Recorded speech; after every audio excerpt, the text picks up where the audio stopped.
done. Let's go to Angry Joe. I feel bad though. Do you want to do them? No, honestly. How about this, folks? Tomorrow, Psycho and I on Locals will watch the rotting DSP shit. No, but here's the thing with Psycho. He knows all the lore about Phil, and like he knows he knows what day he sleeps, what times. Like Psycho's crazy. Like he actually is obsession. I'll warn you guys. I have not seen this video from some gamer from Mars about Angry Joe.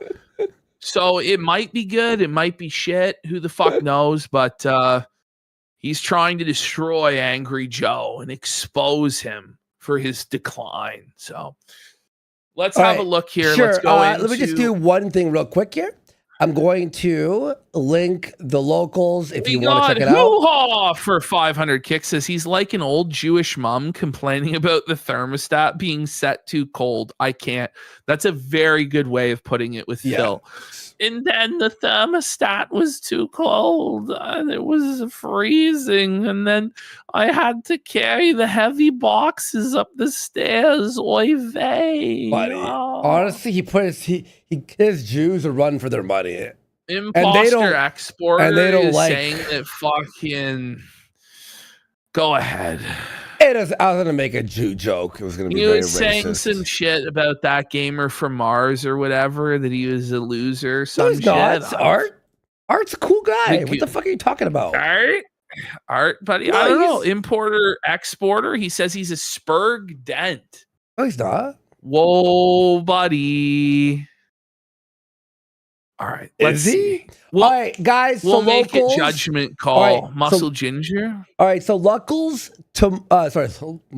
Locals? It's over, buddy. It's over. Each year, the missing screen. Yes, feature says Phil was crying.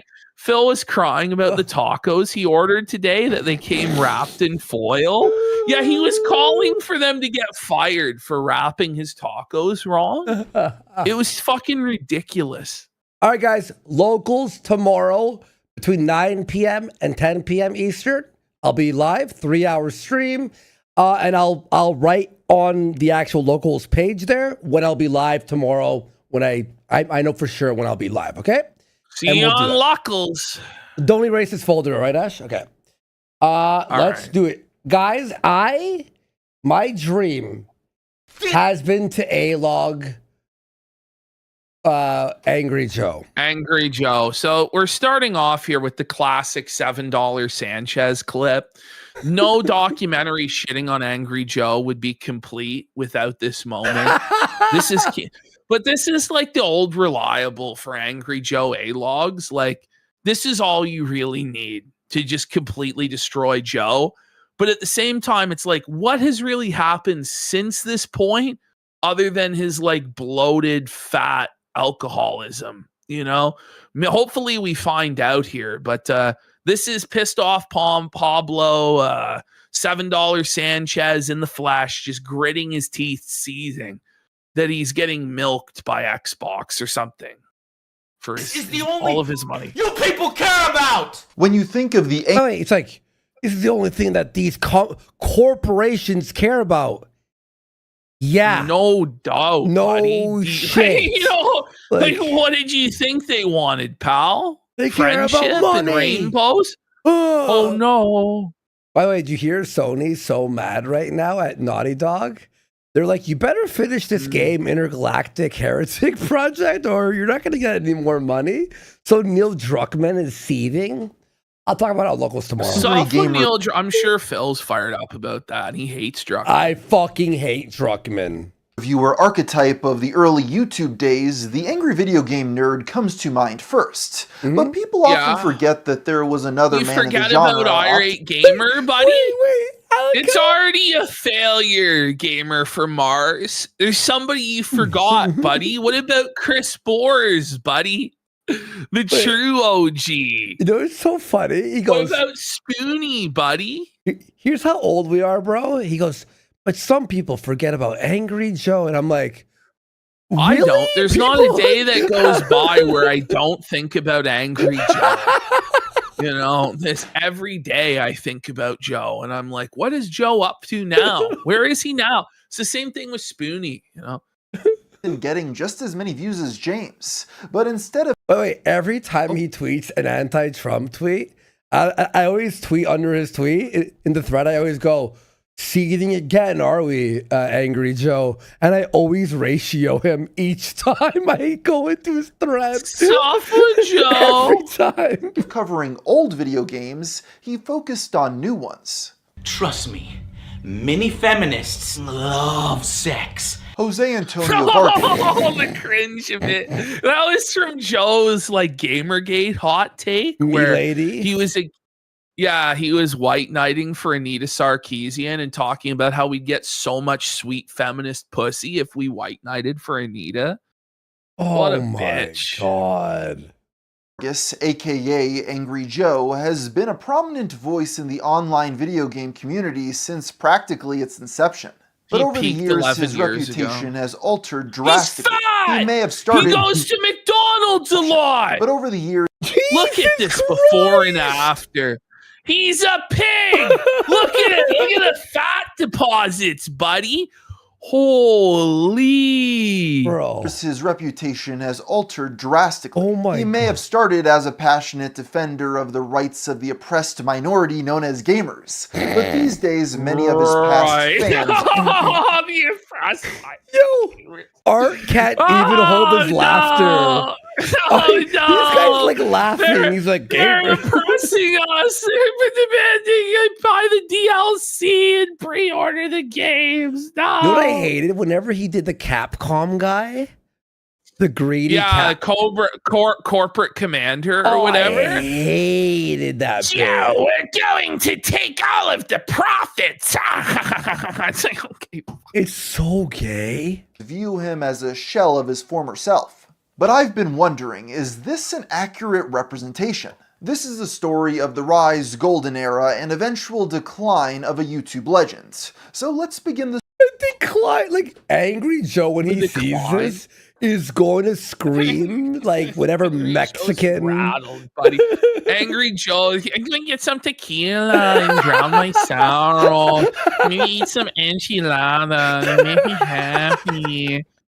Quesadilla. At the very beginning. Joe Vargas was born on June 18th, 1984 in Austin, Texas. Okay. He had been a fan of gaming for pretty much his entire life. Old! 84, so he's 42. He was an early member of the online community. 42 years old?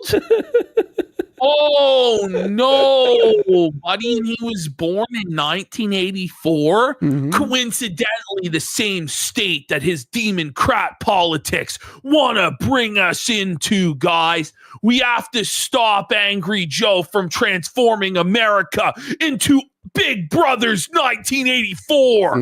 We got to stop him. He's old. That was forming around the hobby during the 2000s. As a fan of the burgeoning angry reviewer genre, Vargas was inspired to create the Angry Joe Show YouTube channel. The first upload came on October 4th, 2008. He actually is a ripoff. He's a fraud. He's derivative.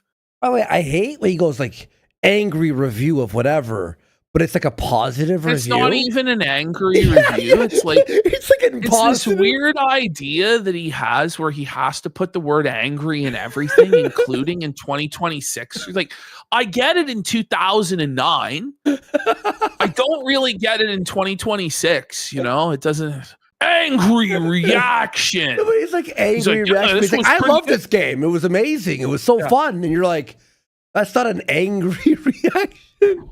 But he doesn't even really get mad, you know. It's so fake every time that he's like angry. You can tell he's like forcing it. It's not his genuine reaction. Yo, like the Madden, the yearly Madden, where he fucking is surprised it's the same game. He's like, it's the same, OJ. Oh, 4 options. Oh, it's the same. And then like they'll fix it and they'll give him like 60 faces to choose from, but it's still not good enough. Yeah. Because they should have done it last year. There's just no winning, right? It's like $20 for blue. You bought Madden and you expected it to be much different than last year. How could they change it anymore? It's been 20 fucking years of Madden where it's the same game every fucking year. He's like, oh, okay. Titled, That Pisses Me Off, Madden 2009 Hard. Oh my God. Speak of the fucking devil. The real hardcore gamers were playing Madden 2009, bro. Hardcore gamers. That's where the real hardcores are at. Brief comedy. His first videos in front of a fucking McDonald's. The foreshadowing on this, really. No Superman shirt. Wow. Joe's over competitiveness. Madness! This is madness! Wow, Other Joe looks so weird. What the fuck? I know. What the hell? Other Joe is white? Is that Game Dude? He is the Game Dude. Is that Game Dude? No. Is that actually Game Dude? Is that Game Dude? It looks a lot like Game I don't think Dude, so. bro. I don't think so. You never watched the Game Dude documentary, did you?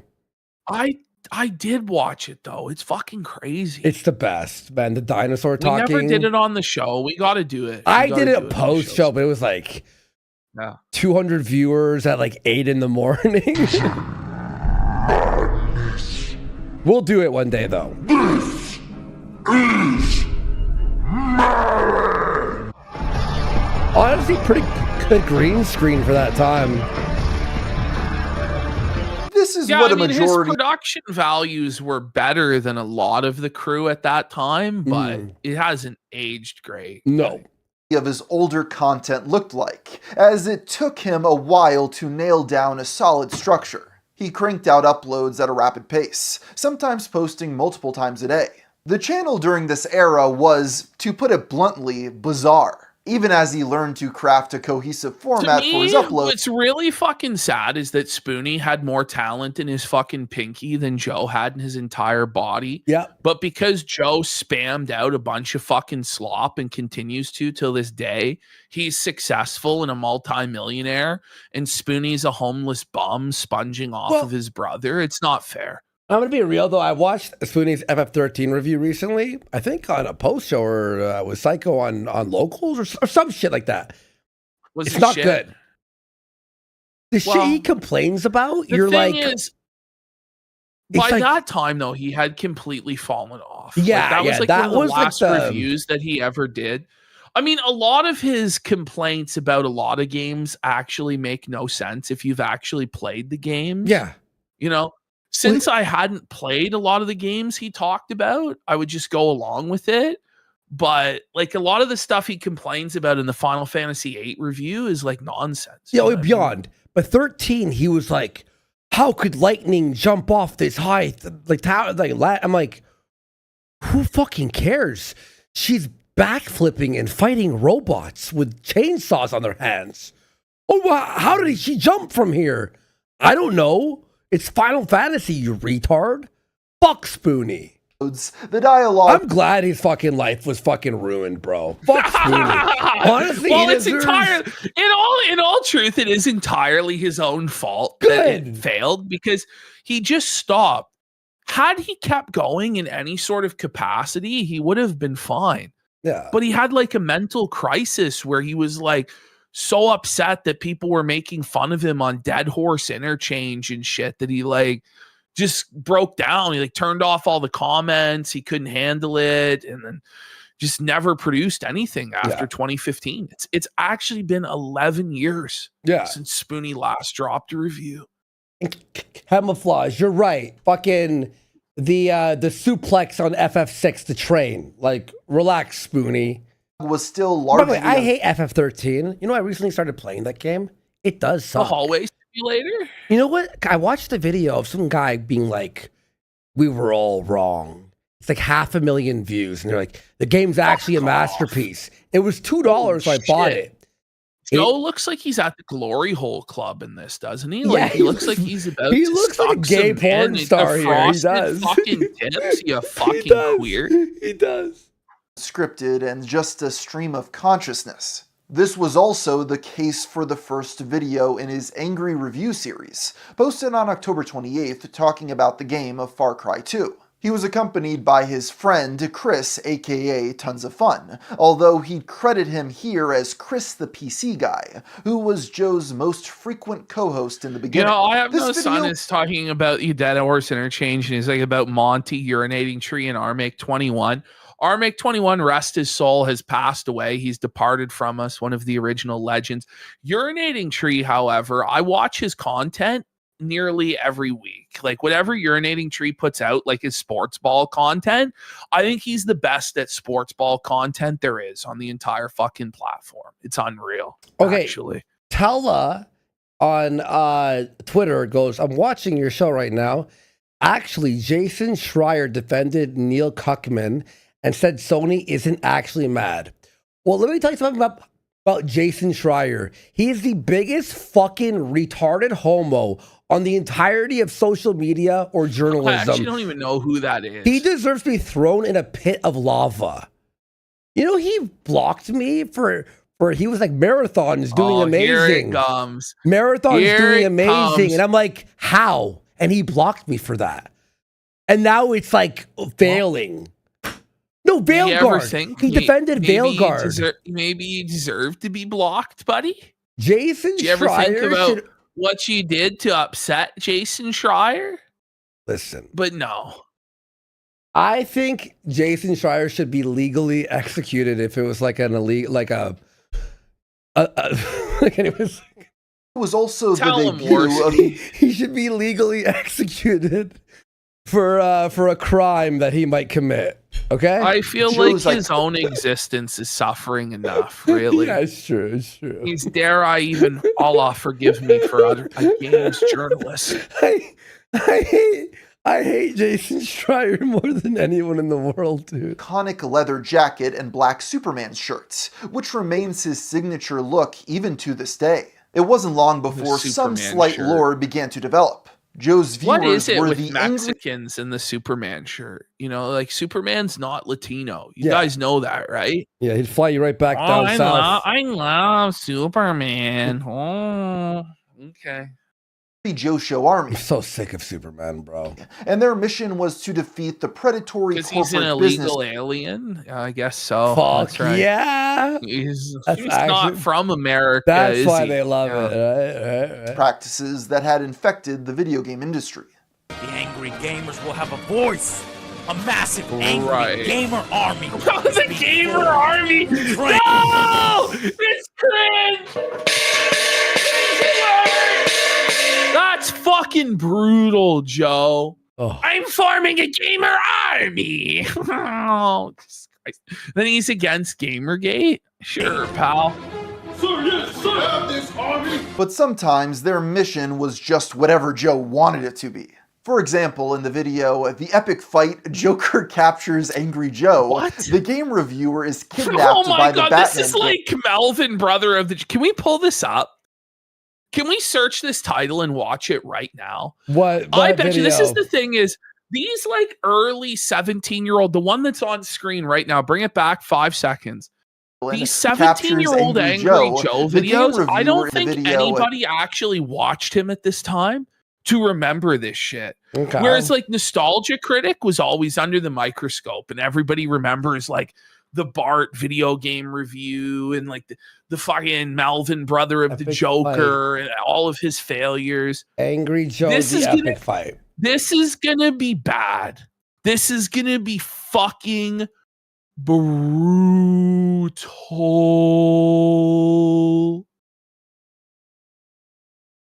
Oh, the Cuss Cannon Unleashed. It actually got even more cringe. Are you ready for this, bro? The Cuss Cannon. The Cuss Cannon is about to be unleashed, everybody. You ready for this? No!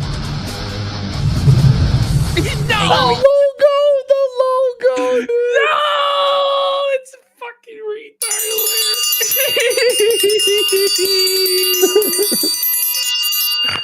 Oh my god. Oh my god. Joe Show presents your source for next-gen video game parodies. What? Your source for next-gen video game parodies? No, it's not even that. It's next_gen, but why? Okay. All right, Joe. Sure. Is this Melvin, brother of the Joker level? That's what I'm saying. That's what I said. I wanted to find out if this was Melvin, brother of the Joker level. That was my whole. Sorry, we may have to watch Melvin, brother of the Joker after this one and have a decision. How many subs? We'll see though if this is even on the level. We need like 50 subs to watch. Thank you. Someone in chat is saying awesome show. Yeah, this is a fun show. Like honestly, like the variety. It's nice to be back to variety. You know what I mean? I like my. How's my little friend doing? Are you doing well? I'm coming to visit you. Give you a little hug. Maybe pick on you a little bit. Stab you. What impersonation is this? What version of Joker is he going for?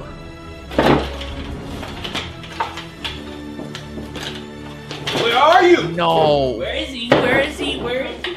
Okay. Who is this? Is it Robot Chicken? Okay.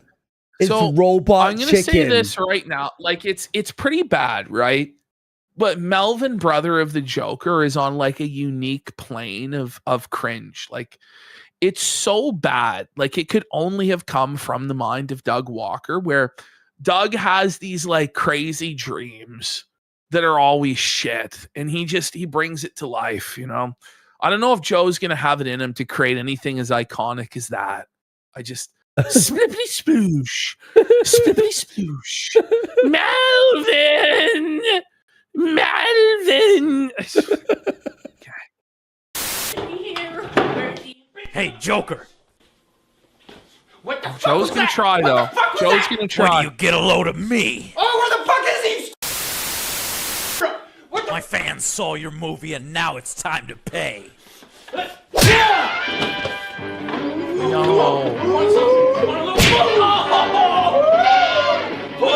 Somebody in the toes! You stepped on my toes!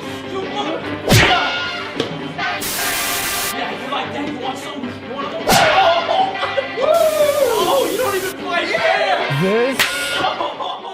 This may be the worst thing. It's so fucking bad, Joe. What were they thinking? Oh, fuck. I was hoping I wouldn't have to use that. With my jacket. Conspiracy of Everything has gifted 50 subs! What? For Melvin, brother of the Joker. All right. Pull it up in another tab.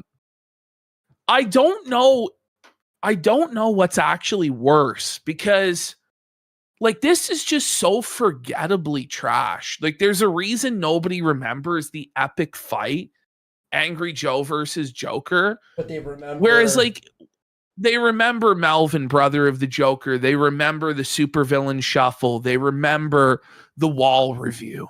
You know, because of how shit Joe it is, though. Yes, but like it was. I don't know. Doug is just like so earnest with his cringe, you know, like he lays it all out on the line. Whereas Joe is just making derivative slop. Doug is a uniquely cringe piece of shit. All right. Melvin, brother of the Joker. Melvin, brother of the Joker. No, I don't know. I don't know, dude. We're going to need Melvin, more subs. brother of the Joker. I'm cool. Hello, hi, I am Melvin, the brother of the Joker. I don't know. To me, this is just more entertaining than Joe. This has got to be like the 5th time that we've watched this on Kino I'd say Casino. third. It's definitely the third time. God. It's definitely the third time. Sure, a lot of you haven't heard of me, but I am the brother of, yes, the Thanks, infamous Conspiracy of Everything for the big Joker. You know, why so serious, you know, all that stuff. Actually, I too have been working on my own catchphrase. Sploopity splooch. It's fun. You know, he's trying. He's at least trying, you know? He thought it was good. You know, like, you know that Doug thought that he, like, cut a banger. Like, this was going to go mega viral.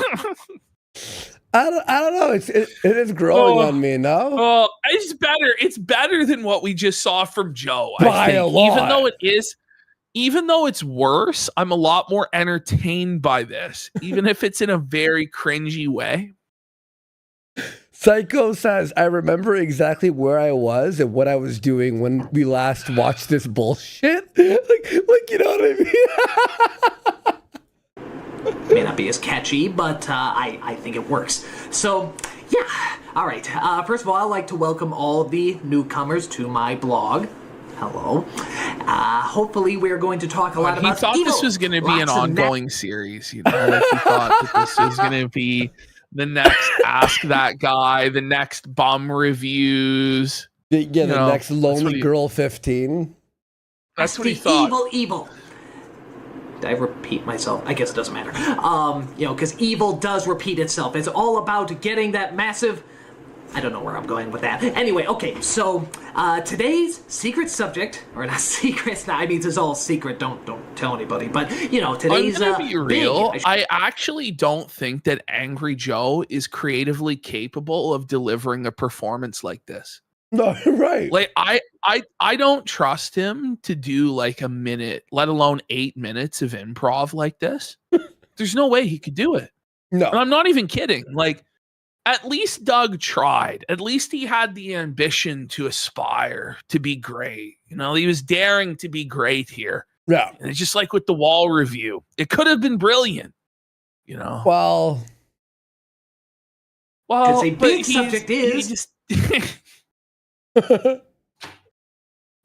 This Doug apologetics, like just the biggest janitor for Doug you could fucking be, buddy. Like, this is a genius. Dare to begin, retarded. The thing about ray guns is that they are very, very expensive, as I found out. So what you're gonna want to do, if you want to get a ray gun, there's all sorts of ray guns you can get. He really is the Eddie Murphy of our time, isn't he? Oh my god, bro. It's just like Norbit, buddy. You remember Norbit? I've never seen Norbit. I remember the trailer, though. No one has. They're like the adventures of Pluto Nash. I've never seen Has anyone ever either. seen that fucking movie? No one's ever seen Is that the one where he's like in like a bloodstream? And he's like a dog. No, that's Osmosis Jones, I'm pretty sure. Okay, right? yes, that's what I'm thinking of. Was he even in Osmosis Jones? Maybe not. What's Pluto Nash? Was he? Well, that was Chris Rock, right? Black people. You know how it is. All right, let's go. Yeah. There's laser. Wrong black guy. Solar. There's ones that fire bullets. Let's see how low we can get this viewer count. I can't believe that there's 6,000 of you actually watching this slop. Can we please I'm so glad. So glad that I can subject thousands of people to this and they don't leave. We're having fun. I want one day, Ash, we got to do the entire trilogy all in a row. There's no way we can do it. We could do it. Like we start at the show at 5 o'clock, 4 p.m., 5 p.m. Eastern. So you're saying we do Kick-Assia, which I think is like an hour and a half. Suburban Nights, which I think is like 2 hours. It's like 3.5 hours.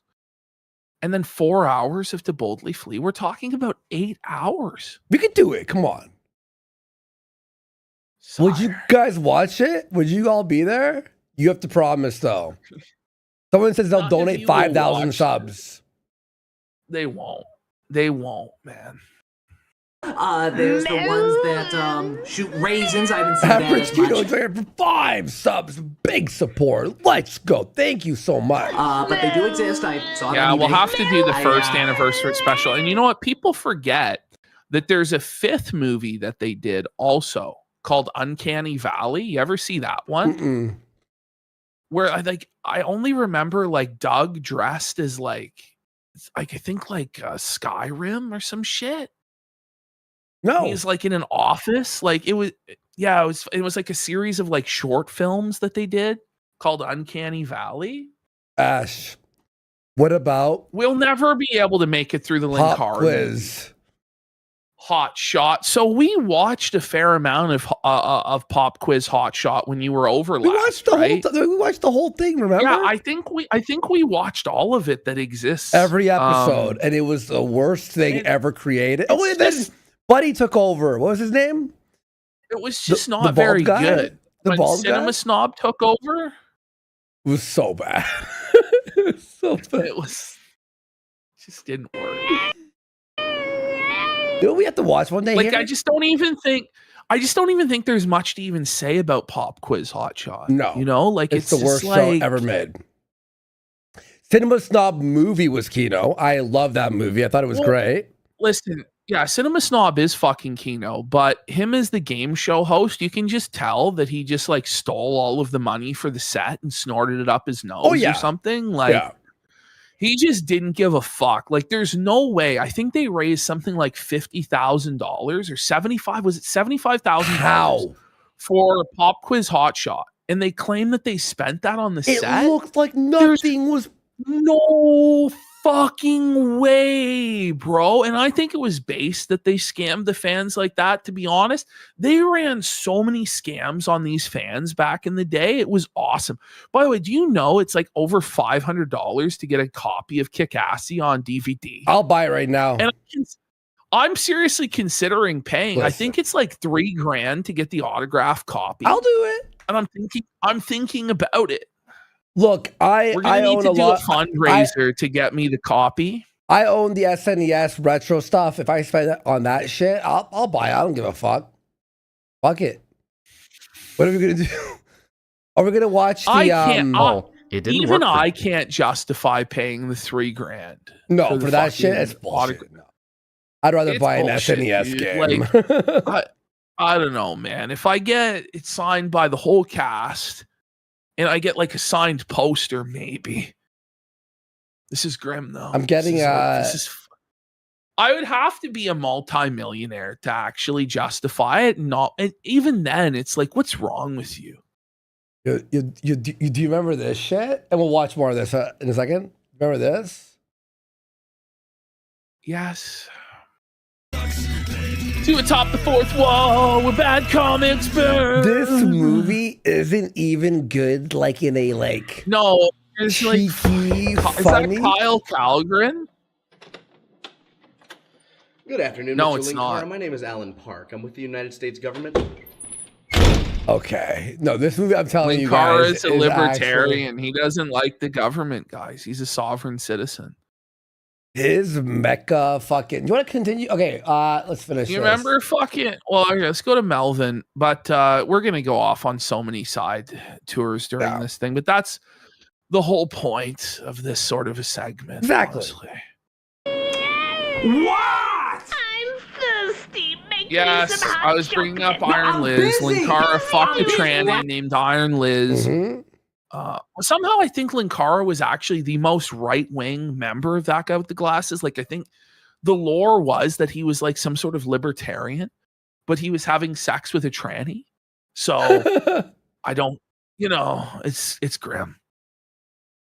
That's my secretary. She is very, very evil indeed. Why haven't you taken out the garbage yet? Mom, please don't annoy me. Keep it down, Melvin. No, I have to do this. Keep it down. I'm trying to watch Columbo marries Matlock. I will try to keep it down. Okay. Why? This is the pure grade A Colombian yayo crank. Some good speech, man. So anyway, such a failure. Mom! Why can't you? So far, we have lost 150 viewers, and we're only 2 minutes in. Hot chocolate the whole time. What was it? Isn't that funny? Ray guns. Yes, ray guns. Now I have someone who is actually working on a ray gun as we speak. And no, it is not my mother. I should probably address that. Right. I do, in fact, live get with my permission to go back to the Joe documentary, please. We got potent Jello for 5 subs. It's hard. Like, it feels like time is moving 10 or 15 times slower than it actually is. Because it's only 8 minutes, right? And we've just watched 1 minute. But that 1 minute felt like 10 minutes. It's like putting your hand on a fucking scalding stove. Okay, conspiracy of everything. Are you there? Could you just write in chat? We're gonna make you fuckers ask for Phil. I'm not ashamed to say that. I just take a little. You keep fucking pausing. Well, he's gonna pause 10 times as much now. You fucking mongoloid. You think that's gonna stop him? He did it again. As opposed to other people. I see no shame in it.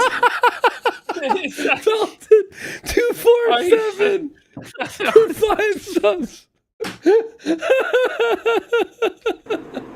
Even though she constantly does. So, basically, when okay, I just slipped her about 50 Vicodin, so I think we're good. Now, one of the things. It's not funny at all. It's not funny. There's no comedy in this. Melvin, brother of the Joker. If you want to really cringe, we should watch the Red Letter Media movie, the space movie they made, Space Cop. Oh, Space Cop. Have you seen it? They failed. It's so bad. It's funny. It came out, 15 years ago now? Yeah. The production's good. My God. And Rich Evans is funny, but the whole movie's retarded, bro. Slipped a whole packet of NyQuil into her milk. She's gonna take a little nap now. So yeah, you want it in slow motion? Someone said. Let's check it out. Listen, let's get 25 subs to put it in slow motion. I see a lot of villains using them, but let's be honest. No. Why would you say that? Only 25? Only 25? It's like 100. What the fuck? Well, let's raise the 75 more, buddy. Okay, well, we'll put it at 0.75. Don't need them. Oh, what is it that a laser gun can do that a normal gun 25 subs will slow it 0.25. Destroy cities, sure, but if you get a gun that's big enough, it could do that. I don't know where you buy the bullets, but I'm sure they're out there. I'm sure they are out there. Massive bullets. One-eyed Wonder Weasel for 45 subs. Okay. We can't do this. Knuckle suffers rattle. Okay, maybe a ray gun will be a very, very good thing to get. I don't know. No, but we're stuck here. Let's get 100 subs to go back to the Joe documentary. Who's got 100 subs to unfuck the stream? Does anyone have it? No one's gonna give us some money, bro. Thinking. Surely there's somebody left. Get some bullets. Not bullets. Wonder Weasel has gifted. Oh, fuck. This is Kino. That's how we all feel right now. This is awesome. It's so slow. Sorry. It's on the front page, by the way. Front page, by the way. Wait. If you're watching front this, page, suffer front page, kick.com viewer. Kick viewers, if you're watching this is not our normal show. We swear to God. No, this should be what the show is every fucking day, buddy. Wonder Weasel through 45. For another 45 subs. All right. We're at the slowest So now point. it's at 0.25. Now, if he drops another 100, we'll go back to Joe. I want you to all to understand. It's actually stressing me out. I'm actually like, wait, if it's 0.25, 75% longer. Does this make like another 20 minutes? Yeah. We need 100 subs to fix it. There's actually no way we could do this. 15 minutes. We could. Of course we could. Okay, Momenti Uyani has started us off with 1 sub, bringing us 99 away from unfucking the show. My job, yes. This is Kino. Look at him go. The brother.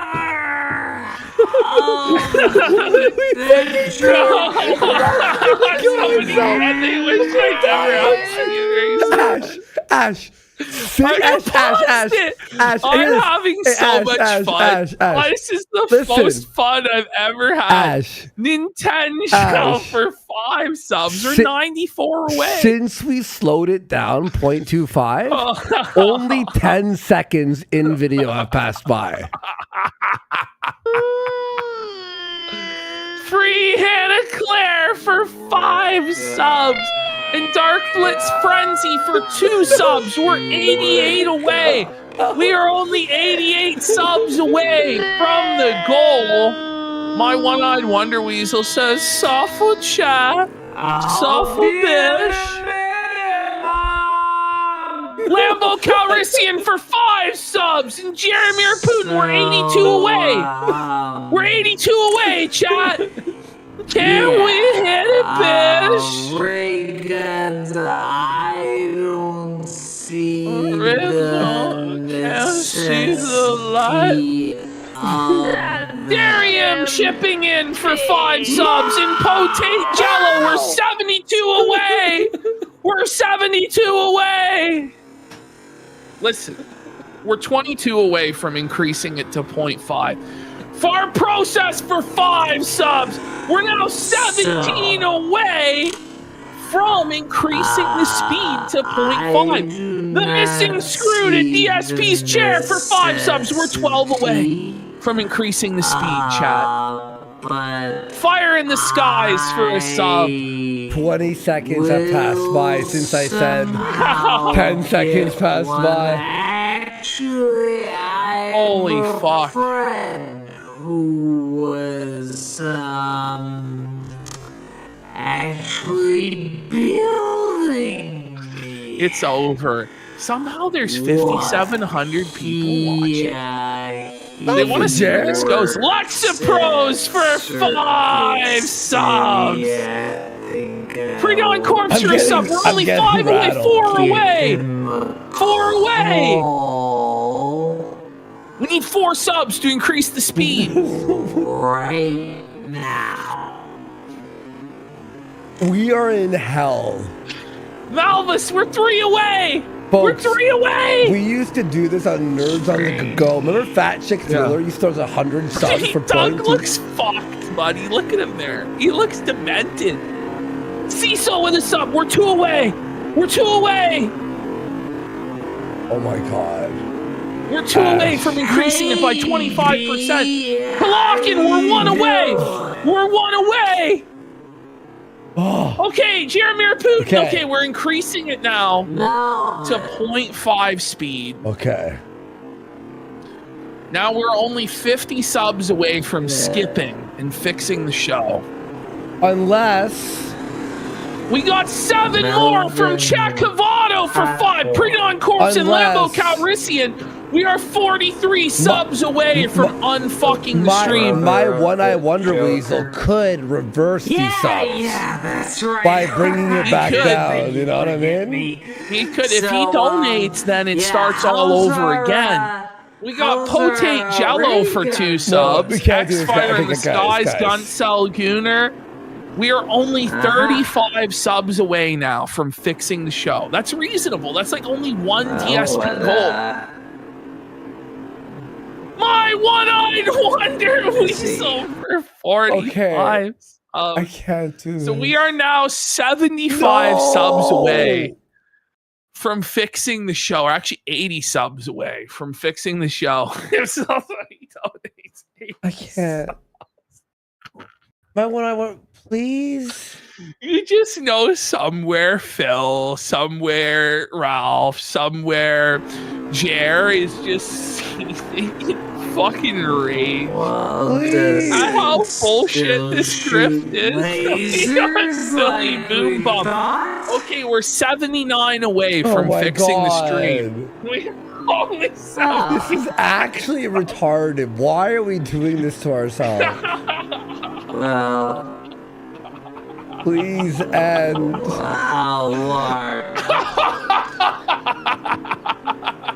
I can't do this.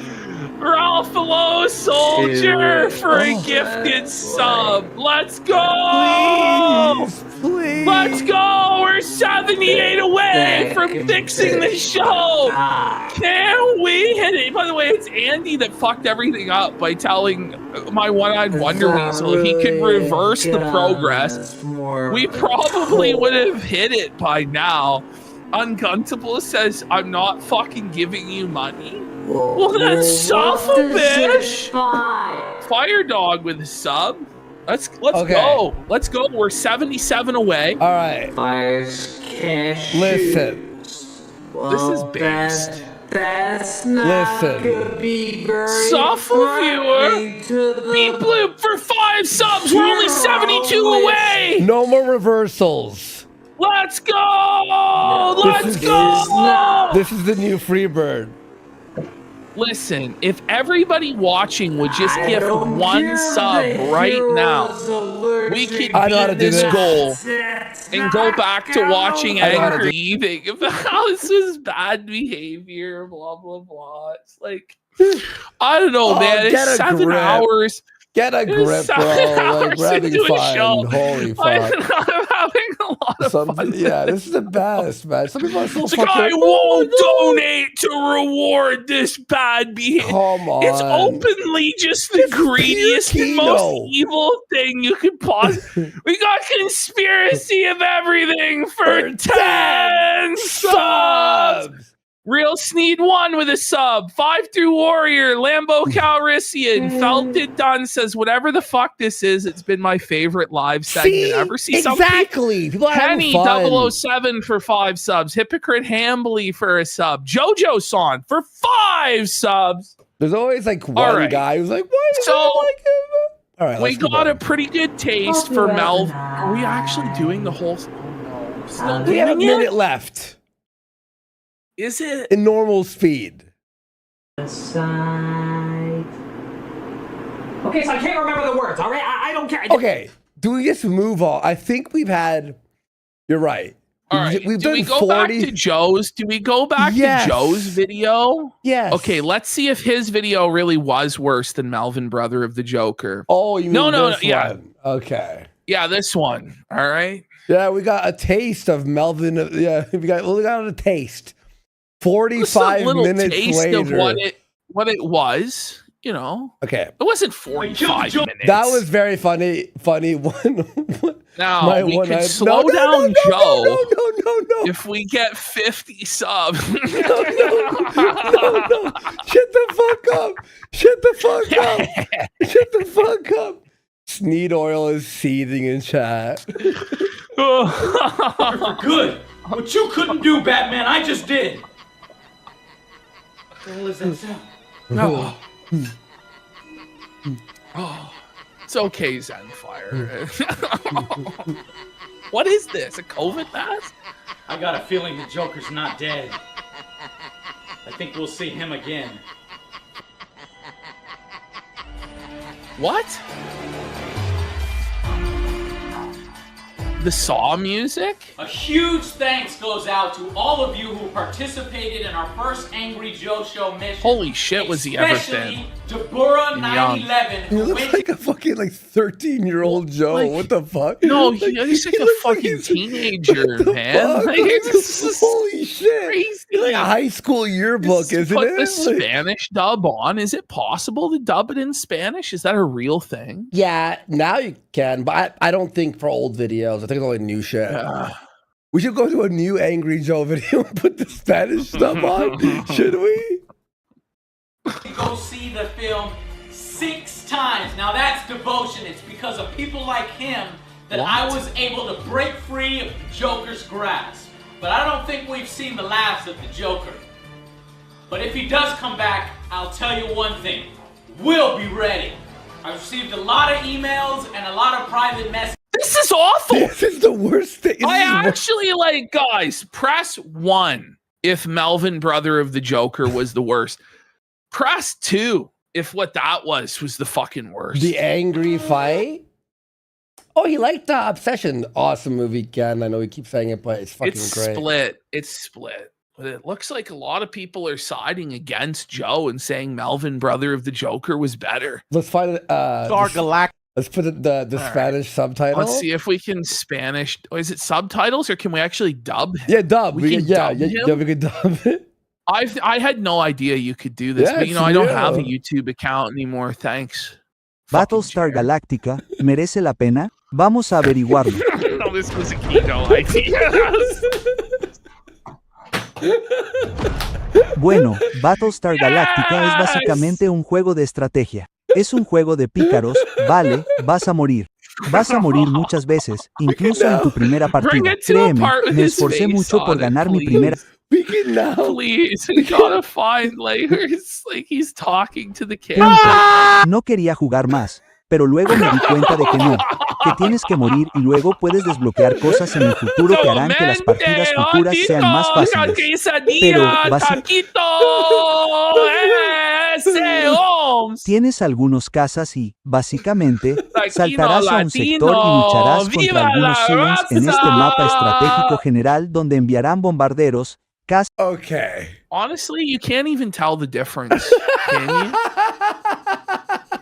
Casas y misiles nucleares tras ti. What does it sound like? Wait, oh, hang on. Let's hear him in fucking Japanese or some shit. 込みます。戦術的な一時停止間位、様々なが発生します。Do we have Hebrew? ですから難しいです。Oh, Hebrew. 抑圧的です。最悪です。We got Jojo-san says he looks like a אבל זה fat פשוט מרגיש Justin בדיוק Long. כמו הסדרה שבה תמיד יש משהו שמתקלקל על הספינות הארורות ואז יש סוחרים. אז אתם מבינים את העניין של הסיילון.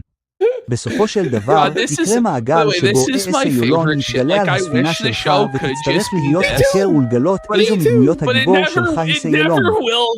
זה בעצם ממש מגניב. אז זה המשחק. בואו נדבר על יתרונות וחסרונות. This is when you and I retire from drama. We make our show just a sloppy fucking garbage, like making fun of the most retarded shit. Okay, all right.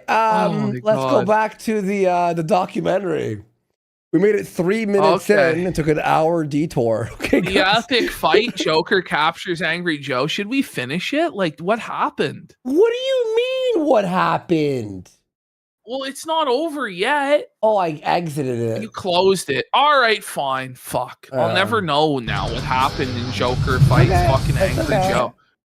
Well, it's like 4 minutes in. Okay, what happened here? Okay, here we go. Let's go. Let's cut back here. Okay, so start from here. Becomes Raiden. Okay.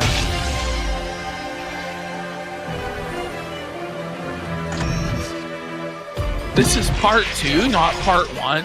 Is this like a Project 7 on scenario?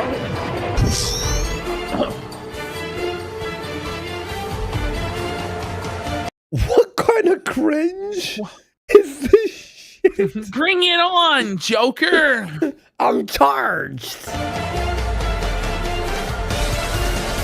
Wait. Josh is the Joker? That makes sense. IMAX. Or regular IMAX. IMAX is too expensive. Shut your mouth. Joe's poor! He can't afford IMAX! He's watching it in an inferior format! Especially now. What are you doing? Okay, this is all bloopers. All blues garbage. I wonder what happened to Josh. He turned on his day one, buddy. Turned on his day one, snaked him for fucking yes men like OJ. Josh had like a whole incredible fresh direction to take the Angry Joe show in, but Joe was jealous of him stealing his thunder, and so he brought in these simp yes men like OJ and Alex. had Josh remained as the co-host, we would be in the golden age of the Joe Pyre right now, buddy. Joker captures Angry Joe. The game reviewer is kidnapped by the Batman villain, who says he will only release him if enough members of the Angry Joe Show army go to the theater to watch The Dark Knight. You own the DVD, just watch the DVD at home. It definitely needed more. Vargas later said, I'm going to tell you all what's going to happen right now. There's going to be a thumbnail of some other obscure video that we're going to end up jumping to and spending another 45 minutes. No, we don't know that. We don't know that. Oh, yeah. You don't know that. Oh, yeah, you don't think so? You don't, hey, listen, anything could happen. Yeah. That this was because someone went, and wanted the film to dethrone Titanic as the highest grossing movie of all time. Once the mission is accomplished, Joe defeats... Wait, Joe wanted to beat Titanic? Joe believed that he had the influence to get Dark Knight more at the box office than Titanic. He believed this. The Joker and celebrates by showing off his Force lightning powers. You know, like Star Wars.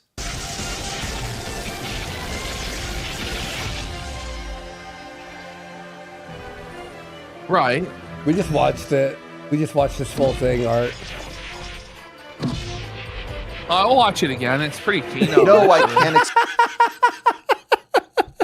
explain I mean? Why the theme from Saw is playing in the background here. This is an early example of the consumer archetype. Basically, where nerds treat media franchises as sports teams, where they root for their basically where nerds treat media franchises as sports teams, where they root for their favorite IP to win by getting a higher box office gross for a multi-billion-dollar media conglomerate. Strange as they were, these videos gave Joe a modest audience that grew fairly rapidly, as he reached 2,000 subscribers by January of 2009. He never should have even made it that far. No. Of Mike and Michaud. He wouldn't have made it much further was it not for Mike Michaud and Doug Walker giving him a helping hand, giving him a handout, much like the white man gives so many handouts to Latinos in America that they're ungrateful for, and they reward us with crime, with rape. You know, it's crazy. Yeah, he shouldn't have made it into America, in my opinion. And Doug Walker, should have deported of that guy with the glasses. Doug's too much of a softie. By the way, Joe will now turn around and put the knife in Doug's back and cancel him as a racist or a Nazi or some shit like this. You know what I mean? I'm sure he's in support of Lindsay Ellis and Change the Channel and all that bullshit. Oh, yeah. And its parent company, Channel Awesome, who began talking with Joe about making content for their site. He agreed and soon became one of the most prominent I can just voices imagine Joe video. watching this and unironically seething about my comment about the way he's a racist. Oh no, you can't say that. Oh, I just know he'd be so mad. You see, guys, it's mask off, and he was doing a voice about enchiladas. Oh my god, no, Trump, no. Jose? Yeah, Jose. It's not Joe, it's Jose. Jose. Collective of media reviewers. To be more specific, Joe's primary domain was Blistered Thumbs, which he was started put in life charge as of simply Blistered another Thumbs. page on the website. I hated Blistered Thumbs. Well, it didn't even last for very long. No, did it was shit. It was actually went under shit. almost immediately. Because do you remember they had a website for bar reviews? Yes, I do. In the Chicago area. I forget remember what it was that. called. But they did, I think, 2 reviews, but they had an entire dedicated website for bar reviews. There was Bar that. Fiesta, that's right. And then they moved Holy over shit. to Normal Boots basically ripped off Blizzard Thumbs and raped them with Peanut Gamer and all those guys. The purpose of video game discussions in a text-based format. Blistered Thumbs proved to be very popular with the gamers in Channel Awesome's audience, and talks soon began to spin it off into its very own website. Joe spearheaded the campaign as editor-in-chief and recruited a journalist from the site Koku Gamer named Micah Curtis to be his right-hand man. WizardThumbs.com officially launched in November of 2010 and quickly became one of the internet's most prominent sources for video game news and reviews. I think Ash is like, you didn't even last very long, and then the documentary is like, it became the top website for game reviews. It didn't. He's like exaggerating for sure. This is revisionist history. You know, some gamer from Mars doesn't even know what he's talking about. We actually have a documentary in the folder that explains the entire downfall of Blistered Thumbs as well. Wow. Let's go. Judging from the stated mission of the Angry Joe Army, it should be obvious that Vargas... This guy is obviously 50 years old. Like, he's older than both of us, isn't he, this guy? No, he's younger than me by 10 years, bro. He's like 30. No, he's not. He's like 50 years old. Gamer from Mars age. He was born in 1995. Fuck you. Fuck you. Whoa, buddy. He's 31. Himself as a champion for gamers and video games as an art form. You have to realize that the late 2000s and early 2010s was a time when corporate influence infecting the hobby was a big point of conversation. You know, he used to be really fat, and there was a meme of him being fat. I heard. And that meme, he like left the internet for 2 years. So angry. No, he left for 2 years and got jacked. Yeah, like that's what he did. Conversation, and Angry Joe was at the forefront. One of the primary targets for his ire was the Spike TV Video Game Award. We're skipping right ahead to video what game. Do we do? We're already at the Video Game Awards, 7 minutes in, and how Joe gets felted by Jeff Keighley. Okay, right. Sure. While it was advertised as essentially the Oscars for gaming, Joe and many others thought it was overly commercialized and out of touch with what gamers wanted. And with his rise in popularity, they wanted Reddit. They wanted I know. He was finally able to do something about it. This is embarrassing. Due to this increased influence, Joe was invited to the 2010 VGA show as a journalist. His hope was to get a one-on-one interview with someone involved. He was a real journalist. He's so he stupid, really though. thought he should have just that his played lame nice. talking points from the. I know. Well, it's not like because Angry Joe was a fucking nobody. It's not like Jeff Keighley was actually going to grant him an hour-long sit-down interview like he was Barbara fucking Walters, and Joe was going to Frost Nixon this fucking bitch and get him to confess to shit. Like it was never going to happen. Like he gave him a walk and talk for like 3 minutes, dog walked fucking Joe. Then Joe cried his eyes out at the bar, got drunk, came back to the fucking press scrum and got felted twice more. In the behind-the-scenes decision-making, and his wish was granted when the host and executive producer Jeff Keighley agreed to talk with him. Unfortunately, this did not end up going smoothly, as shortly after the event... This is so embarrassing! Bro, we may have to watch this whole thing back. We may actually find it. All right, let's find Joe's video about this. This video is like the ultimate cope of all copes, where even as an impressionable child, I knew that Joe was gaslighting me and that he actually lost these interactions. How do you spell Keighley? Jeff Keighley. I just put in like Angry Joe VGAs. There it is. Okay, so well, hold on. This is like a video on it. Let's just get like, where's Joe's original video about this situation? There it is. Let's see. Is this it? Okay, look at him. Look at him. This is his face, bro. I knew shit went wrong. I knew shit went bad from frame one. It's like, oh no, Joe. He's pissed Pablo here. No, this is pissed Pablo, seething, bro. He should have just buried this footage and just like moved on with his life. But he posted his L, you know. Oof. Maybe so he could get a tax write-off. Is that the sticker? I don't know. Nah. He looks like Hitler a little bit, no? He looks like he showed up to the New World and all the gold was gone. That's what he looks like, a Mexican Hitler. In order to help you understand how pissed off I was at the VGAs and at what happened at the... It's better to be pissed off than pissed on, buddy, but he unfortunately was both. You know what's funny? Jeff pissed in his mouth. This is Angry Joe's actually angry tone. When he's like, yes. "What are you?" It's all fake acting. It's not 4 hours. Yeah. No, this is him. He's actually mad. Like he's upset. His ego was crushed. His vanity was stripped away. He was shown to be a talentless hack that had no future in journalism. It's tough. How pissed off I was at the VGAs and at what happened at the interview.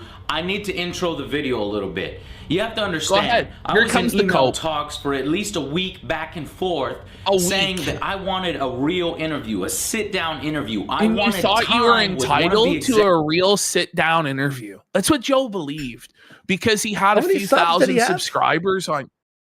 Well, that gamer from Mars is making it out like he only had 2,000 subscribers, but I feel like this was further down the line. I feel like by 2010 when this happened, right? He must have had at least 30,000 subs. How many views does this video have? Well, okay. See, it has like 600,000. No, but that's the thing is you can't know. That's over the years, right? Yeah, we'd have to like check his actual analytics over it. Executive producers to ask questions from my audience and from people across the internet that have problems with the VGAs. They knew straight up what I wanted.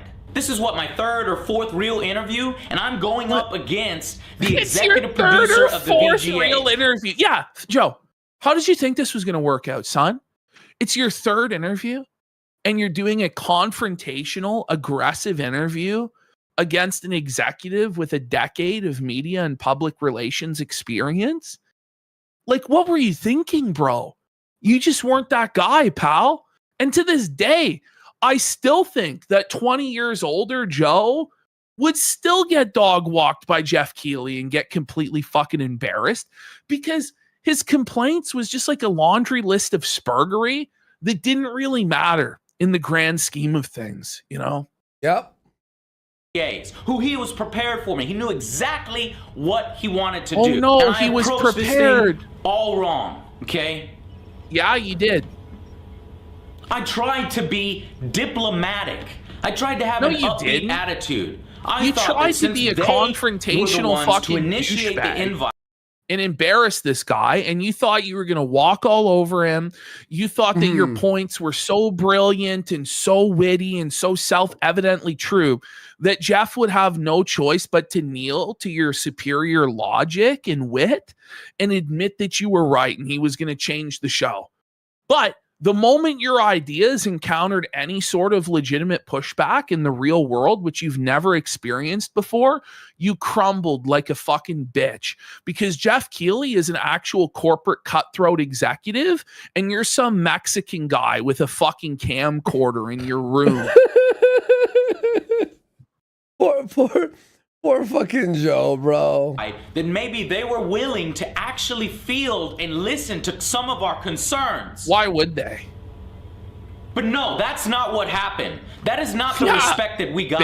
Instead, you didn't we got deserve respect. I got dicked around. You're a nobody. I was waiting there all day so we're meant to believe that some brand new guy on YouTube, mind you, in 2010, YouTube was not like it. Like it was a pissant fucking joke. Okay. Some guy on YouTube with some thousands of subscribers is supposed to cut the line ahead of journalists that have been there for 10 years, 15 years, 5 years, like genuine publications that it would be important for Mr. Keighley to give time to. You're upset that you were put last? Who the fuck do you think you are? That you're going to cut the line and you're somebody special. You're a fucking nobody. Guy disappeared, then finally, out of nowhere, I see him show up. He walks across the celebrity carpet, and then he disappears again. I don't know where he is. He's a celebrity. I don't know where he is. He's crashing out, bro. You were brushed off like the nobody you were. So, by the way, this was Mr. Keighley's tactic, by the way. His brilliance is if he treated Joe like a nobody, like less than the shit beneath his shoes, which he definitely was. Yeah. That Joe would come into the interview with a bad attitude, seething, and try and pounce on him, and then Mr. Keeley would just embarrass him with his verbal judo. And that's exactly what happened. That's exactly what happened. And out of nowhere, I literally see him sprinting towards me, and he's like, Joe, come on, you got 2 minutes. Puts the pressure on Joe. You got 2 minutes. You got 2 minutes, son. Go. Just sunned him. Just dominated him. That's a corporate cutthroat fucking shark. And you're nothing but a little guppy, Joe. You tried to go into the deep end. And by the way, Joe came there with the purpose of embarrassing this guy, humiliating him, stepping on him as a stepping stone to make himself big in the industry. Make no mistake about what Joe was there to do. Oh, yeah. So Jeff Keeley, he put this punk in his fucking place, like the cockroach he is. And then Joe's going to have the audacity to cry as though he was done dirty? Get fucked, Joe. Oh, Joe, you got 2 minutes. Go. That is not how you start Did you have any balls? No, that's how you do it if you want to win. If you're not a little pussy bitch and you want to crush your fucking opponent who's there to destroy you and your show, that's how you fucking handle it. That's how you crush a fucking insight. Joe was a man. He would go, Mr. Keeley, I'm not going to interview you until you sit down with me. How about you sit down with me right now for 20 minutes? Instead, he was a little bitch and agreed to Jeff Keeley's terms, and then he got stomped out like the bug that he is. Because he was so desperate to get anything, which is like, you don't hold the cards. You don't hold the cards. He's the one. This is his event. He gets to decide who gets access and who doesn't get access. And had you actually had the platform to really demand it, he would have had no choice but to come to you and kiss your fucking ring. But you didn't. You were a clout chasing nobody who thought that you could step to the king, and you missed. Bit of it. And by the way, nobody will tell it this way. Nobody will tell it like I'm telling it. They're always like sympathetic to Joe and think that Jeff Keeley's in the wrong, but he 100% is not in the wrong. Why would Jeff be in the wrong though? What's their argument? Because corporations are mean and they want to make money and they had juvenile tastes where they thought the gamers liked women with titties and they liked Mountain Dew and they liked macho action heroes. And actually what gamers wanted was a sophisticated intellectual award show on the level of the Academy Awards where we all sniff each other's farts and pretend that this is some pretentious la-di-da bullshit. Bro.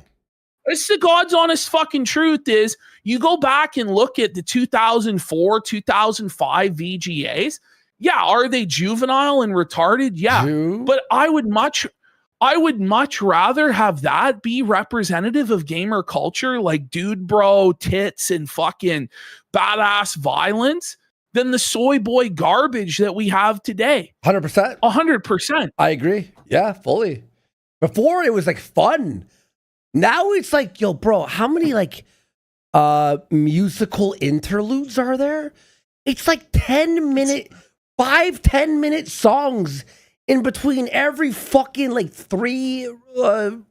So gay. Give me one. I gotta make a show. Let's go. He doesn't have to give you anything. I gotta do a show. Look at Joe. He's already so uncomfortable. He looks like he might be half in the bag. Like, it looks like he may be drunk right now. Like, look at him. Listen carefully. Give me one. I gotta make a show. Let's go. All right. Like, you can't just give me 1 minute. Right. Absolutely, I can. Respect. I come into your place of business. I'm not gonna be ultra angry and tear shit up. No, I'm gonna give you a chance to fight. No, you could have just started cursing him up and down and made him out to be a bitch. You could have. But you were scared because you wanted access, because you are a clout chasing fucking cockroach bug and you didn't have your testicles together to tell him, fuck you. So that's why you got treated like you did, because you're a bitch. For what you created. I saw him up on the patio. I went directly up to him. I said, hey, Jeff, Angry Joe came all the way from Austin, Texas to interview you, man. Introducing yourself as Angry Joe. He smiled back and said, Angry going, hey, my name is Joe. Angry Joe. Cringe. I'm Angry Joe. Joe, you gonna rip the VGAs this year? And then I said, I gotta see the show first, man. I've wanted to do this exact segment going through this for years. I've probably wanted to do this segment since the very first day I started on YouTube. I'm going to be real. I've been thinking about this for like 15 years. This shit for me is like what I like watch privately. Red Cow Arcade, ripping on like the old nostalgia stuff. It's always so fun. Sure that we get our interview, all right? And he said, yeah, man. That right there. I put my guard down a little bit. I thought this guy was ready and willing to talk to us in a serious way. I was wrong. I was wrong. Not serious, though. I gotta make a show. Let's go. That little smile he has. The mold, the coat, and the seam. Fucking burned him. He's never recovered from this, bro. His bumhole has never recovered from the sodomy that the Doritos Pope did to him, man. He took the spiciest sweet chili heat Doritos and shoved them up Joe's bunghole. Tandoori! He's so mad. That is years of training. And that's proven by what follows next. It is years of training. So first, I'm going to show you the interview in its first entirety. He's got to give us the cope. First, holy shit. He couldn't even present it as it was because he knew it was such a dismantling, such a destruction. Let's look. How much cope has he done so far? Like 5 minutes? 2 minutes and 47 seconds. Okay.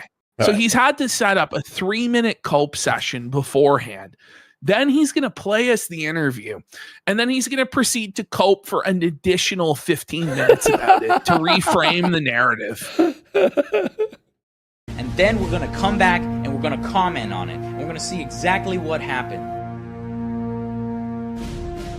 Okay. Okay. Jeff finally appears at the last possible second. He says, you have 2 minutes, Joe. Let's go. Let's go. You can catch the end of my disappointment. An explanation we were supposed to get more time. Chris tries his best to restart the camera. Let's go. It's so funny. The camera's not on. It's like you have to, like, the old camera. You have to reset it. Go. You have 2 minutes. Go. I gotta make a show. Let's go. All right.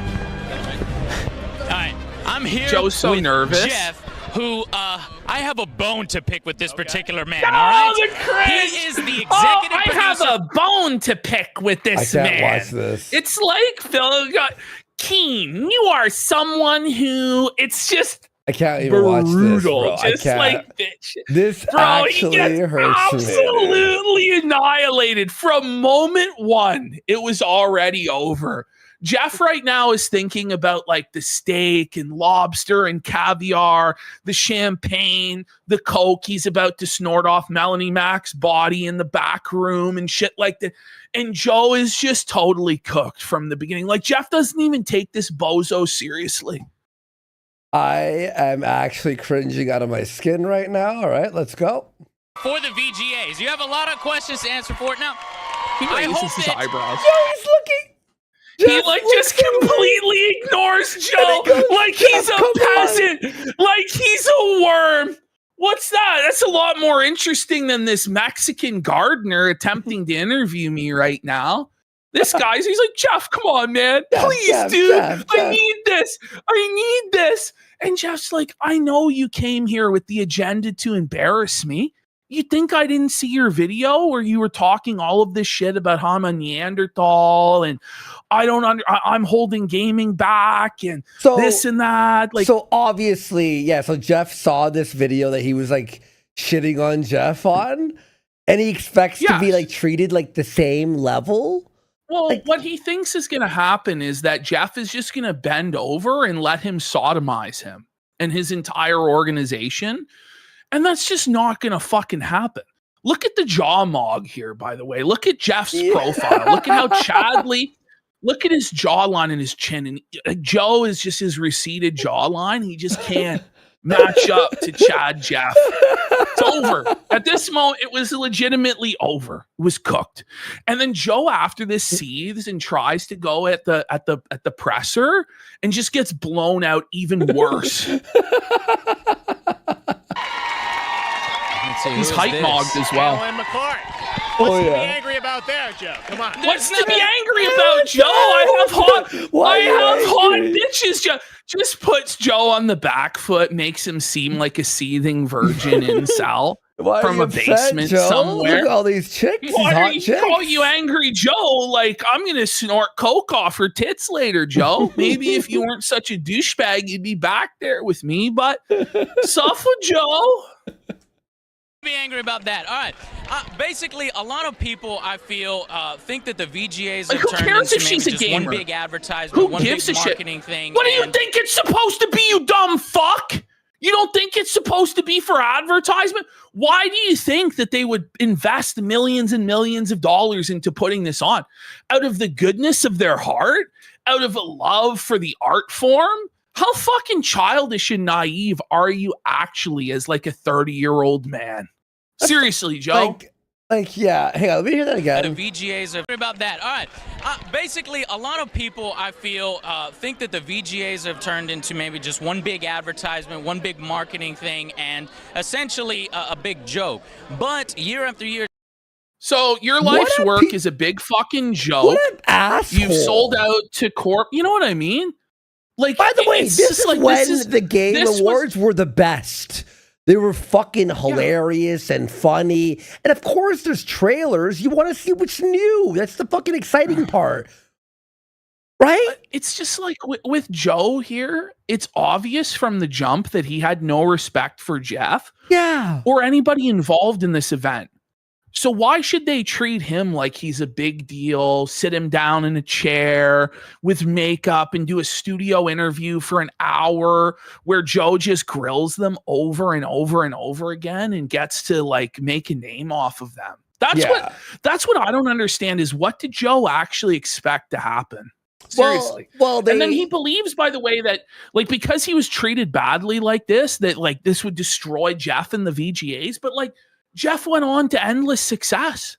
Like this had no effect on him whatsoever. Go ahead. Well, the VGAs are the biggest thing now, like ever. Like I can't miss them. And even I thought last year's was a bit better than the one like the last few. Obviously, there's some issues with them, like all the woke shit and stuff. But you know, anyway, let's continue. It seems the VGA. Yeah, it's the new E3, right? The Game Awards have become where people present their fucking shit, right? That's what's happening. VGAs seem to get better. Ball washing a Jeff Keighley is one way to go. I'm not ball washing him. It's the only way to go. You know if what? you're not chilling for Jeff Keighley, if you're not ball washing either Jeff Keighley or Billy Mitchell, you have no taste and you should get the fuck out. Yeah. Okay? You have to suck on both of their dicks as hard as you possibly can. If you ain't sucking their balls, I don't have anything for you. Sorry. And I just want to make sure that consistently happens. So you gotta let me know after you see the show tonight. What do you think? Well, I will let you know what I think. You're judging it before you even saw it. We're trying to get invited to the next Game Awards, by the way. I love the way that he just completely reframes it and makes Joe look like a total seething piece of shit. Where it's like, well, you're gonna have to let me know after you see the show. I mean, we've made a lot of changes this year. It's a great program. What's the problem? Why are you judging us prematurely, Joe? Okay. What's wrong with you? You know what I loved about the last awards? Kojima ball washes Keighley every year, right? But on the last show, remember? Fucking Expedition won everything, and like you could see Kojima like melt down, like on the fifth award. That's what he deserves. As though he doesn't have enough accolades though in the industry. You know what I mean? Yeah. Like, figure it out, Kojima. Sorry, buddy. You made a sequel of a mid-game. I mean, it was an okay game. What's great about this show, I think, is that it works for gamers. The gamers love the world premieres, and I think it shows the best of our industry to a wider, more. Here's the problem with particular categories like best independent game fueled by Mountain Dew. Well, it kind of takes away. Yeah, we don't have that category this show. Oh, so you took away the best independent game fueled by Mountain Dew. Suffer, Joe. We don't even have that category. You don't even know what you're talking about. You're not even informed about the situation, Joe. And it's like, oh no, there's a sponsorship for Mountain Dew. Who gives a shit? Buddy, how do you think they pay for the fucking the auditorium and the speakers and the do you PAs. Think that they're just supposed to take a multi-million-dollar loss on the show? That's the one thing. Fuck that shit, man. I hate when people are like, silly. Why do you have sponsors? It's like, do you think it's like a charity event? The fuck? Well, this is the thing is, like, this is like a college dude bro socialist who has no idea how the world works. Like, you're working for the man. Yeah, I am. When you're ready to join the big boys club, you will be as well. Yeah. Independent game, which is being presented by Guillermo del Toro tonight. Love it. Oh, Guillermo del Toro! He's like, there he goes. This is prestige. We have Guillermo del Toro. I don't know if you've ever heard of him, like Pan's Lab, Academy Award-winning filmmaker. We're raising the prestige of gaming by associating it with these big names so that no longer it'll be thought of as a child's hobby. But yeah, you go ahead, Joe, your YouTube reviews, right? Like, what have you done for gaming exactly? Yeah, right. And then Joe has no choice, by the way, but to bow down and admit that it is an improvement. So inside 90 seconds, Keeley has just completely emasculated Joe, cut his balls off, exposed him as ignorant, big leagued him, and got him to agree that the show has improved. It's over. It's literally over. Round one. Knockout. It's done. Why is everyone else not working? Improvement. Moving along. Basically, what? Big leaves him again. And Joe's trying. He's like grabbing the shoulder. No, come on, bro. Please pay attention to me. Pay attention to me. I'm important. No, you're not. You're nothing. By the way, like Jeff Keighley is supposed to not look and smile at his guests of honor at the red carpet. I'm sorry. Who the fuck are you? There's actual celebrities over here that if they don't see Jeff turn their head and look and smile, hey, bud, they'll be like, why is Jeff big leaguing me? I'm a big deal, you know? But Joe thinks that he's important, but he's not.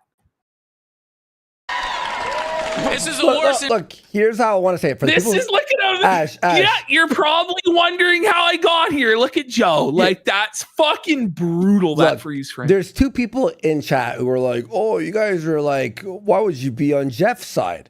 Here's my question to you guys. Well, you have two choices. You could hang out in Joe's house filming a vid with him, or hang out backstage at the Game Awards with Jeff and all the fucking crew. Go ahead. Press 1 if you'd rather hang out at Piss Pablo's house. Press 2 if you want to be invited to the fucking... The reason why I'm arguing for Jeff is because I've never seen anybody actually defend it from Jeff's perspective.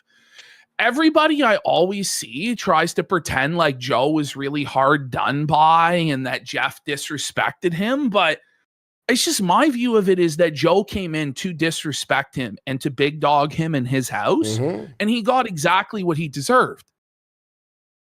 Only one person hit one. It was Perfect Savage, and you are banned. Kidding. Environment to conduct an interview in.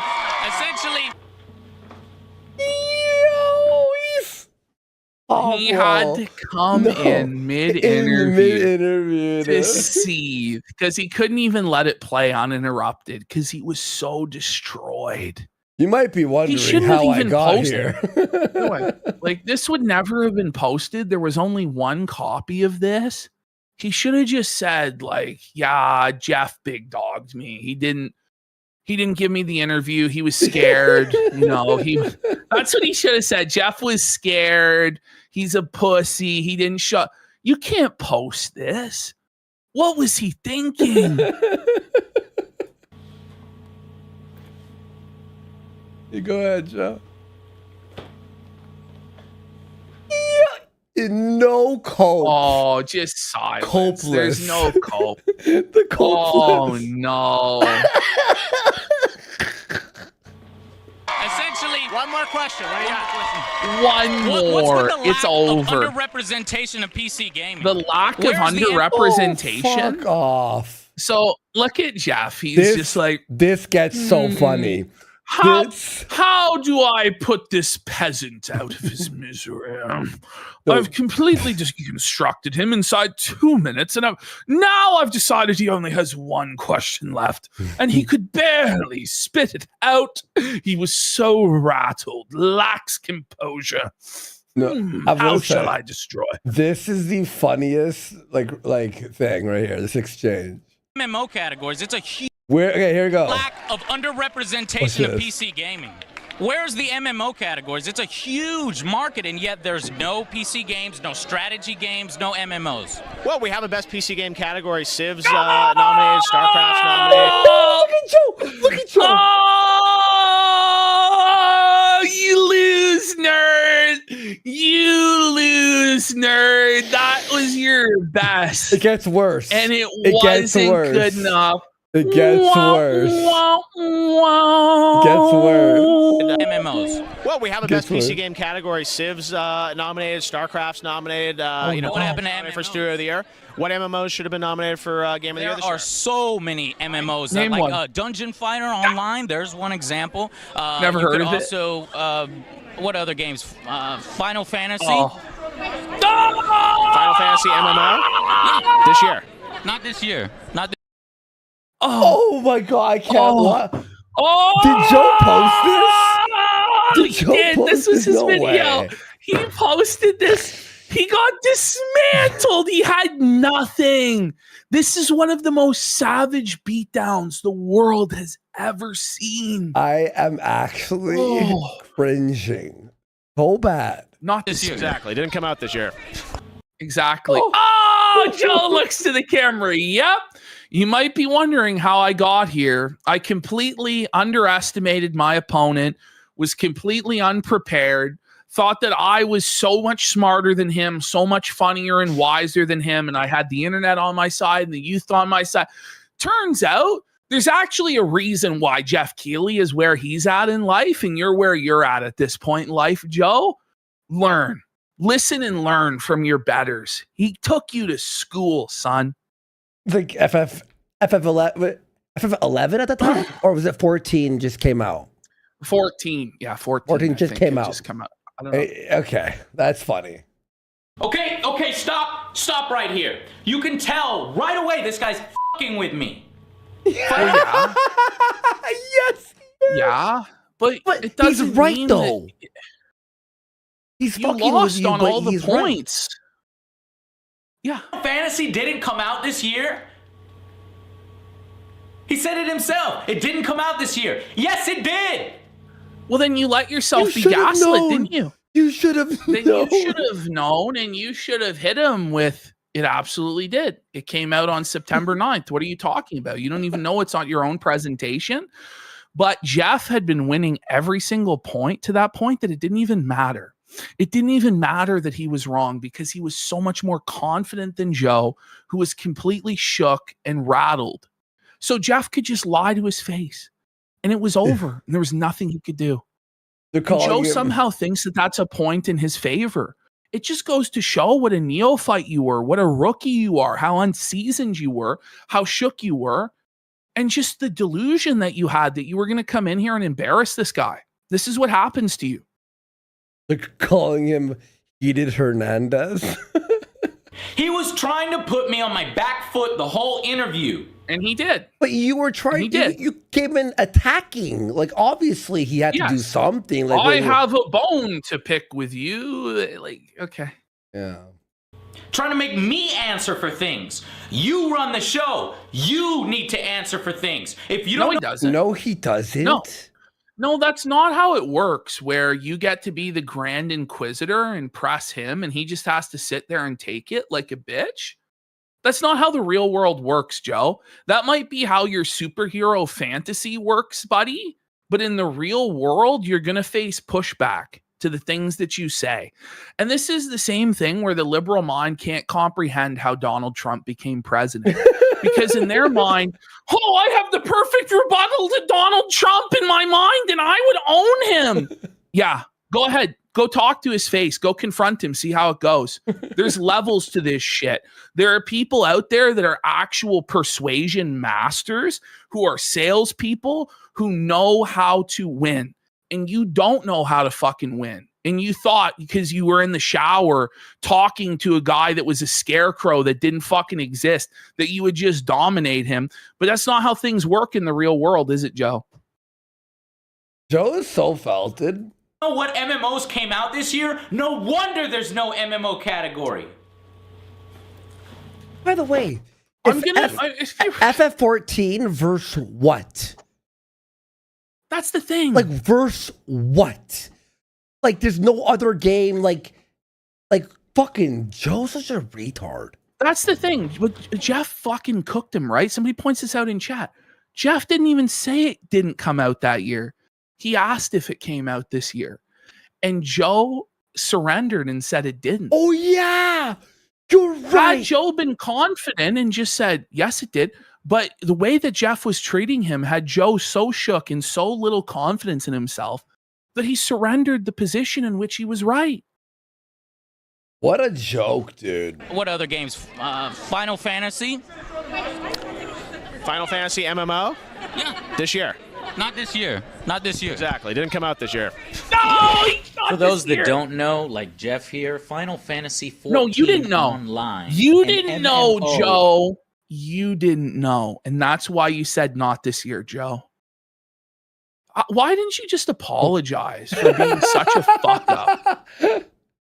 He should have I'm so sorry, Jeff. I didn't mean to. You're right. You are the Doritos Pope. You are the king of gaming. I'm sorry. Like, bro. Came out September 21st of 2010. And that's just Final Fantasy. Why am I answering what MMOs the came out mogging this here year? is pretty you intense. Run the like, award look at show, Jeff. remember? Like, he's so relaxed, like just smiling, hands like this, looking dapper with his bow tie. Yeah. Meanwhile, Joe's cortisol is spiked through the fucking roof. Like, his fight or flight has activated, and he's basically choosing to flee from the confrontation and accept that Jeff has completely dominated him. It's sad. How about Star Trek Online? I know it wasn't very good. Or how about all of the free-to-play MMOs that are released? There are plenty of good ones. How about none of the... Fuck them. No, but how about none of the advertisers gave a single fuck about sponsoring MMOs? Like, aside from World of Warcraft, they didn't care. Look, I played like, shouldn't be dictated by the advertisers. It's not like who gives a fuck, bro? Just because it's not a major title doesn't mean it does not deserve an award. What do you mean? Just because it's not a major title doesn't mean it. If it's not a major title, video games are made a year. Like, who the fuck cares? Yeah, like if it's an indie title, but it reached massive prominence, then maybe it deserves an award.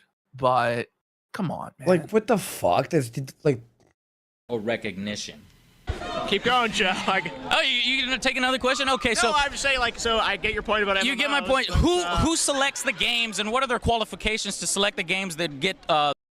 Well, you could have looked that up on the website. Oh my god. He's just obviously so angry, by the way. Advisory board of journalists from all the top publications, GameSpot, IGN, Are you serious? Entertainment Weekly, yeah. That's new information to us. That's perfect. Very publicly available, Joe. If you Are you fucking kidding me? There's no way. No, There's actually no fucking... This is brutal. This is actually...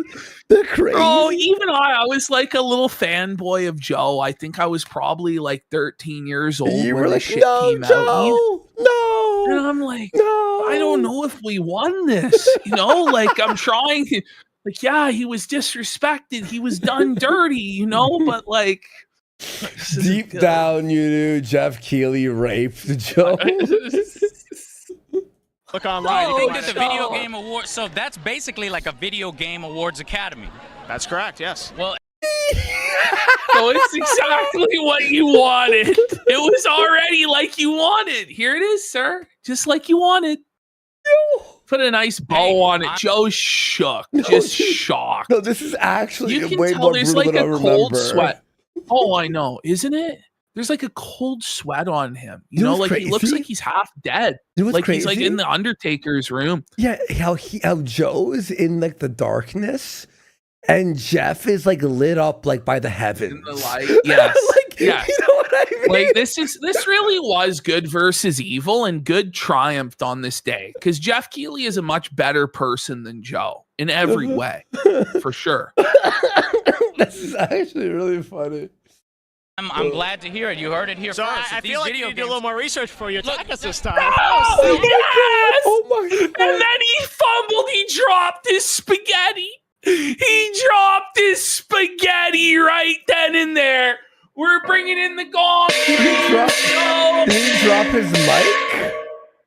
He dropped his mic. No, he dropped his dog. He dropped his slip from his hand. I feel like you need to do a little more research before you attack us. Jeff hit it out of his hand. I feel no, he did. I'm he glad to hear smacked it. You heard it down. it. He gave I feel it. like you need to do a little more research before you attack us this time. This is not how I wanted to do it. Come on, No, this is not how I wanted to do it. And you have a piece of paper that you're having to read off of, so unprofessional, didn't even memorize your talking points or your questions, bud. You needed a piece of paper. You look like a fucking amateur, and you want to know why? Because you are a fucking amateur, because you're a fucking nobody, and you'll never actually be anything in this industry, bud. This entire ordeal cemented that you'll never be anything in this fucking industry but a 2-bit streamer from your fucking living room, and that's your way. That's your lot in life, son. Was it worth it? I love how we're A-logging Joe with a 17-year-old video. Well, because this sums up his life. It does. This is his life. This was his moment. This was his moment to come in there and prove what a real man he was, what a king and a conqueror he was. And he dropped his mic. He dropped his spaghetti. Jeff Keighley actually knocked it out of his hand, but in such a subtle way that nobody would even notice. Just clowned him. To this day, you know it bothers him. He'll never live this one down. Ever. You can't ever live this down. You should do a little bit more preparation before you come in here attacking us.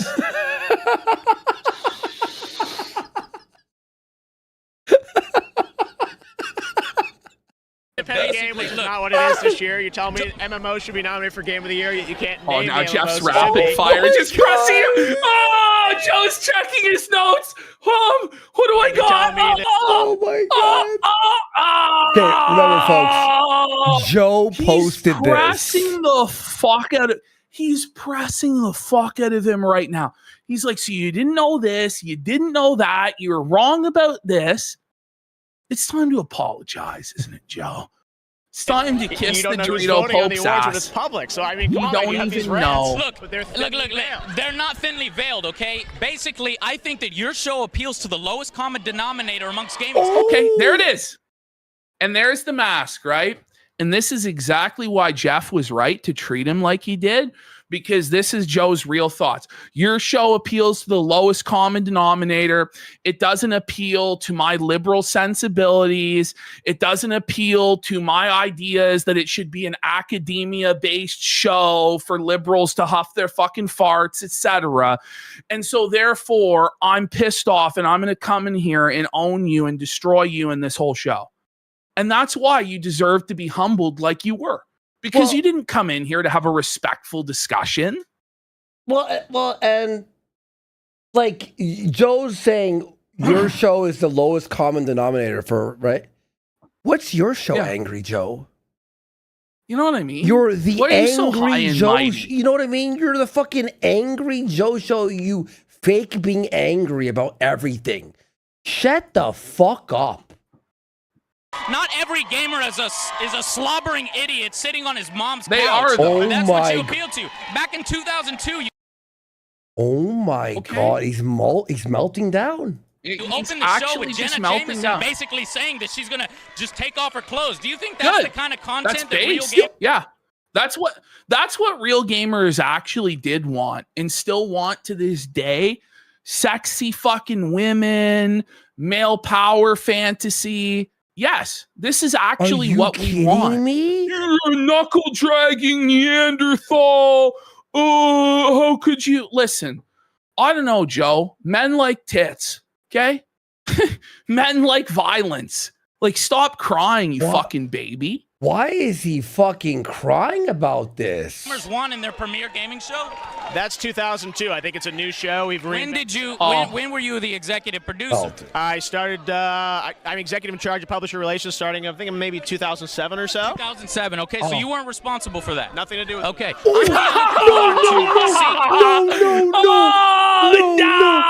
No. Every one of his talking points was destroyed. Every single one of them demolished and debunked. But this is the guy who will be like, trust and believe.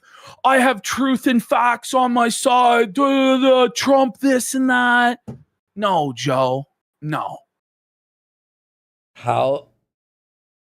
That's actually fucking hilarious. Because Spike TV ran the first few awards.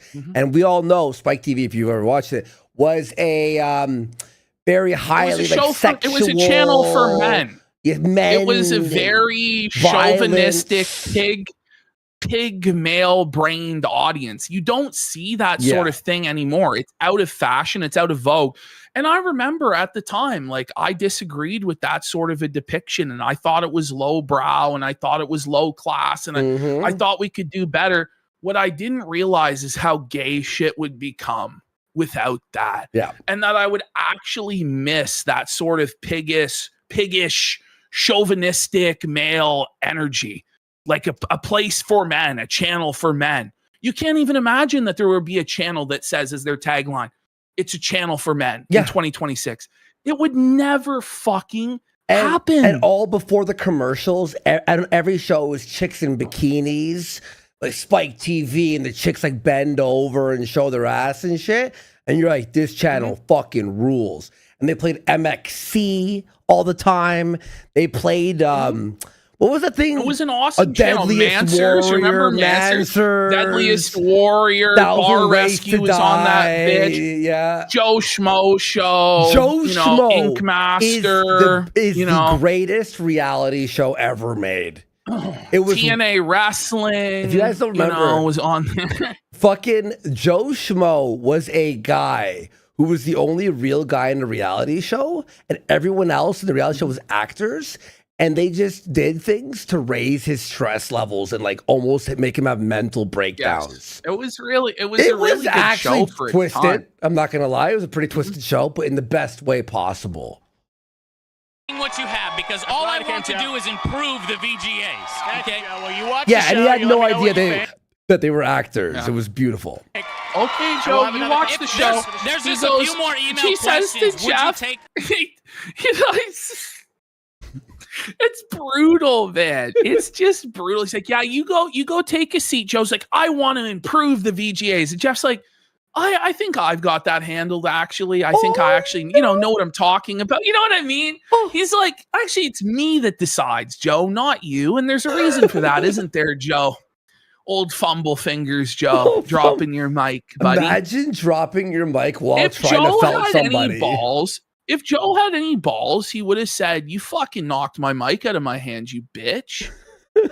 And then seen what he said. And then just sucker punched him and went to fucking jail. Like, because he's just getting punked out to a point where his masculinity is really like at risk here. Like he's losing everything. Fuck. Email questions and maybe absolutely. Thank you very much, sir. Thank you, Jeff. All right. Oh, but you did let him go that easy, actually, and you shook his hand after he really sodomized you. You know, yeah, he fucked you up. Environment over here, damn man, it really pissed me the hell off. Damn man, that really pissed me the hell off. He's gonna cry. Cooked. Is he gonna cry? He did his research. He did do his research. He knew exactly the talking points. Me on my back foot right there. This idea, by the way, that Jeff Keighley didn't watch your video and didn't know the talking points you were coming in with. See, this is the thing. Joe thinks that was a sign of disrespect, how he was handled. Yeah. But it actually was respect, because Jeff knew that if he sat down with him and gave him this respect and gave him the opportunity to get comfortable and gave him multiple follow-up questions in a safe environment, that maybe he would lose. Probably not, because Jeff's a smarter guy and Jeff has media training and he knows what to say, but he doesn't want to run that risk. He has a multi-million-dollar enterprise to run. So he ambushed Joe in the way that he did and treated him like he did to break him. And he broke him successfully. Well, and that's just the way the world works. It's to prove that he has like the upper hand.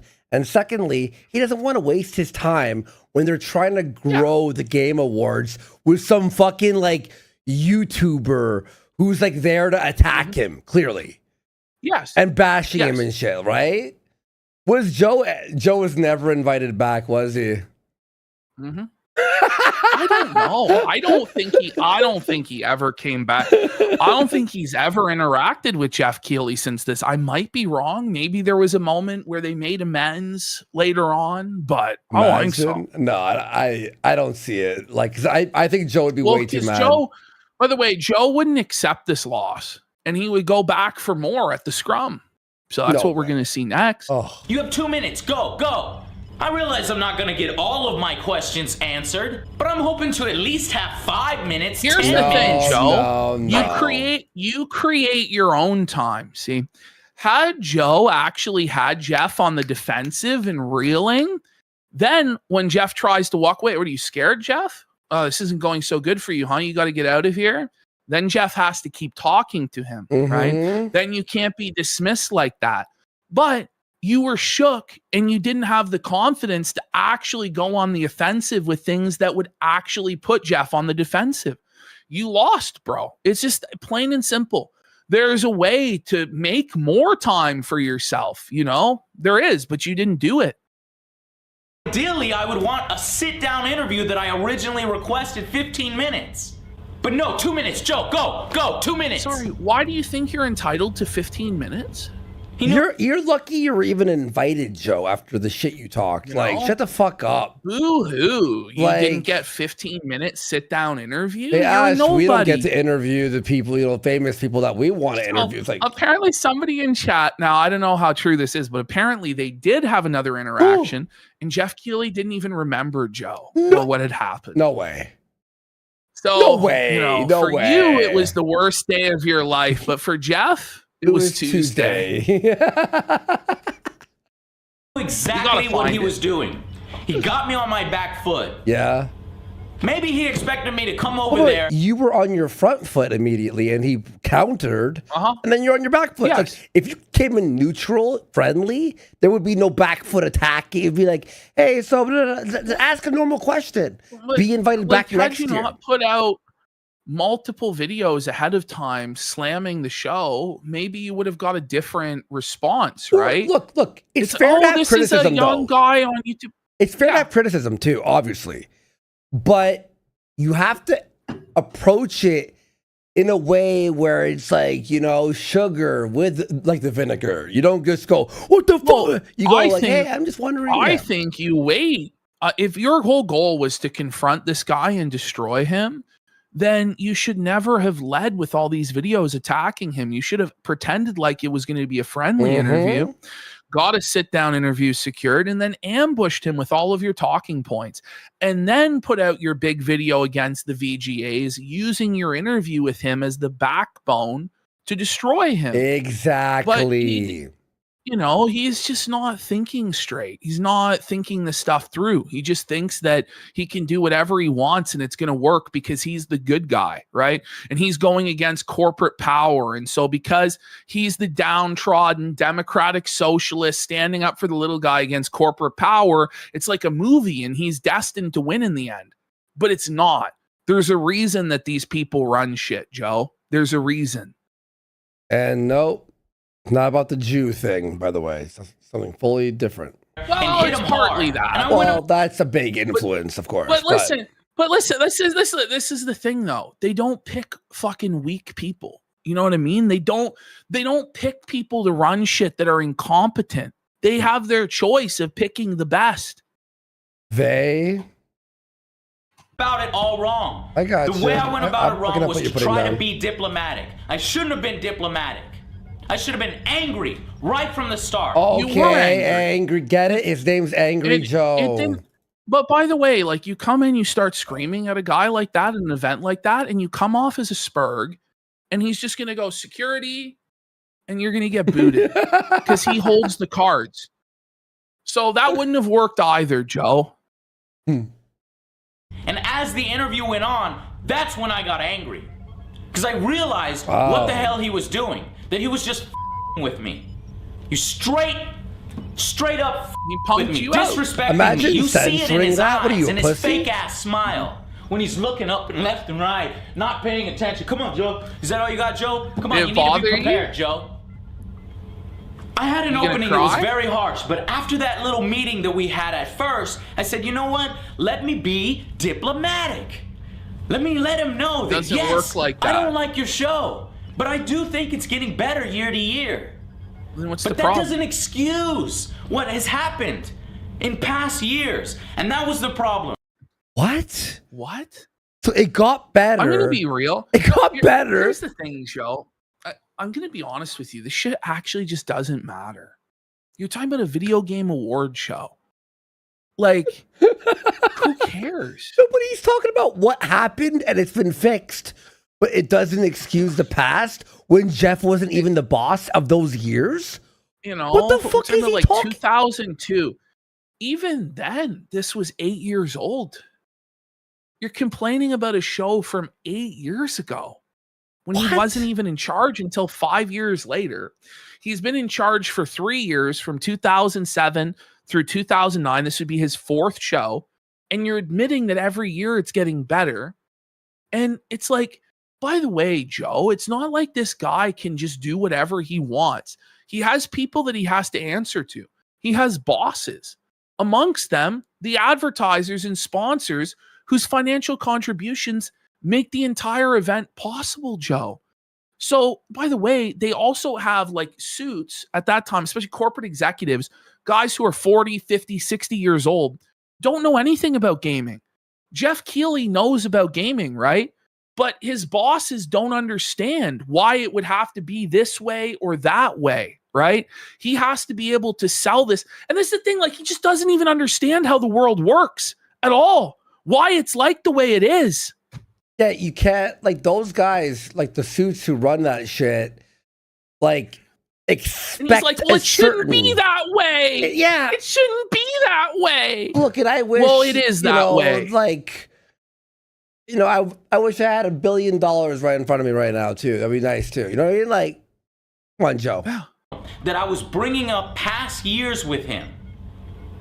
Because that's so easy. That's so obvious that you can shut that down immediately. It's not in this year's show, Joe.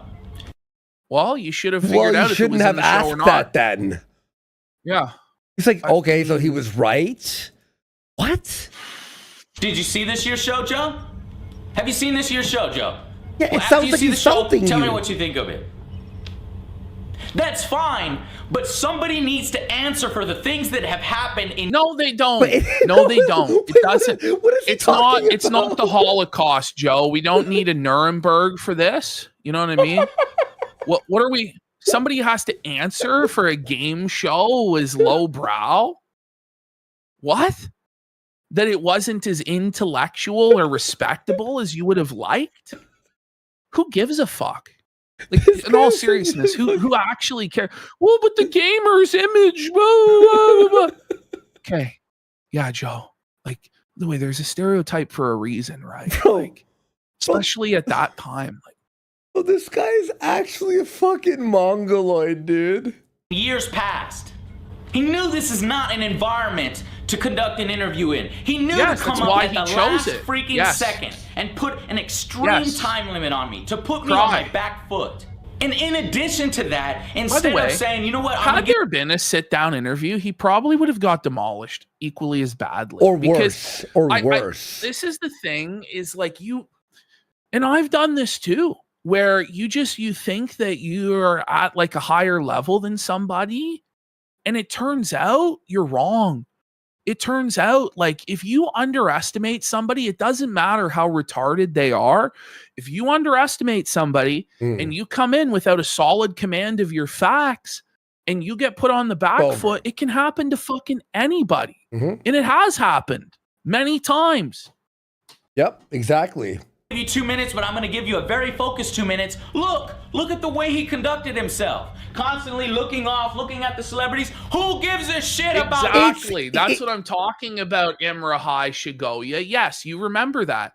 That was an embarrassment. It was. Because we came in way too hot. We completely underestimated that guy. And I will never, ever underestimate anybody like that ever again. You have to learn from that shit. You have to. And let's continue. Dane Cook.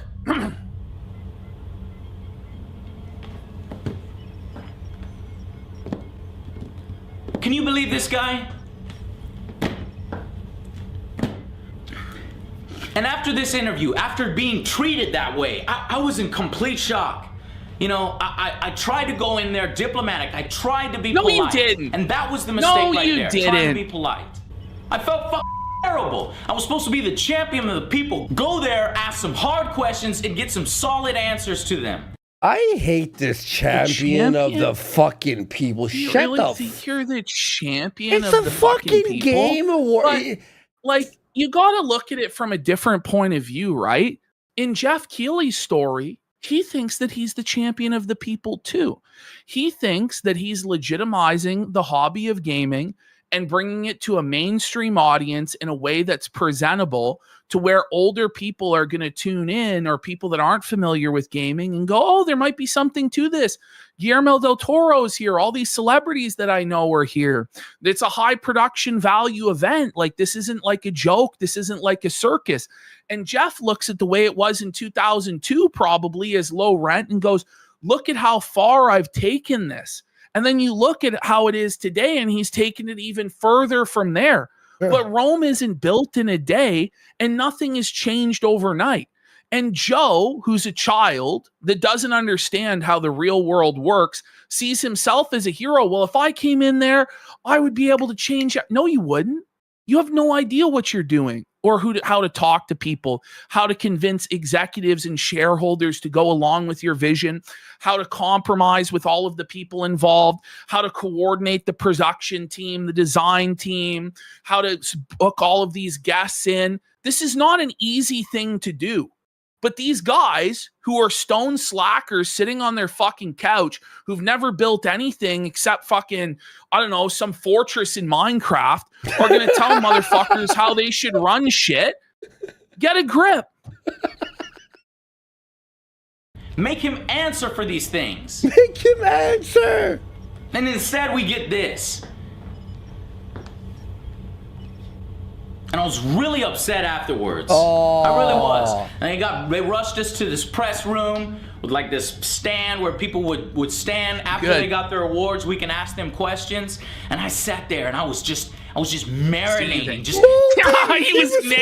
He was spalding. That might be the sticker. Look at him there. He was marinating in the seethe.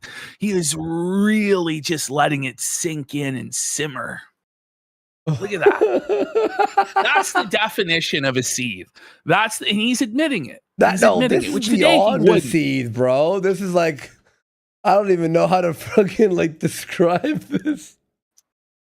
Fuming. And I let it be known what happened. I was talking to all of the press members. What just went down? You got felted? You openly told people you got felted like that? I would leave. I'd go, I'm going to my hotel. Disrespect. And I would just pretend that this never happened. I'm going to get drunk at the hotel. I'll delete the footage and we'll move on. You know what I mean? They knew about the interview between me and Jeff. And I was like, man, I must look really bad. I must look really bad. Like I let a lot of people down. Yeah. You did. And then I took my camera and I was looking at the footage and I was like, I need to see this. I need to see what happened. And I was looking at the footage. He was felted so hard he couldn't remember what happened, you know? Like he was like out of his memory. Like a rape victim. Like he actually is like a victim of a sexual assault, you know? Oh my god! He's like, what happened? Is there a Spanish option for this one? No, probably not. Can you imagine if there really was? Is there? My god! No. Yeah, voice boost. What's that? What does that do? And then I really looked at it. Oh, it's for people with hearing impairment. That's pretty cool, actually. Okay. Well, that's pretty cool. They're adding so And I many said to features. myself, It's such a shame we're banned. Fucking Jared. I know. Bastard. Don't worry. Don't worry. One of these days. We are rebuilding. Wow. You could see this guy. You could see his attitude and the way he's treating me. So, Eminent Does he Demon, not realize? It was hours ago. I scrolled back to try and find it. I have been hearing you. If you just write it again in chat, Write I'll it read again, bud. Okay, whatever. Yeah, write it again, bud. Whatever you write next in chat, buddy, I'll shout it out for you. I feel bad, okay? That I represent you guys? That I represent a bunch of core gamers that have serious concerns with the show? It's thanks, and this is how Casino he treats Heart. us? It's not like you actually have good faith concerns, right? Like in all honesty, you wanted to go in there to make a name for yourself, right? Yep. You wanted to gain clout and fame off of his name. Like, let's be real, man. He thought I just some random guy off of YouTube or some blog who You nobody are, though. watches. Well, that he could just kind fly of. in here, treat like that, shut me up, and then send me back. Like I wouldn't put That's up what the he footage did. if he destroyed me in the interview. Here's the thing. After I reviewed the footage, he didn't destroy me in the interview. No, but he did. But my God. But he did, Joe. But he did. This is a cope, Joe. How old this was is a real Joe strong here? cope, bro. How old was Joe here? I actually don't. He's probably know. very young, Like- right? Probably like, so he's, how old is he right now? So he's 40. He's 41 now. He So was we take 16 years away from that. And he was what, 25 years old? 25? 41 subtract 16 equals 25. Okay, perfect. So Yeah, he so was he was- 25 years old. Listen, even when I was 25, He I should thought have I was the known shit. better, You know, I was though. like, oh, I know shit. Bro, it's like, Joe, you're dealing with like things that aren't. That's the thing. Like You he's weren't basically experienced like enough. straight out of college. Like Mhm. I don't even know what sort of job history Joe had / has ever had. Considering for like almost 20 years now, he's been doing exclusively this. Yeah. Well, there are levels I to don't this, know. right? Like someone said in chat said, there are levels. Like, yeah, you're 25, your brain's fully developed, you went from college, but then there's a next level, and then there's a next level. There's certain things that he didn't understand where Jeff understands, and that's why he was felt it easily, like beyond easily. It was like two juggernauts going against each other, and that's when. What? What a cope. You were not a juggernaut. You were not a titan. You looked really scared, really unprepared. You admitted to things that weren't true because you weren't confident in yourself. You dropped your microphone. You're looking at your notes. I'm sorry, but have you ever seen anybody respectable in an interview that's got notes up like this on a piece of Never. fucking paper like that? Never. It never happens. That's a speech when you're a kid. Tom said this. He's like, Joe, don't be down on yourself, man. Look at the way he's acting. You got him right where you want him. He knows who you are. He called you out here for a specific reason. He To was humiliate ready for you. He succeeded. Yes. And this It's is how he true. treats you? And he comes out looking like a complete douchebag. No, So, he give me doesn't. one, though. man. What? Like, Make a show. Let's go. most All right. listen, What is he talking if you about? showed this, if you showed this to anybody who wasn't an Angry Joe fan, they're gonna admit that he was humiliated and embarrassed. Like, if you just show this to somebody who doesn't even know anything about video games, like to your ma or your dad, they're not gonna side with Joe. They're gonna be like, who's this clown? He got completely big leagued and embarrassed. Like, that's just the way it is. He was big leagued. He is the executive producer for the VGAs. You have a lot of Is he replaying his failure? Well, yeah, he's replaying it where he's like adding to Jeff's status, saying how the big deal Jeff is. And then in that moment, Jeff is like demoting and degrading Joe and just like looking over to the red carpet, just completely dismissing him while Joe sucks his balls. Like, it's just such a power move. Like, he's just got completely alphaed. This is brutal. Questions to answer for it. Now, I hope that is improvement. That's improvement. But what you should say is, like, how can you're moving along? Like, you know, Joe should have just walked away. Like, if Jeff turns your back, you'll just either walk away or be like, hey, you're disrespecting me and my audience's time, okay? You may not think that I'm anybody. I'm just a small-time YouTuber, but my audience buys video games too, and you're disrespecting them and their time. So are you going to answer my questions or not? Like, that's just right on the spot. Yeah. Right away, like how you can put him on the back foot. So you're not concerned about any of the consumers that I represent who watch my program. You're not concerned about their questions, right? It's exactly what we're saying. You big shots in corporate, you're out of touch with the common person. You don't care about our concerns, to where when you get an opportunity to speak with the grassroots, and this is the future, you may not realize it now, but YouTube is going to be the future, Jeff. Jeez. And you're disrespecting me and my audience like this. If you were Angry Joe, bro, if you were Angry Joe, you would have raped Jeff. With that speech. Maybe not, because I don't even know, like, but it's at least something. It's at least something. Look, it might not impress Jeff. He might try to felch you still. However, your audience, and I think the general audience, would be like, that was respectable. Yeah, no, he's right. Yeah. Like, yeah, maybe like, he's not a big shot. A position of strength. Even if you are, like, you have to almost have a delusional belief in yourself in situations like this. Yeah. You can't be shook. You can't be frightened. You have to meet the moment. And he didn't meet the moment because he was intimidated by the lights, by the glitz, by the glamour, by being in a room like that. And you're at the red carpet and all this. And it's tough. You know, it's tough, especially when it's somebody like, you know, I grew up watching Mr. Medicare. And then one day I'm just going to debate Mr. Medicare. Like, how the fuck do you know what I mean? Like, you feel like shook by that in a way, but you have to have like a delusional belief in yourself in a way that's like, well, no, I'm not going to be intimidated. I'm going to meet this moment. You know what I mean? Yeah. And, you know, I didn't win on that day, but I learned a lot from that.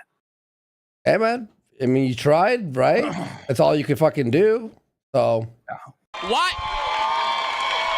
Jeff. The independent game, which is not what it is this year. You're telling me MMO should be nominated for Game of the Year. What's the thing? You could just argue what you actually believe instead of trying to do gotchas on a guy. Like, you could just be like, this is out of touch. It's sold out to corporations. Fuck you. And just like, don't buy into his bullshit. But Jeff just completely dominated the frame and raped him. Look, definitely a big raping. You don't know who's voting on the awards when it's public. So, I mean, come on, man. You have these rants. Look, but they're they're not thinly veiled, okay? Basically, I was livid after the interview. And I went up to the lady in charge of the press room and I said, can we get Jeff back here? He wasn't planning on coming back here. He's there because I asked that lady to go and grab him. She said, yeah, sure. He wasn't planning on coming here. Yeah, we can get Jeff. And she goes off and she gets Jeff. By the way, that lady, whoever that was fired that night. That lady who grabbed the Jeff and brought him to Joe was fired immediately right after that situation. Big awards still to come. Oh, this is an amazing segment. I love this shit, man. Like, honestly, I enjoy this a lot. You know, I've wanted to do this video breakdown. Like, we'll go back.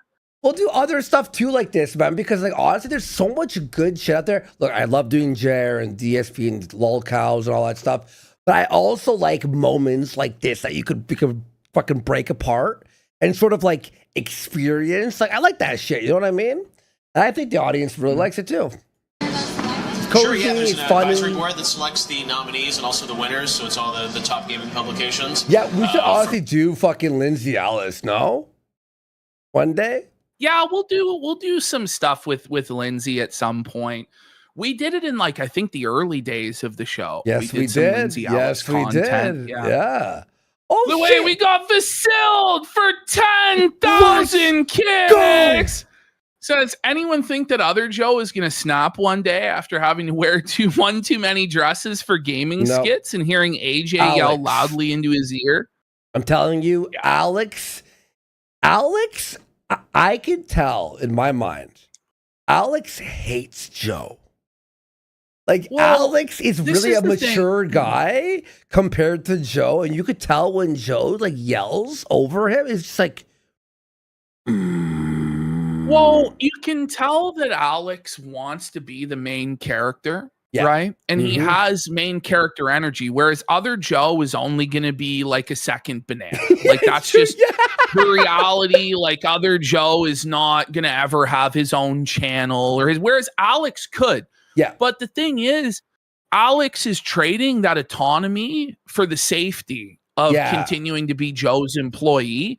So he can't really bitch when Joe calls the shots or talk over him, because Alex knows right well that if he was to probably start a channel today, it would not get the traction necessary for him to survive off of for a living. Yeah. So that's why he answers to Joe. And if he really believed in himself and believed he is better than Joe, then he would start his own enterprise and work for himself. But he doesn't believe in himself enough, so he has to be Joe's bitch. Yeah, and I actually believe, I'm going to be real, when I do watch the reviews, which is not often, but the news, whatever, the reviews, Alex's take is usually like, not always right, but like the best take. Like, he always has like a reason why he's like, whereas like Joe, Angry Joe, feels like it's like random. It's like roulette with his take. You're like, what? Whereas Alex has like a train of thought. Honestly, though, in my mind and in my heart, though, I'm there for Angry Joe. And I'm there for Angry Joe's opinion. And I don't really give a fuck about his two dumb sidekicks that never built anything on their own and are just purely parasiting off of what Joe has built. Like, I really don't give a shit. You know what I mean? Like, I don't care. Fair enough, actually. Yeah, but I like Alex. I think he's the best one. Mainstream publications like USA Today and Entertainment Weekly onto gaming publications like IGN, Game Trailers, GameSpot, Game Informer, all the big magazines. So everyone plays the games in advance of their release because the show's in December. We want to make sure that everyone has fully played through the games before they vote. We have just like a boilerplate, very corporate press conference here where it's just like, let's get the questions in, let's get the answers in, let's get there. But Joe's going to come in Kate flying, trying to felt Jeff. No way. I don't remember this. And Vaseline, thank you for that massive fucking drop there, man. Thank you everyone for being here. We really appreciate it. At 5 a.m? How did the time go? Because I'll say this. We're ending the show with a thing that we really like compared to DSP. Yeah. We're like, just get the fuck out of here. Get the fuck out of here. I want to get out of here. You know what I mean? All these games, I think by the time the nominees are announced in November. So the next act, we announce Blinks. You didn't know about that one, right? Okay. There we go. Yes, Angry Joe. Have you ever considered the way he said it? Yes, Angry Joe. Yes, Angry Joe. Go ahead. Yes, he's calling upon the special needs kid in class. Okay, go ahead, little Jimmy. Okay. What do you got? Have you ever considered a live bout between the best fighting game players on the big stage instead of bands like My Chemical Romance? Okay. Okay. All right. Fair enough. Fair enough. Bout between like the best fighting game players in the world, like in an upcoming fighting game. But this game, question is so easy to answer, right? You go, absolutely, that'd be a great thing to have one of these days at our event. Next question. Because he adds My Chemical Romance to be a little bit of like an asshole about it, right? To like rub it in, like, you know. Instead of maybe one of the more musical talents that don't really have a whole lot to do with gaming, like My Chemical Romance. Actually, those guys are big gamers. They have songs. No. The second best way to answer that. By the way, don't attack his partners, the people that he's working with. He's obviously going to defend them and his decision to bring them aboard. Like, I don't know. Why is he being so rude? In a lot of games. I mean, they're in Guitar Hero, Rock Band. No. They're in Guitar Hero and Rock Band. Joe didn't think of that. The opening song, which Planetary Go, is in Gran Turismo 5. So that's why we had them here, because there's that real. Oh my God! They played the Gran Turismo opening song. He's just so prepared and just off the cuff, just demolished it. You know, that's embarrassing as fuck, dude. That's really bad for Joe. Linked to gaming, so. What about the bout, though? Do you think that might be a good idea? Have a ballot? What do you mean? A bout between the. Oh, a bout. Great suggestion. We'll look into it. No, exactly. Great idea. Yeah, sure. Great suggestion. Oh, that's how I would have handled it off the top. But he actually destroyed him like twofold. Oh, they did the opening song for Gran Turismo. They play games. They're in Guitar Hero. He pretended though, like he didn't even know what he said. Ballot? What he heard it as bout. You know, it's like it's actually fucked, dude. Anything else, guys? That's all we got. I did notice. Oh no, Joe! You're not gonna try again, are you? He just can't give up. Oh, this is embarrassing. By the way, like everybody else gets one question. Everybody else gets one question, Joe. Like you're doing 3 questions with multiple follow-ups. Like nobody knows who you are. Someone called him Raped Rodriguez. Oh, he is a Raped Rodriguez at this point. And you asked me this on the red carpet. I know, it hasn't but changed. Do you think that you're going to correct it next year, or? Oh my! I'm embarrassed. I actually got secondhand embarrassment. For example, like even Jeff is looking at him like, okay, like this bro, is embarrassing for you, man. Like, do you want to fight? Like, is this what you want, Joe? You want to get raped today, buddy? When you have 4 categories for music games: best soundtrack, best music game, best original score. No, best original score is not for music game. Red Dead's not a music game. You have best original song. Far Away is not a music game. We have. Oh my! Did Joey? Oh, I can't. Like Joe just didn't know what he's talking about, man. That's fucking brutal. But this is the thing, though, is Joe came in thinking he knew this guy's award show better than the guy running the award show, right? Like, you have to be really prepared because this guy has probably been focusing on every aspect of this show for the last 6 months. And if he really didn't give a shit about anything going on at the event and was checked out, he wouldn't be able to just on the fly be like, no, well, Red Dead was nominated for best musical score. Like, obviously the guy is very involved with his show. I can't believe, by the way, this is not like a hate video documentary against Angry Joe. And it's an Angry Joe released video. This is Joe's crazy version of events. And, you know, I tried to buy into this when I was 13. And I bet. Like, yeah, because you're a fan. Well, he was an asshole and fuck corporate suits, you know, and I like watched Michael Moore. I'm going to be real. I can barely remember it, but I remember being like on Joe's side because I was a fan. And I was like, oh, yeah, you know. Yeah. One music game category. We have a best PC game category, too. But you're like young and you don't really. Category seems like the best music game category. Yeah, like at this point in time, I mean, like Colbert Report in like Daily Show or some of my favorite shows, right? So you know what I mean? That's like crazy the way that this stuff.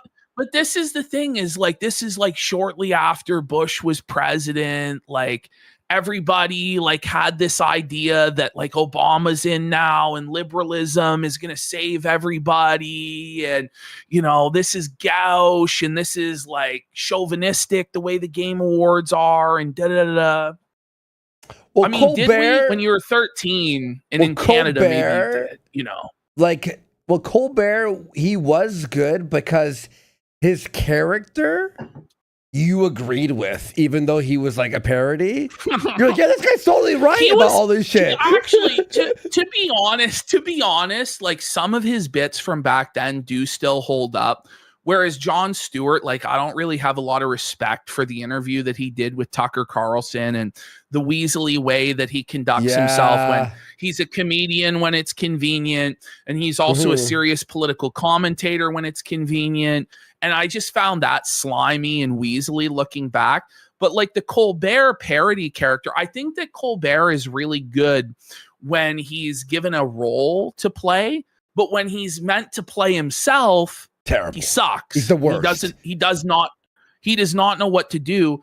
And he eventually, like, if you watch like those early Colbert late shows, they're really bad, even worse than like the Trump hate, because at least with the Trump hate, he had something to work with. Before that, he literally had nothing at all. And it just really exposed him. But there's certain performers that are good in certain spots or roles and aren't good in other roles. And the Late Show, he was just not meant for at all. Yeah, definitely. That's why it's being canceled right now. Best use of song. There's also another category, best use of song in the game. I'm just thinking maybe these could be cut down and you could do a fighting game or a PC game. You know what? Yeah, maybe he could do anything. Maybe he could have a million categories with every game involved and every game wins a trophy. But, yes. I hate that, by the way. When something's done, right? And then some guys, what about this? What about this? What about this? It's like, yeah, all those might be cool, but it didn't happen. We're here now. Some things you can't change. We do have a best PC game category. I'm not sure if you're familiar with that, but I'd Felted. go check out the website. All right. By the way, I'll just make one point about this liberal stuff quickly before I move on.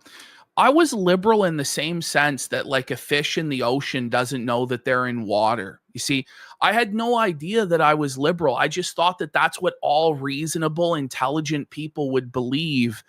And because that's how the culture was. It's like, this is what reasonable, intelligent people believe. Same. And these other people are ignorant fucking dinosaurs and we've progressed. And that's just, and I think that's how most people are, like in this current civilization or society.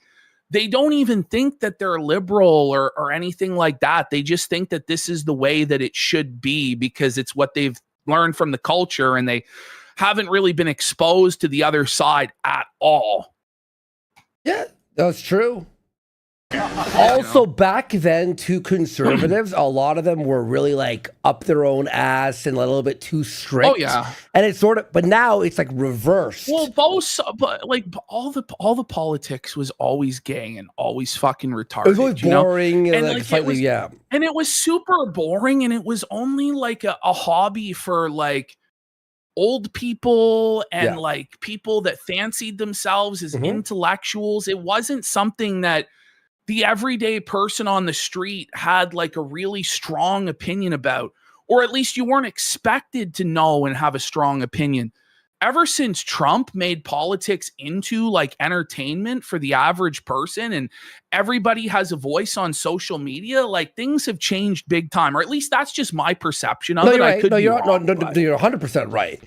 Like, honestly, man, like, the whole 2016 era, especially online, and everyone was oh shit, yeah, it's changed a lot. When I was younger, politics was like, turn this shit off. I don't give a fuck. Anything else, guys? Yo, G, check this out, man. Like, I know, real talk, I was talking with Evan Wells, right? And I mentioned that, I heard that in Uncharted 3, there may be a portion. I wanted to come at him hard. I wanted to say, Jeff, hey, in our interview back there, yeah, Final Fantasy came out this year, buddy. Why didn't you? But no, I didn't want to do that.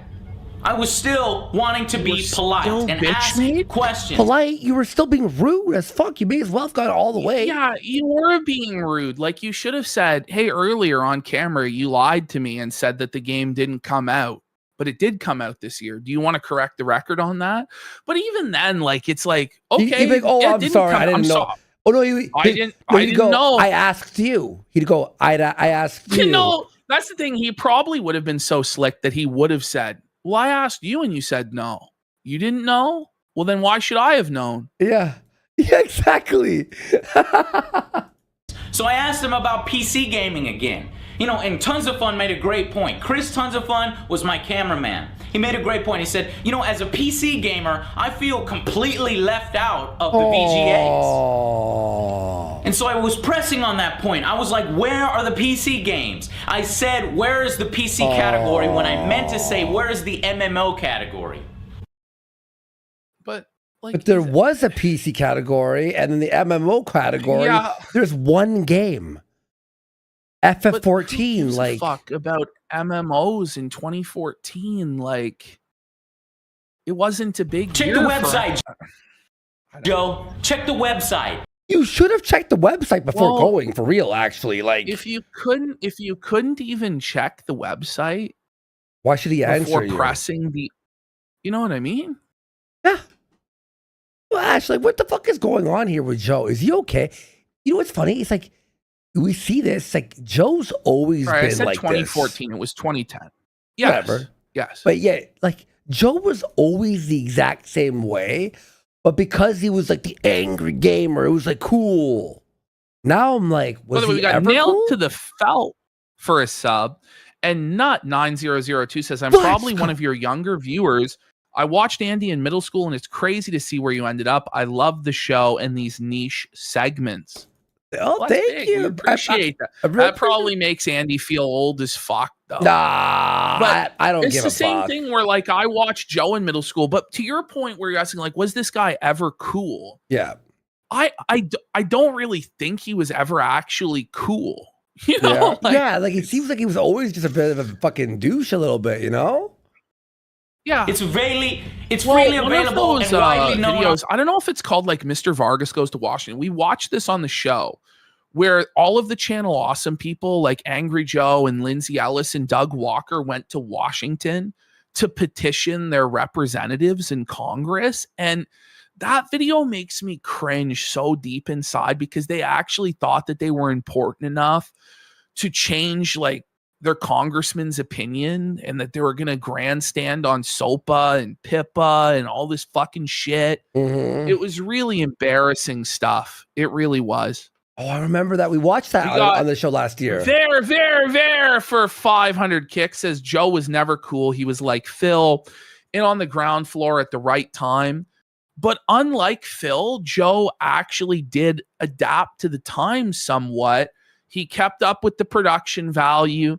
He kept putting out the reviews. He was consistent.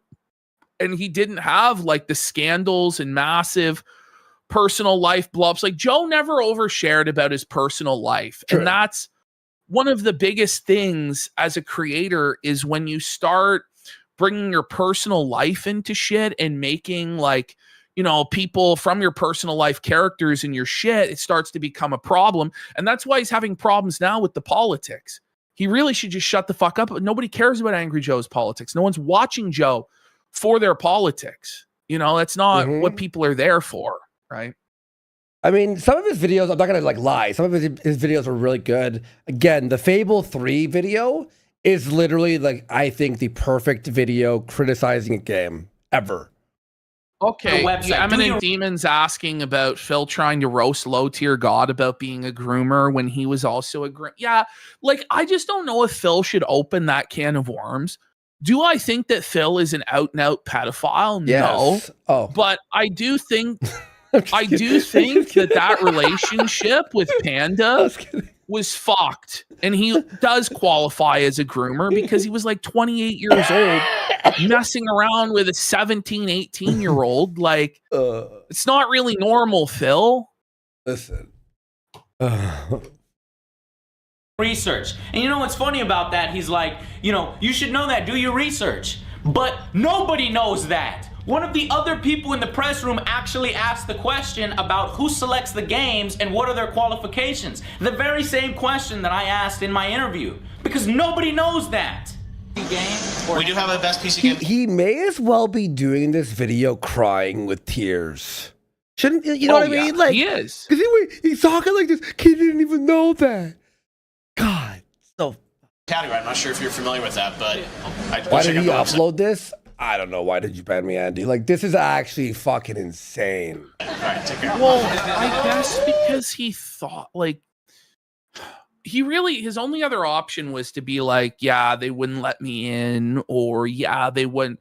But then if Jeff called him on it and was like, well, we did do an interview and you filmed it, like maybe Joe's only out was to say, oh my God, the SD card was corrupted. Yeah. You know? Yeah, and exactly. I lost the footage. Yep. Anything else, guys? Oh, is that right? Go to the website. Okay. Well, I guess the website will explain why there's no fighting game category, why there's no... Listen. And I think that's true too, McSwoley Bulkin. Joe thought he could control the narrative. He thought if he framed it with this 26-minute Cope video that he could control how people perceived it. But, you know, he really couldn't. I wonder what the comments do look like on this video, particularly the comments from when it was first released. I am interested. Let's finish this. I think what were you saying? He should have asked like this. He should have been like this. Hey, so will there be a fighting game category or an MMO category in the future, Jeff? Jeff would have answered you, but like, yeah, we're actually going to start adding more categories and da-da-da. We're still building up the show. And like, why aren't there any fighting game categories? Like, whoa, buddy, relax. MMOs, and why there's a serious bias towards console games. We are on the front page. Flake just opened up Kick, and we are literally expanded on Kick on front page, giant screen. Like, thanks, Kick. He's talking about best fighting games, right? It's like, Joe, there's like 3 or 4 fighting game franchises that dominate. What other fighting games? And like they release every few years. Like, you want there to be a fighting game category every single year? For what? Like, maybe. I don't know. Great maybe, point.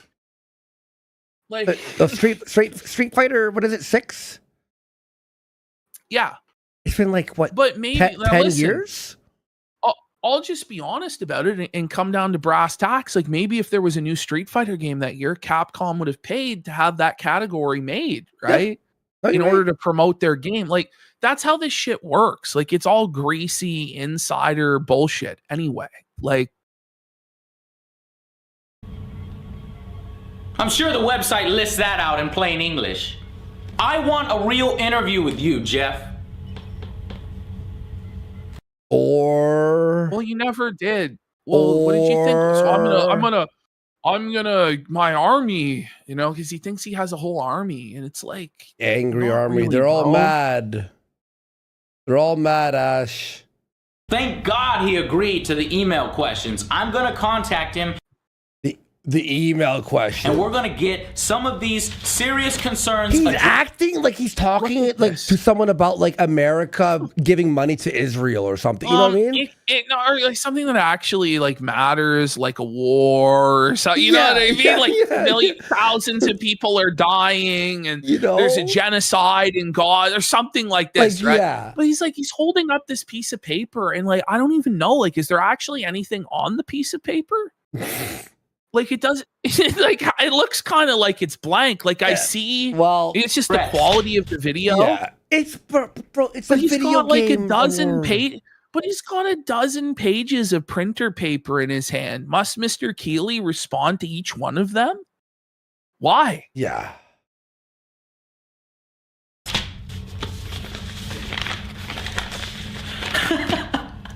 You can tell how annoyed he is. You can tell I got to him. You can tell that I have got to him. Maybe he doesn't like being asked hard questions. He thinks it's reflecting badly on everything he's created here. It's like, Joe, like, if I came and started pressing you with all sorts of hard questions about your life's work, would you like it? Yeah. No. Nobody likes that, Joe. It's like, well, he should be a better person and let me hold him to account and put. Here's how you say it, Ash. Hey, Joe, where are the angry reviews? Why are they all like these slop fucking Twitch stream? Why is the audio fucking garbage half the time? And like, why is the green screen not fixed, Joe? Tell me. Why are the skits such unfunny dog shit? And why haven't you listened to your fans for the last 10 years who've told you it's their least favorite part of the video? Right? Oh, because you have pretensions that you're an actual sketch comedian. is why. And like you're doing Saturday Night Live instead of just giving video game reviews for fucking man children, bud. You're posting 9 videos a day, Joe, a week, Joe, and 8 of them are trash. Why are you putting out fucking quantity over quality? Is it because you want the money? Are you greedy? Like it's you can do it to anybody. You have 3 different opinions on Superman, Joe? Which is your actual review score for Superman, Joe? You can't ask me that. It's like, okay, well, but it's like, does he submit himself to the public forum to be examined and prosecuted rather like this? Like, no, he doesn't. Buddy. He's used to softball questions like, whoa, that was an awesome game announcement. Let's talk more about that game announcement. If he really was just always getting softballs and smoke blown up his ass, how was he able to dismantle you so effortlessly? Right? Obviously, he can handle hard-hitting questions because he destroyed your questions because they were crap. And by the way, he took your question in front of the public after your fucking trying to felt him interview. He said, yes, Angry Joe. And he responded all your questions and felted you. No, let's talk more about the show, the integrity of the show. Neil Patrick Harris winning the best voice actor?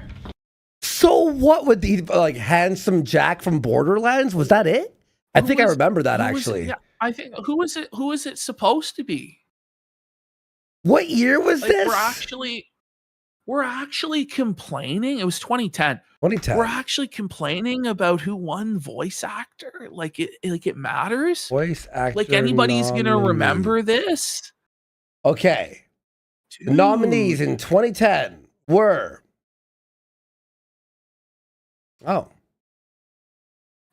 Neil Patrick. I don't even see that. Are you sure it's 2010? For voice actor? Was it 2009 then? Maybe 2009. VGA's 2009. No, it did not exist at that time. 11? Well, no, it was the Spike Video Game Awards then. Where's Neil let me see Patrick Harris. Best voice actors. Oh, Troy Baker won in 2009. Okay, Troy Baker, yeah. Hey, 2010, you're right. Best performance by a human male. Okay. So, who else was in this nominees? Who else was on the nominees? Yeah, it's pretty hard to. It's weird. Yeah, it's weird the way that this is structured. I'm just on Wikipedia. This is like a side track here. Best performance by a human male. Neil Patrick Harris as Peter Parker in Spider-Man Shattered Dimensions. Maybe he shouldn't have got it, but the competition is Daniel Craig as James Bond, Gary Oldman as Sergeant Reznov in Black Ops, John Cleese as Jasper in Fable 3, Martin Sheen as the Elusive Man in Mass Effect 2, Nathan Fillion as Sergeant Edward Buck from Halo Reach, Rob Weathoff as John Marston, and Sam Worthington as Alex Mason, Call of Duty Black Ops. Like, maybe you give it to the voice actor for John Marston, I guess. Yeah, probably. But it's like, I just don't actually care, like, to get offended about this. Like, maybe Neil Patrick was good at Spider-Man. I don't know. Probably not, but who cares? John Marston should have won, I guess. But like, I hate Neil Patrick Harris. I hope to be honest. He dies like, tomorrow. I don't give a fuck. I don't want to defend him, but like, to pick that out, why? Why are you so offended about that? And why can't he win? And has to be what you picked. Like, is it betrayal? Nathan Fillion, who is a badass and God bless him, has 3 lines, maybe all of 2 lines. Angry Joe hates gay people. That's where this is going. He's a homophobe, buddy. In Halo Reach, and he's nominated? And a bunch of useless categories, like 4 or 5 music categories that pretty much cover the same thing, that you can cut one off and put MMO gaming in there. MMO gaming is a huge market. Why don't you do your own game award? Okay, I'm just looking, right? Okay, let me see here. What music awards are there? So just scanning quickly, there's best music game, there's best soundtrack, there's best song, and there's best original score. So there's 4 categories for music, but those are all distinct categories. Like, especially back then, like with music games, it was like Rock Band, DJ Hero, Dance Central, right? Guitar Hero, you know, like there was music games were a big thing back in 2010. This was like towards the tail end of their relevance, maybe even the peak of their relevance as a genre, right? So that's why they had best music game.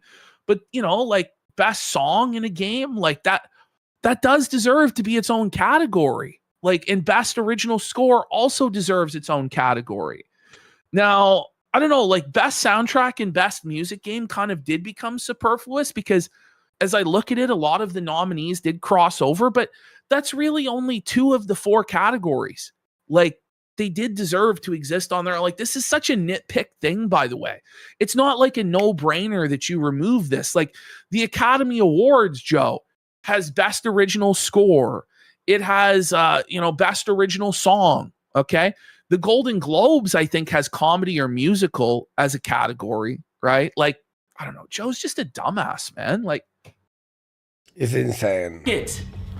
Hell, Felicia Day even agrees with me. If you haven't seen my interview with Felicia Day, you need to go and check it out. She pretty much like, does he have a problem? Like, as I just think about it, like the Academy Awards also has best sound editing and best sound mixing. And Joe would tell you by his logic, those are the same thing. Well, tell that to those fucking masters of that craft because it's not the same fucking thing. And I think there's best sound as well. Like, oh my God. I don't even know. Like, he's just really dumb. He's just really dumb. Thing I'm saying. Felicia Day knows what she's talking about. If you don't believe me, Jeff, or take me serious, take Felicia Day's word for it. Show it. Felicia Day. I agree. I think there should be an MMO category. I mean, I guess there's an RPG category, but it's really different. I mean, a single-player RPG is completely different from an MMO, and I think there are a lot of unrecognized games that are out there. Like, it's the same thing though with like voice acting. Like, they tend to nominate only people who people recognize. I mean, I'm probably the least recognizable of the category, but there's some amazing actors who you just wouldn't recognize their face, but their voice is in all the games, and they should be recognized. I don't even think she knows she's there. Just as much as people who are I'm just more kidding, basic. by the way. You see, Jeff, I don't hate you, dude. I don't want to disrespect you in your own house. All I want to do is make the VGAs better. But other than that, other than the fact of feeling really down and disappointed, like I didn't represent you guys in the best way possible, other than that, I recovered. I tried to do my best. I recovered like he was crying the whole time.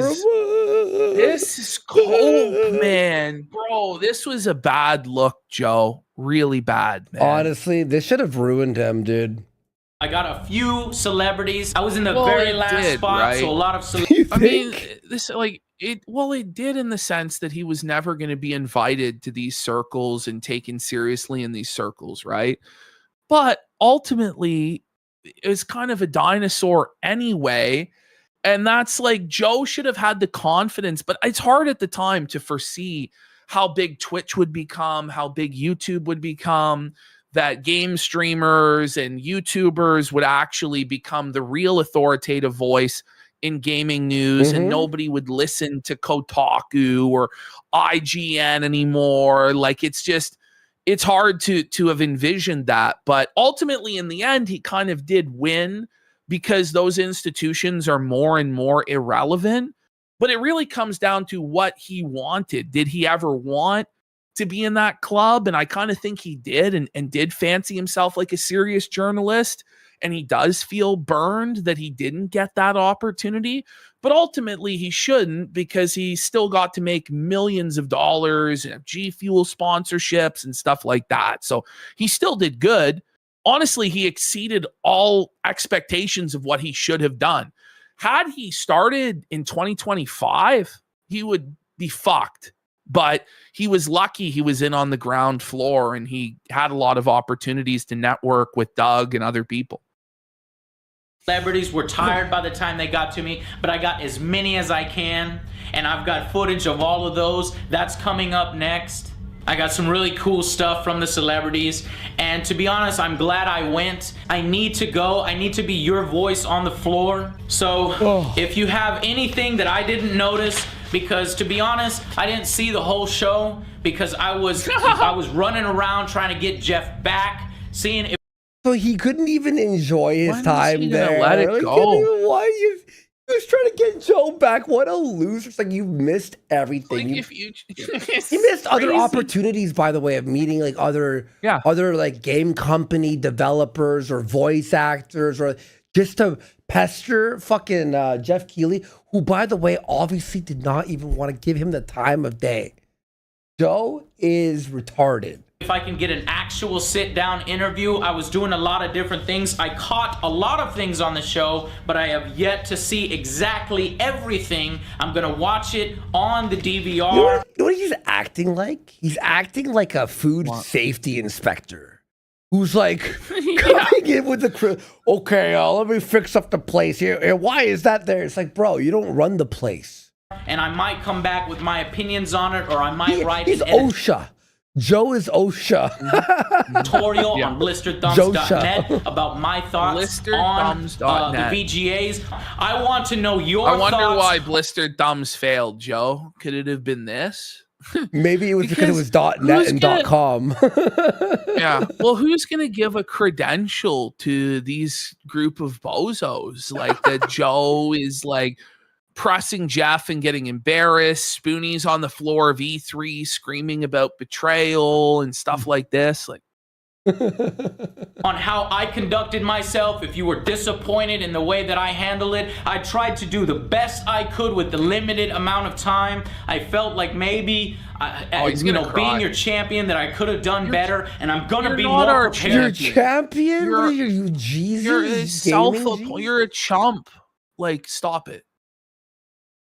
Bro, that's crazy. Next time for this, but also on the same token, how did you think about the situation that I was put in and how Jeff conducted himself? He acts like he was a victim in Hostel. Trump really said it best after his debate with Kamala Harris. Whoever calls for a rematch lost. Right? You know what I mean? Joe's demanding to do it again. If he was so happy with his performance, why is he asking for it to be done again? He obviously lost. That's actually really fucking funny. I don't think Jeff realized that he wasn't talking to me. He was talking to you guys. Felted, bro. I don't think he realizes that he wasn't dismissing me. He was dismissing you guys. You should have said that in your fucking thing. Hey, I got questions from my audience. Like, this is from the audience. However, don't be a troll. Realize that the VGAs are getting better. I mean, they started with Jenna Jameson and Madden winning Game of the Year. And now we are actually getting what we want. No advertising in the names of the awards, augmented reality, stuff for gamers. Augmented reality? In 2010? Does it connect? I don't know what he's talking about. Augmented reality was garbage in 2010. But it's still mid now. What is he talking about? Celebrities that actually game, hosts that we like and care about. But if you don't like them? But still, there are some things that need fixing. So until then, continue to submit your comments, questions, suggestions about this year's... Wait, so he's still going to add to the list of questions for the email? So Jeff's going to get... He thinks that Jeff's going to respond to that. I mean, tell you, that email went right into the junk folder and was deleted inside. And he blocked the email, the allotment for junk. Yeah, like, it's gone in a week, you know? Show, and I'll see you guys on the next... He probably marked fucking Joe as spam. You know, he put the absolutely did. Sorry, didn't see it. I don't even know who you are. What? Next Angry Joe show. We gotta find his showdown with Jeff from later, where Jeff's like, I don't even remember that. We got to do this on the next show. I do kind of want to see what these comments say too. I do kind of want to see Jeff versus Angry Joe 2. No, it is true. Angry Joe did throw Spoonie under the bus at E3. He absolutely did. Yep. It was fucking jokes, Spoonie yelling betrayal. You know, it's the idea that they were ever going to actually be serious games journalists, though, it was just ridiculous. Like, They all had these delusions of grandeur that they were destined for better things. That Doug Walker was going to be a serious filmmaker and he was going to have the studio in Chicago, and it just never. Well, here's my question. Why was anyone even mad about fucking the betrayal thing? Well, Lord Cat blames that for why Notch wouldn't give him an interview, as though getting an interview with Notch would have made up for his total lack of talent, charisma, or likability, you know? But like, it wouldn't have. But deceptive to you, okay? I can be a very reasonable person. Let's do this in a different way. Let's have a real sit-down interview. And I know that you really care about the VGAs and that you're just doing your job. But I'm just doing mine, is to be honest and to report the way I see it. So I'll see you guys on the next Angry Joe show. Okay. Let's have a quick look at some of these. It's like seeing the shower thoughts of someone who lost an argument. Yes, it is.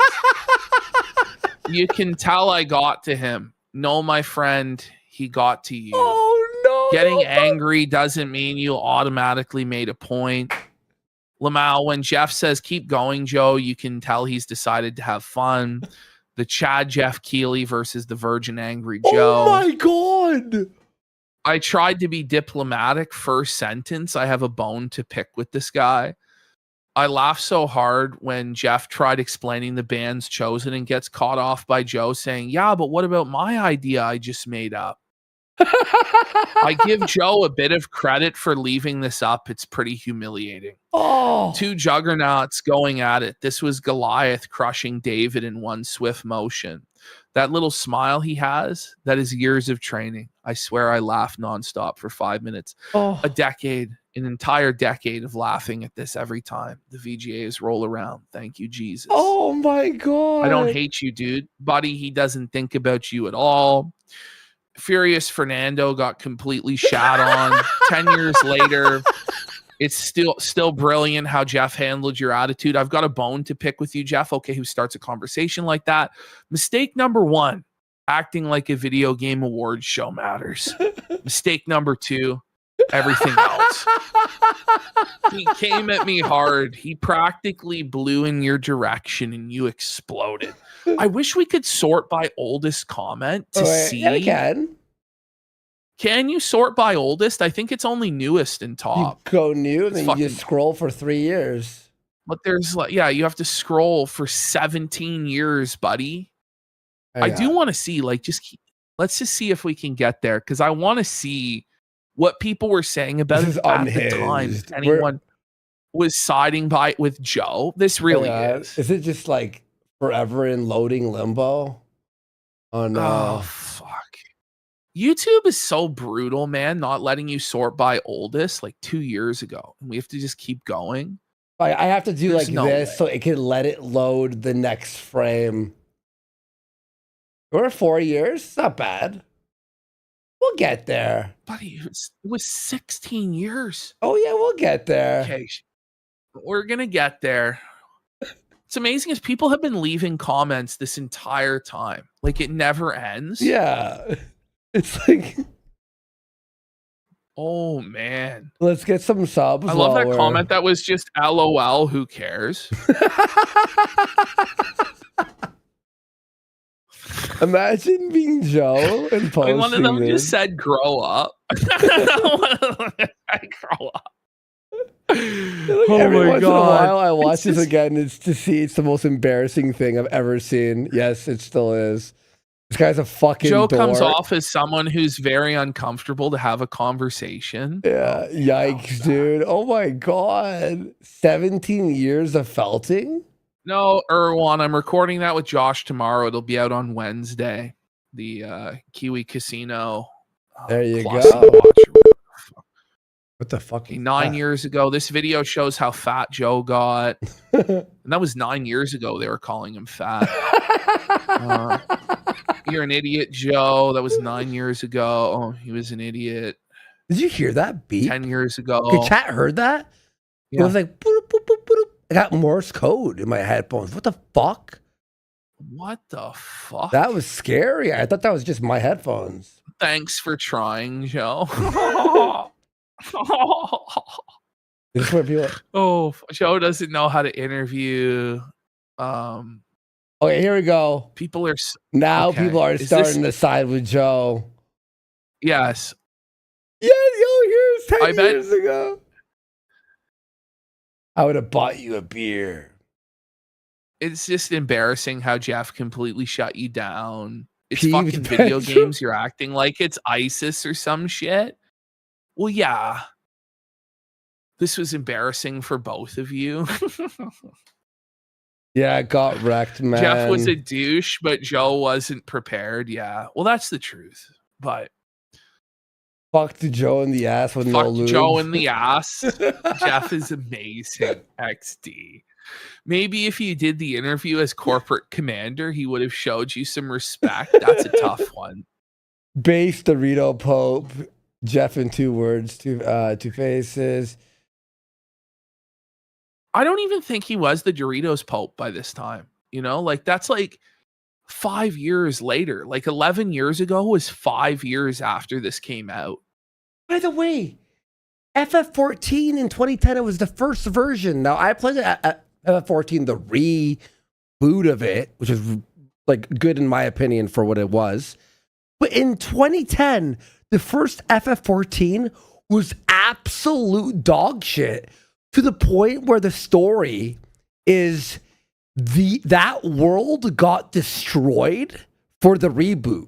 Like the reboot of FF14, the story is the world got destroyed by an evil force to erase the memory of FF14. So fucking pissed Pablo wanted FF14, the worst MMO, to be nominated? What a he was fucking just grasping at straws, man. He had nothing, man. Yeah. All right. We're never gonna get. All right, let's go back to the documentary. No, dude. We gotta finish. I'm like burnt. We'll never. I got it, bro. Let's do it. Let's finish it.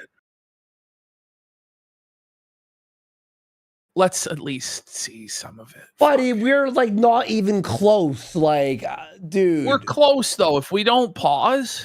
Can we get some fucking subs? Let's get some subs. Please. And so Joe posted a video of the interview. I don't know where he is, and then out of nowhere, I literally see him sprinting towards me, and he's like, Joe, come on, you got 2 minutes, go. Joe, you got 2 minutes, go. That is not how you start an interview. That very first thing, he has me on my back foot right there. You have 2 minutes, go.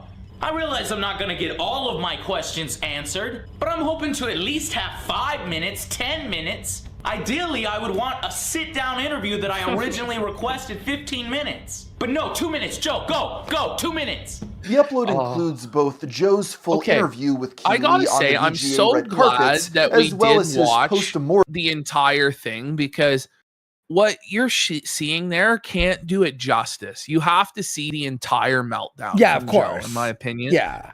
We got Uncreative for 5 subs and Dark Vision for a sub as well. Let's go. Jan Soup for 10 subs. You see, guys, they want the segment. It's close. They want this. It shut down. Listen, who's got some big support here at 6 a.m. to keep the show going? I think we're at 7 minutes and I got and 43 seconds. Oh my god. All right, go grab a Coke. Yeah, I need it. My one-eyed wonder weasel for 10 subs. 1 sec. All right. He said play. He's gone. It's all right. It's all right. I'll hit play. I'll hit play. My one-eyed wonder weasel for 45 to a higher standard, he felt as though he had let them down.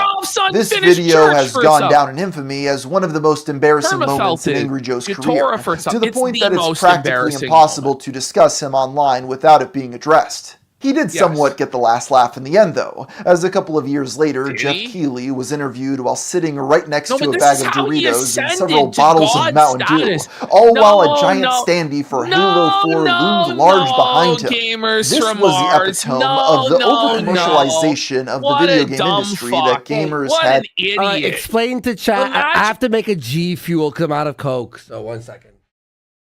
No. So this is the thing. Like, Gamers from Mars here is crying, or not even crying, but he's trying to say that Jeff had a downfall because there was a meme that made him mega popular and famous on the internet of him being the Doritos Pope. The Doritos Pope meme is fucking based. It's funny as fuck. It's not like he went viral for being a pedophile or a rapist or like a murderer or something. He went viral for being like the ultimate consummate corporate shill, which is exactly what he is. And it was so fitting, and it was jokes as fuck. Like, I don't think that means that Joe somehow won that interaction or got the last laugh, because ultimately Jeff Keighley still runs the VGAs. Like, I don't know, that's a big time fucking cope, I think, from Gamer from Mars there. Like, this happened in 2012, by the way. Like, he's still running shit like 14 years later. In no way did this actually hurt him, other than some people made fun of him on the internet for a hot minute. By the way, we got Lemony Lemon for a sub, Gunterra for 5 subs, Dave Colley with a sub, DSP Hassan Lovechild resubscribed, Not Simpin Just Saying with a sub, and Ralph's Unfinished Church with a sub as well. Big support here, guys. Let's keep it going. I'm just microwaving some coffee. Let's keep powering through. I've been complaining about, and earned Keighley the nickname Dorito Pope. Of course, Joe seized the opportunity to parody it in his own video. Hello, I'm Angry Joe, so and this is my review of Halo 4. He was still seething all those years later. But yeah, that's his W. Right. Jeff didn't think of him at all. It's a good game, and I got plenty of bonus XP.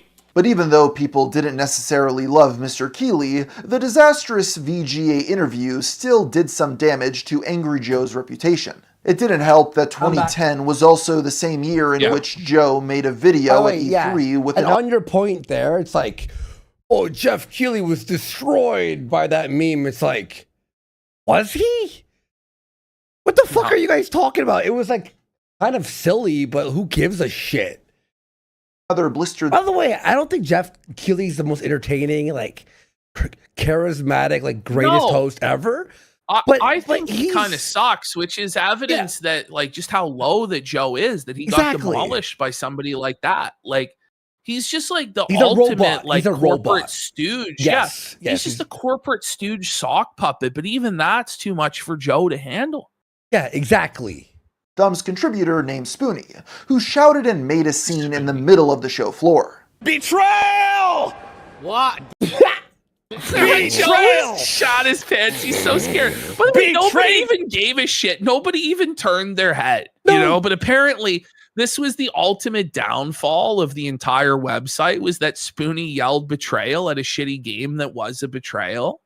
Yeah. Like, this was him being true and honest to the roots of what he is and what his audience wanted. That's what we wanted, was somebody like Spoonie to go there and yell betrayal. This game fucking sucks. Well, we didn't want Joe to go there and get felted. XCOM was a tactical, like game, right? Where you move your people and you shoot. And then the one that fucking betrayed him, it turned into like a third-person shooter. I hear though it's not that bad. Okay, let's not even get into that. Like it, but hot take alert. Betray! You're like, you know what? I actually liked it. Like, no. I hear a lot of people say it's a really good game. Yeah, and a lot of people say FF13 is a good game, and we were all wrong for it. Hell! What? Betrayal! Betrayed me! This game sucks! It has been claimed that this incident caused all Channel Awesome contributors to be temporarily banned from E3.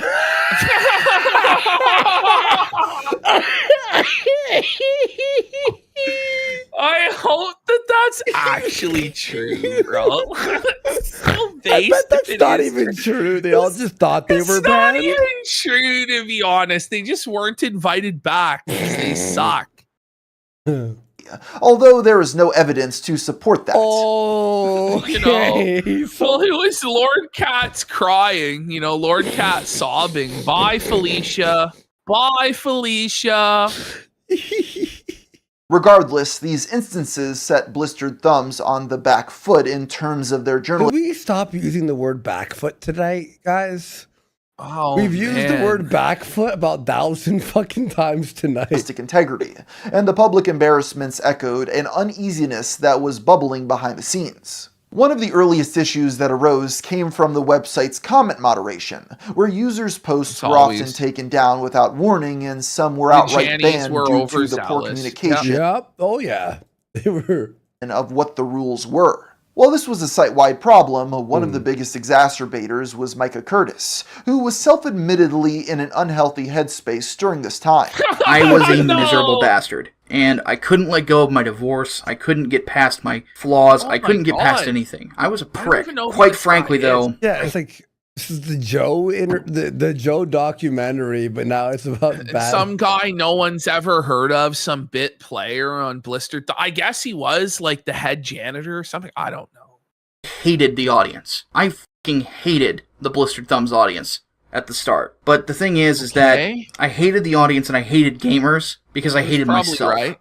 It was because of this that Joe and the Channel Awesome higher-ups decided to strip Curtis of his editor position, sending him off to work on himself. A few months later, he returned with a more positive outlook, managing to reclaim his old title. What followed in 2011 was Blistered Thumb's strongest year, as the site was consistently pleasing its readership with well-written reviews and articles. Despite the rocky beginning, perhaps Joe and his team could still turn Blistered Thumbs into the titan of gaming journalism that he desperately wanted it to be.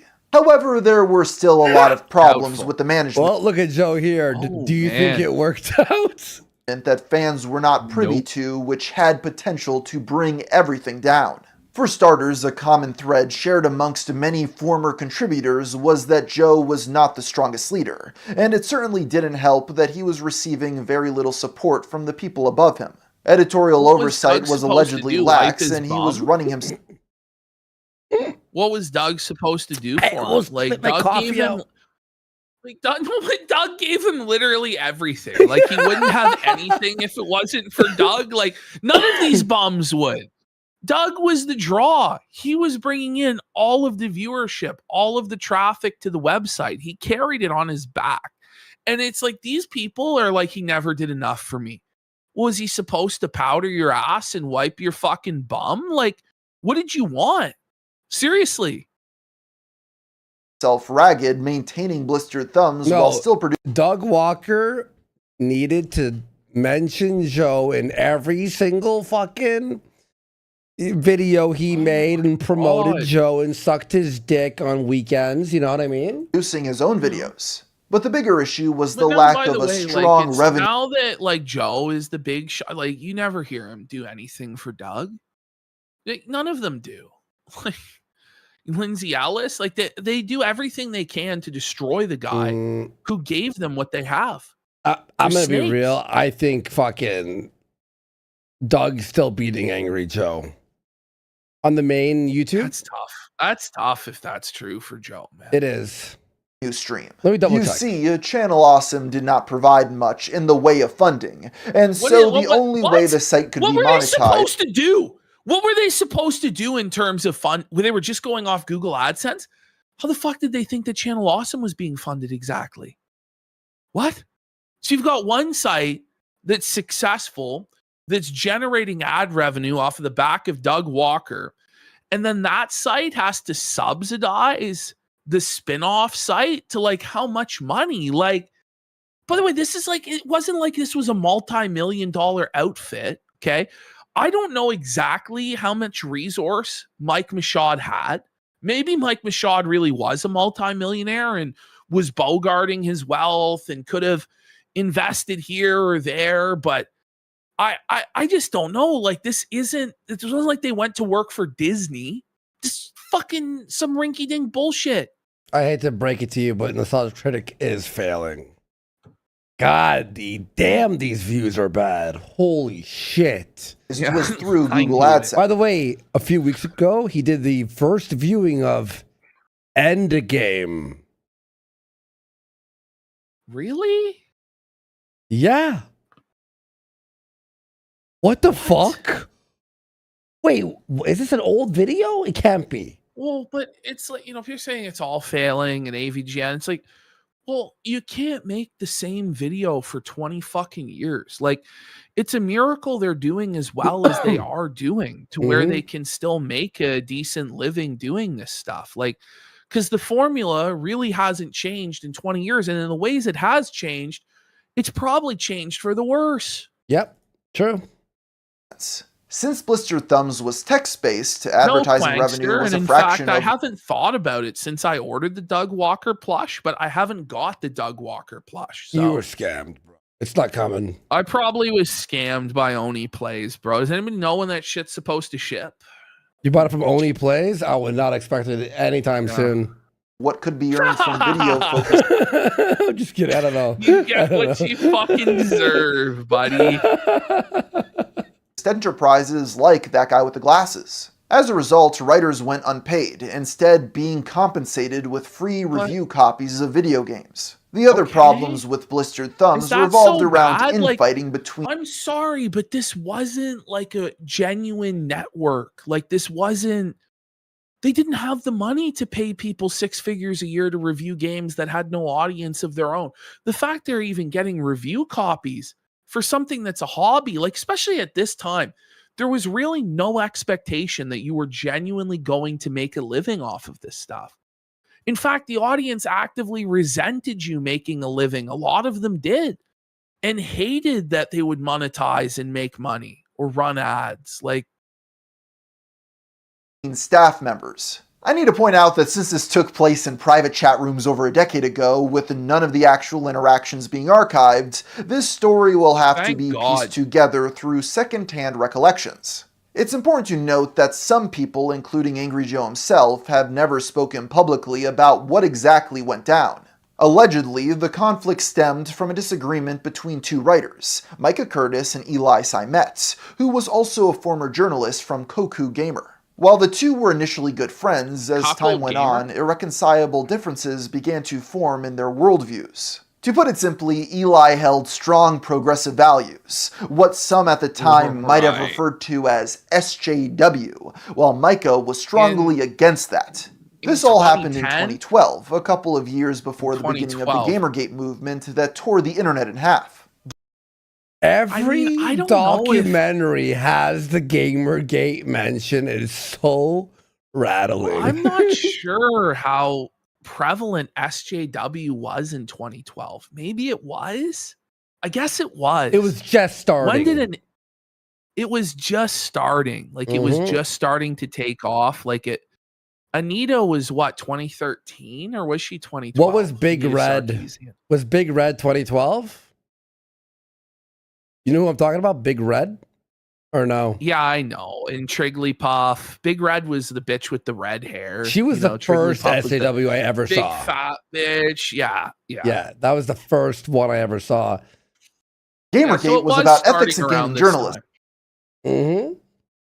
Or Big Red is a cunt. Yeah, of course. Or was a harassment campaign against women in gaming, depending on who you talk to. The opposing views of these two men were the perfect microcosm of the battlefield that was beginning to form. According to another Blistered Thumb writer named Robert Grosso, the two often butted heads both over politics and how to run the websites, with Joe caught in the middle.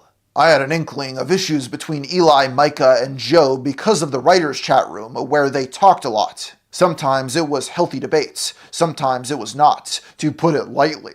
Micah was always a strong personality like Eli, and both had different ideas regarding how to showcase content. Reportedly, the animosity drove Eli to try and convince Joe to fire Micah on multiple occasions to no avail. This only further served to irritate Eli, leading to him going over Vargas's head and contacting a Channel Awesome administrator by the name of Holly Brown to see if she could do something about it. Coincidentally, this was during a time when Micah was engaged in a separate beef with Joe's then-girlfriend Amanda, who was also a content creator, when he posted a negative tweet that she reportedly thought was about her. Around this time, I had managed to anger the woman he called his girlfriend, but I prefer these days to call her his former pet horse, Amanda. You look at her face, you'll see why I say that. She's a horse, man. Former pet horse. It's like Amanda. poetry. You look at her face. I didn't realize that he was doing this shit with his girlfriend and stuff. That's wild. Holy fuck. You'll see why I say that. She threw a fit over something that she thought I had directed at her on Twitter, when really I was complaining about something that Yahtzee Croshaw had said on Zero Punctuation. So, sorry Amanda, you were never that special. From there, though, she then vocally quit the site over it. Her little tantrum was noticed by Holly, who, at the behest of Eli, used this as leverage with the Walkers and Mashad to try to show that Joe and I could not do our jobs properly, and that Blistered Thumbs was one giant mess. While Micah frames the Amanda incident as the primary factor that got him and Joe removed from Blistered Thumbs, others have said that it was for entirely different reasons. Austin Yorsky, the man who took over for Vargas as the new editor-in-chief, spoke about it in an interview years later. Joe's departure from Blistered Thumbs was entirely unrelated and, in fact, quite complicated. I wasn't privy to 100% of the relevant conversations, but I was involved in a number of them, and have spoken at exhausting length with those who were present for events at which I was not. Channel Awesome was frustrated with Joe for multiple reasons, including Blistered... I'll give Gamer from Mars, this is new information that I didn't know. But my thing is, do we need to know this? Like, is this very interesting? I don't know. What do you think, Andy? No, I'm falling asleep. I'm literally falling asleep right now. Hang in there, bro. We're gonna make it, bro. I don't know. We may or may not make it to 6:30. We'll see. I was hoping to make it to 6:30, but built website and his inability to instantly replicate the success of That Guy with the Glasses. A personal incident which is beyond the scope of this conversation made it difficult for Channel Awesome to justify allowing the argument to continue. Whatever the reason, Angry Joe was now out as editor-in-chief of Blistered Thumbs after a 2-year tenure. The following year, the website was closed, folding the publication back into the main That Guy with the Glasses website, where it continued on before ultimately shutting down completely in the late 2010s. As time went on, there just became less and less demand for text-based reviews when they had so many creators making videos about the same topics. And even though he had ultimately... Reviews? Is that what it was? Like, I actually thought it was always like video reviews. Obviously, it was going to fucking fail. It was just like text. And by the way, Quartering tried doing this 10 years later with Progressively Games. What was it called? Only Games? Yeah, something like that. What was it called? Fuck. He failed with Blistered Thumbs. Joe still remained one of the most popular personalities in that niche. In fact, he was essentially part of the main cast of characters for Channel Awesome, appearing prominently in crossovers and anniversary movies. One of my personal favorite roles for him is in the Christmas special, You're a Rotten Dirty Bastard, in which the nostalgia critic sees what all of his friends' lives would be like if he was never born. We're at the residence of the one you call Angry Joe. Angry Joe. He's a gardener. Angry Joe is still in Mexico? Anywhere if it wasn't for me. No, absolutely not. No. Okay. No. Right. No, I'm through digging around here, Canada. He's not even a fucking citizen. Right. What the fuck? Like, okay. You get rid of that snobby little province of Quebec, or I'm gonna get rid of it for you. You understand? So he became like Trump? He's like threatening Canada and Quebec. And now he'll cry about Trump doing that today, but in his fantasy of being president, he was bullying Canada too, buddy. That's pretty funny. That's pretty funny, actually. People, they didn't elect me to be some kind of pushover. He's the fucking president of the United States! During his time as editor-in-chief of Blistered Thumbs, Vargas was now revamping... What's really annoying if you actually try and watch a Nostalgia Critic video is how he up-talks, like, everything. It's like it's fucking really grating, I hate it. Even the movies, though, he acts like that. Yeah, it's gotten worse though. I think like it's It's all fucking Angry Joe Show. This is when the series started taking the shape fans were generally most familiar with. Yes. Featuring a format of Joe talking about the game he was reviewing on his space station sets, while graphics appear on the screen behind him, intercut with skits featuring him and his friends. His most frequent collaborator was Joe Lopez, better known as Other Joe, who usually acted in whatever supporting role Vargas needed for a video. Even though he incorporated costumes and skits into his content, Joe didn't give his series a deep lore in the same way his channel awesome contemporaries like Linkara did. Oh, can I say Linkara? Yeah. It was less effort than Linkara's Autismo universe, where there was like 20 different timelines and versions of everything. It was insane. Hated that. To this day, I don't think there's even one living soul on this planet who could accurately explain the entire Linkara universe lore. Like, I'm sure there is, but no, remember you tried explaining to me when watching the movie, you're like, and as you were explaining, you stop and you go, actually, I don't even know if that's right. Remember, you were like so confused. You confused yourself. I'm not even sure if Linkara himself could explain it you're like, or remembers all of the details. He's Mecha Linkara because in like the 13th episode of his show, he was killed off and became a cyborg. And I'm like, what the fuck are you talking about? You ever see the meme where it's like white Neo Zoroastra Power Ranger Linkara, and it says this is the most badass thing on the internet, period. It's retarded, bro. I actually lost my mind, bro, when you said that. We gotta watch that movie one day, like on the show, I think, because it is actually fucking. Oh my god. Anyway, let's continue. He did have an arch. Okay, press 1 if you watch. Here it is. The 4-hour one? Here it is, buddy. Suburban. Let me show this to you. This is crazy. This is how memes used to be. Look at this shit. Look at this. Look at this. White Linkara Zeo Ranger. Ladies and gentlemen, this is the most badass thing on the internet, period. And that was unironic. Like, they really believed that. I don't even remember this. I remember Mecha. Isn't there like a rape scene with Linkara raping Lindsay as a Mecha? Yes. Yeah, that's in To Boldly Flee. Yeah. Yeah. And then didn't she cry about it later? There's Corporate Commander. I don't remember if it was Mars Girl was upset or what. Yes, someone was like really mad about the rape scene. Was it Linkara? It was Linkara that was upset? I don't know. Because are you talking about anime? No. Okay, this is a new guy. Welcome to the show. Oh no, it's not a new guy. Never mind. January 9th. No, we're talking about this Angry Joe Linkara. Like, have you been watching? Did you just jump in? Like, I don't know. I don't think we should start from the beginning.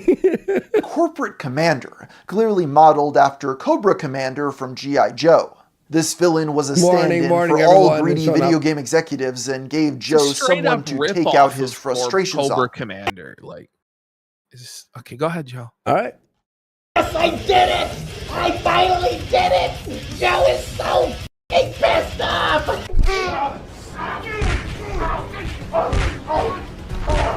Let that be a lesson to you. The rest of you, we're watching. We're watching. In many ways, the mid to late 2010s could be considered the golden age of the Angry Joe Show. He gave gamers exactly what they were looking for. Thorough, well-edited reviews for all of the newest releases from someone who shared... Yeah, remember when he actually did every video was a review? Yeah. And now it's like 50 videos of garbage and then a review? All of their frustrations with the state of the industry, with his YouTube vids often getting millions of views each. Well, this guy here, Mike Madness, goes, this was also shit, bro, but I'm also 10 years older than PPP, so this was all just too childish at the time. Yeah, I could see, like, you know, if you didn't grow up with it not being so good. Oh, buddy, I know. I hope you're enjoying the lore at least, you know? Appreciated that his skits... I could imagine if I was 15 years older which yikes, I'd be like 60 or something. I would be like, what the fuck is this shit? This is garbage. Were brief and very tongue-in-cheek, not coming across as overbearing or self-serious the same way many online critics did at the time. That being said, there were still some cracks forming. The 2000s angry reviewer trope was just that, a trope. That's the Captain People S like angry video crossover. game nerd or nostalgia critic There's were Captain playing S. a character, and were not as easily enraged as they came across in the Captain S. Well, we content. obviously knew that. Joe Wait, was tell me also the playing Easter a Bunny's not real. Like fuck. character, of course, but as we've already Who the fuck discussed, is his Captain moments S? of outrage He is came from a one much hell more of a genuine guy. place than his contemporaries. This was evident in uploads such as YouTube Copyright Disaster from 2013, in which Vargas ranted about YouTube's new Content ID system, resulting in an outburst that became a meme. The system could care less, and you could care less, because you already pocketed your fucking money. I don't even have money in my wallet. Yes, I Doesn't do. I have even have $7 money. because you took all this. $7. and You took all my pocketed it. money. This is the only $7. Yeah, that might have to be a sticker. What Joe, with I think we have money that. held up to his head. Do we have Joe? Post it. If We have one. it, Joe. We have one. Hang on. Let me see. We've got $7. Yeah. Oh no, we have this one. Pablo. Yeah, it's this one. Remember? The shit posting about this is so fucking Kino. Oh man. This is one of the greatest memes of all. My favorite sticker is the tears in his eyes. is this one. In the arms of an angel. You don't care about promoting your products. You don't care about people reviewing your and improving your No. My favorite channel awesome thing I watch like once every like 3 months. Me and my buddies watch is Linkara doing the Power Rangers review. No, have you ever seen that? Have you ever seen that? Which one? Where Which he's one? like, I have told the retrospective you, on I have Power told Rangers? you guys enough times. The review will be done when it's done. Yes. When Linkar was telling everybody to turn off their ad block, do you rattled that people are using ad block? Oh my god. Have you seen that? It'll be done when it's done. Yes. It's the funniest video. It'll be out when it's out. That's what he says. You care. And then Mega 64 did a whole like parody of that rant. This that's all the you Next time care we'll watch about. that. In fairness, this was an issue that Cinema Snob is still like a legend, by the way. pretty much everyone on YouTube He is was still talking going. about at the time, and Joe's Voltage opinion was the Vengers. same as the vast majority of other content creators, but his reaction was still noticeably more emotional than most. In many ways, this is what his fans liked about him. Joe was hot-headed, yes, but he was also passionate and unafraid to speak his mind about issues that he cared about, even if it made him look cringe. But sometimes he would kick the hornet's nest and give his thoughts on much more contentious topics, as fans would soon find out. 5,000 kicks. Where have you been? He says, What? whoa, he's doing the DSP parody? Okay. He says, boss accidentally woke me up at 6 a.m. Let's fucking go. Andy, if you're serious about going to Japan in a few years, I highly recommend Game Gengo on YouTube. Dude's from Australia, but does Let's Plays of Final Fantasy, Pokemon, etc. in Japanese and breaks down the grammar and vocabulary. It's painfully underrated. Gonbatai. Good luck, senpai, or whatever the fuck that is. Cool. Game Gengo? Okay. And I am heading to Japan in a few years, 100%. In the day, Joe Super had an excited for annual that. tradition of counting down the previous year's biggest putting that gaming right now. controversies. While these mostly focused around topics like bad releases and corporate greed, in his video about 2013, he discussed the response to online personality Anita Sarkeesian and her series Tropes vs. Women in Video Games. I'm sure the mere mention of her name made the spines of some people in the audience shudder. This was really the first time that I truly lost all faith in Joe. And I was like, he's just wrong. And I knew he was wrong. And I just couldn't believe that he was actually siding with Anita Sarkeesian. But did you see Anita's fucking cope about the recent situation with Slay the Spire? Yeah, but it's just like, none of it even matters. Like, anybody giving her attention, like, nobody should have given her attention in the first place, quite honestly. Yeah, no, it's true.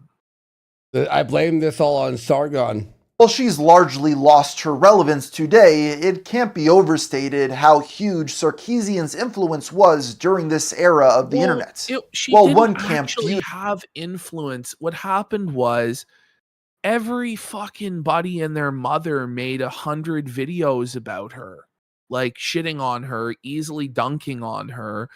And then because of that, she cried and played the victim and got to go on Colbert and got to go to the UN and all this shit. Like, her as a hero for talking about how women were depicted negatively in video games, the other side hated the fact that she seemed to be attacking their identity as gamers. When Joe spoke out about it, he landed firmly in her defense, stating that, while he didn't agree with everything she said, he thought she made some valid points. Bizarrely, his primary focus was Sarkeesian's criticisms of the way female video game characters are often sexualized. We want them to be sexualized, you retards! Well, yes! We don't want ugly bitches in our games, and if they are ugly, they're side characters. No one fucking cares. Fucking retards. The controversy and issue is the gross reaction to it by many butthurt man-children and actual clueless little boys who think that this woman is out to take away their porn and video games permanently, and that she will somehow actually end up doing that. And this next thing is gonna blow your fucking mind. Trust me, many feminists love sex. Joe. That's not the point.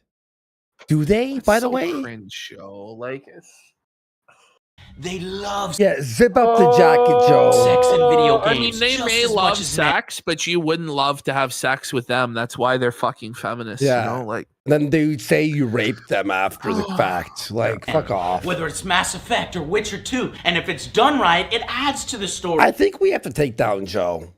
Honestly, I think he has to be the next Jared, to be honest. And personal connection to the game and characters. What, you don't think that's possible? Hot. But when it's done poorly, it feels out of place and just an excuse to show a boobie. Okay, here's what I'm going to do, Ash. I'm going to start watching Joe videos and clipping small little pieces. And I'm going to bring a test worst of Joe. I'll find when he's annoying or has a bad take. We'll make a 10-minute chat. Do you want that? We make a 10-minute, just a test A-log session. To an immature crowd. Given the choice, you'd pick boobs that are worth a damn every single time. This was the moment that caused some viewers to start turning on Vargas, accusing him of becoming a social justice warrior. Interestingly, though, when he talked about Gamergate in his 2014 video, he took a much more middle-of-the-road stance. So he goes, I'm down to help, Andy. If you guys find any funny, relevant, like Joe being a fucking loser clips, send them to me, okay? We got Mr. Homeless for 5 subs. Big support. And the thing is, Joe will actually get mad, I think. You see that well, he will. It's like, I don't even like. That's why I always like back off of this, because I know he actually will spiral and crash out, and I don't even really want that to happen to him. But we should buy MAGA hats and wear MAGA hats while we A-log him. It's ultimately kind of inevitable that he is going to flame out, regardless of if we poke at him or not. Yeah. The GG movement is relatively small but vocal group. You know what we have to do while we do this? I know it will break him. While we're doing the A-logging of him, whenever other Joe or Alex says something, we go, yeah, he's making sense. Come on, Joe. Like, it will make him even more mad because he will. On Twitter, not all of them are bad guys. Anti-GG, you've got to stop bullying them. You've got to stop doxing them. You got to stop harassing them, saying that their movement is all garbage. Mr. Homeless for 5 subs. You don't understand that people find identity within these movements. I understand what it's like to create a community. I run the AJSA. A lot of the people within GG found GG at a rough time in their lives. They made new friends. They played video games. They had a common goal. The only reason they're in it is because they're at a rough time in their lives and they're fucked up. Okay, Joe, sure. Stop calling it GG. Like the death And GG. Are we still the main video on Kick's homepage for the last like 3 hours?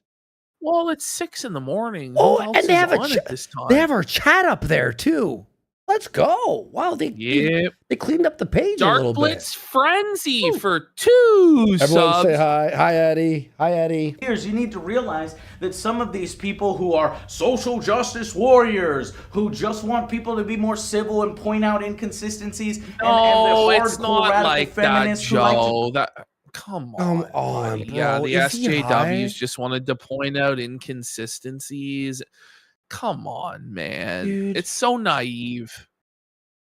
critique video games in their own way, even if you don't agree with them. They're not Yeah, people, exactly. they're They not wanted to fake invade, gamers. They're real subvert, and gamers. We're control. all No, fucking they're gamers not. here. They have a right to their opinion. If you were around during 2014, you would know that this was a shockingly level-headed take for someone to have during the height of Gamergate. This was a time when both sides were tearing at each other's throats, each believing the absolute worst of the other.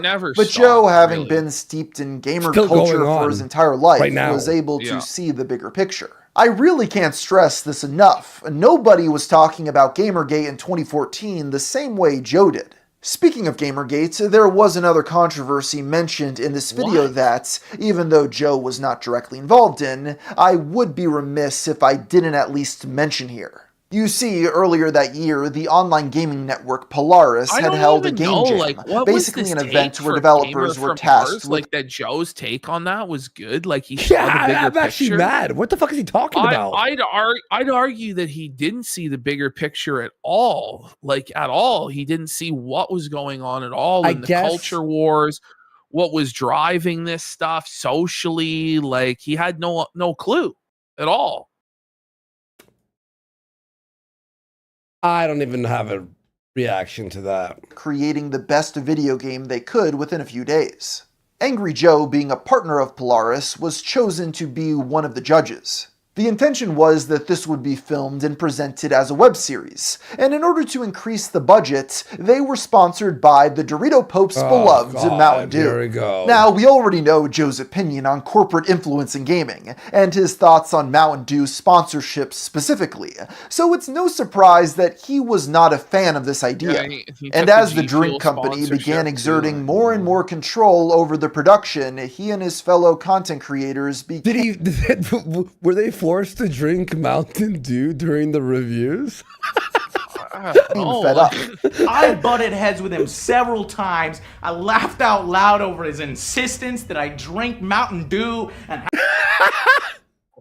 have a bottle in front of me at all times. I must have put 3 or 4, 6 bottles under the table by the end of it. The main source of these problems was a producer by the name of Maddie Lachette. What are we talking about? What show is this? What? Like, imagine being rattled that, like, the sponsor wanted to be promoted? Like, okay. Then don't have a job. Don't get paid. Did you get paid? You know, it's just like, okay.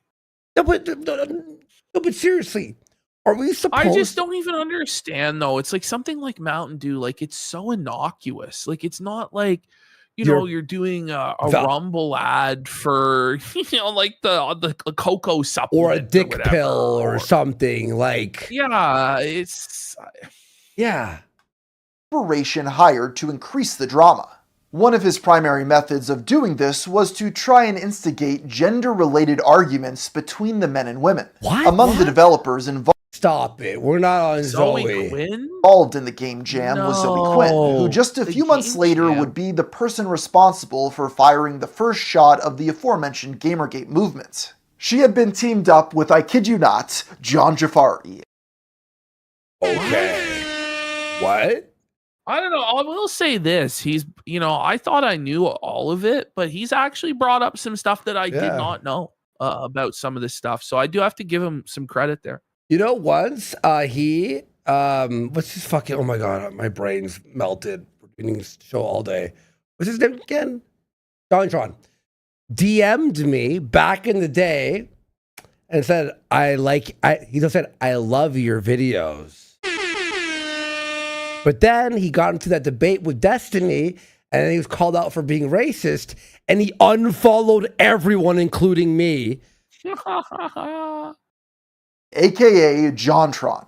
Neither the YouTuber or game dev were known for their strong political beliefs publicly at this point, yet it was something that Maddie was hell-bent to capitalize on, harping on the two of them when they had the smallest of disagreements. All of this and more piled up, and caused the developers and judges to... do you remember a girl called My Name is Josephine? A black chick who was like an anti-SJW? Do you remember her? My Name is Josephine? I don't remember. Anyway, in Toronto, like a bunch of us met up, including her, right? And she goes, I met JonTron in real life. I'm like, yeah, well, what happened with that Destiny shit? Like that.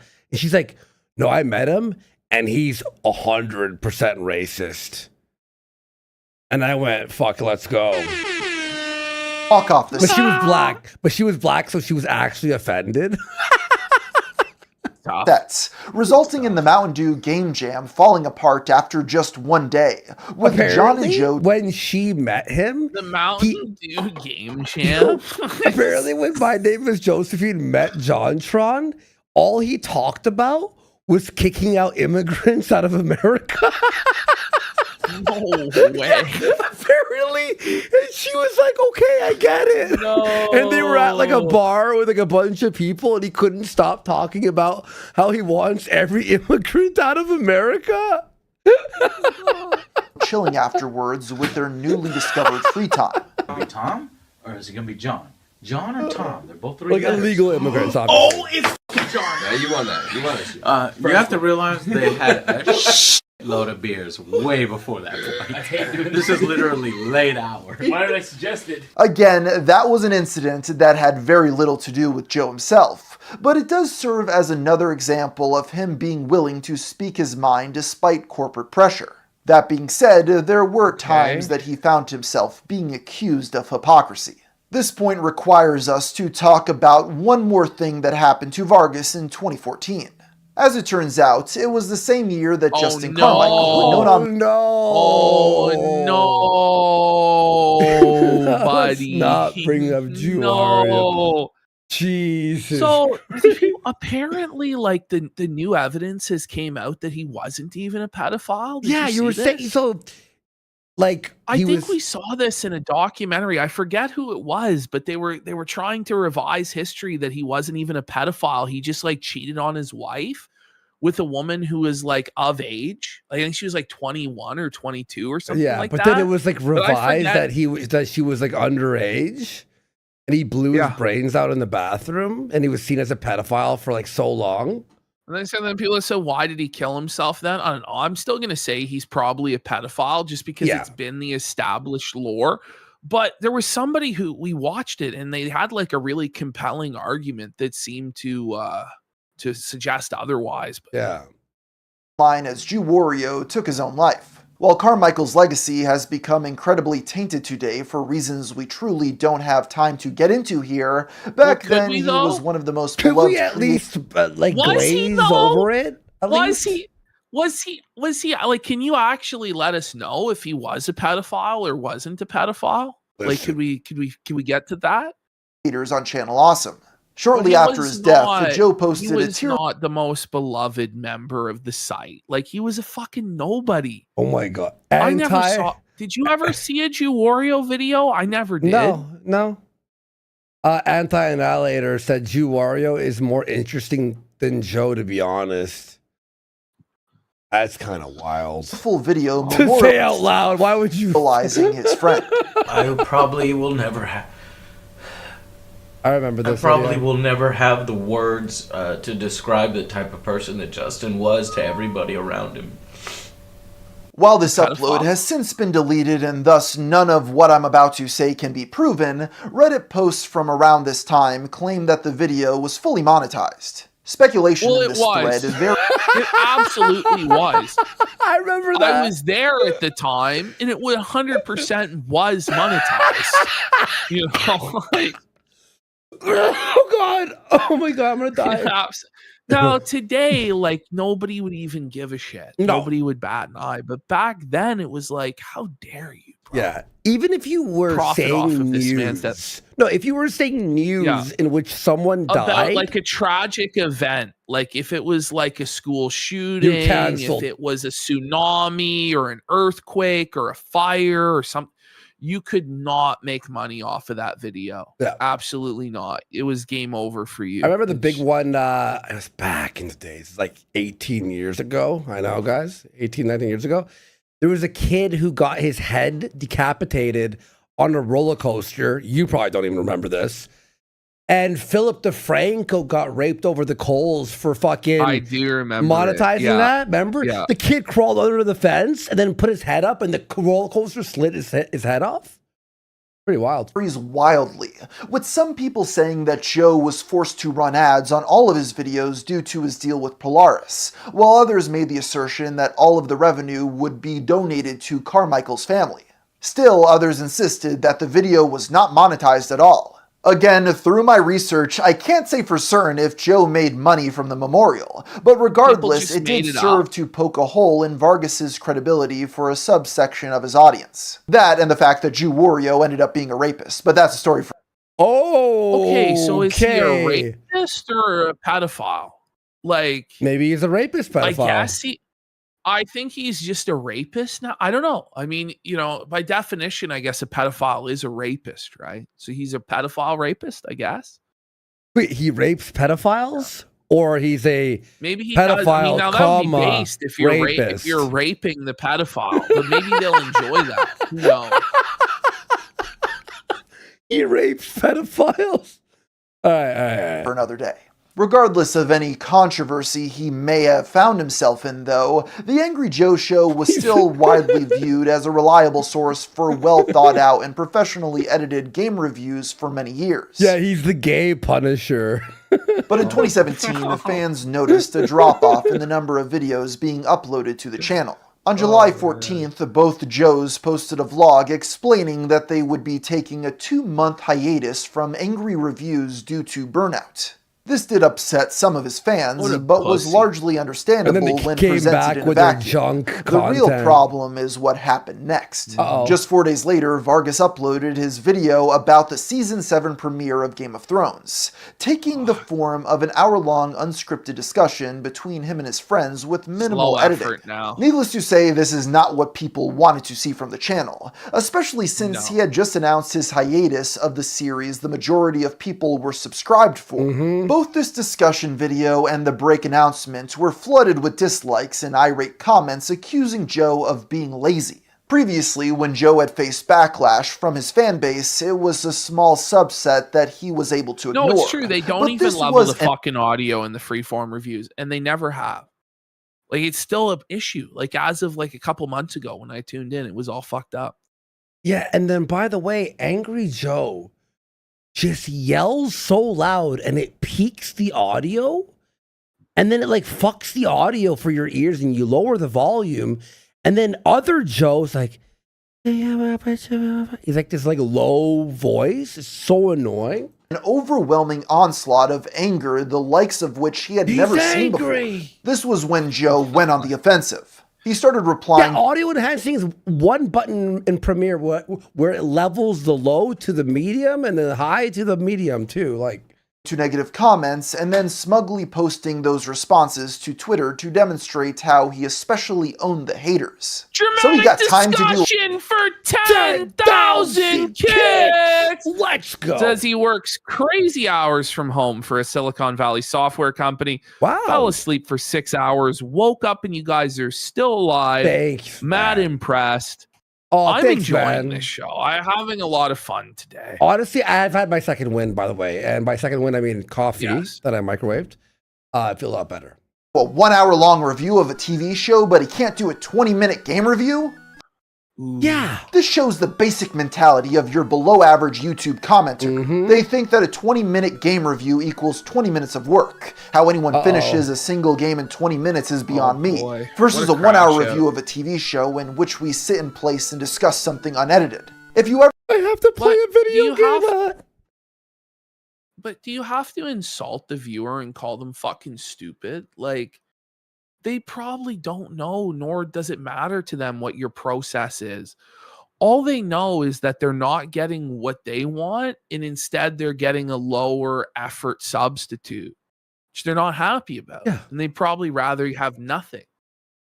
And by the way, like, you're not doing like the completionist Like, you have to just beat the game. Like, just tear through it. Did completionist ever figure it out, or is he just Oh my God, finished? I didn't even... Because remember, he came back? Yeah. After all that? Oh my God, he's back. still going. He's back. He's trying. These views are... Fuck. No, bro. This is not good for Buddy.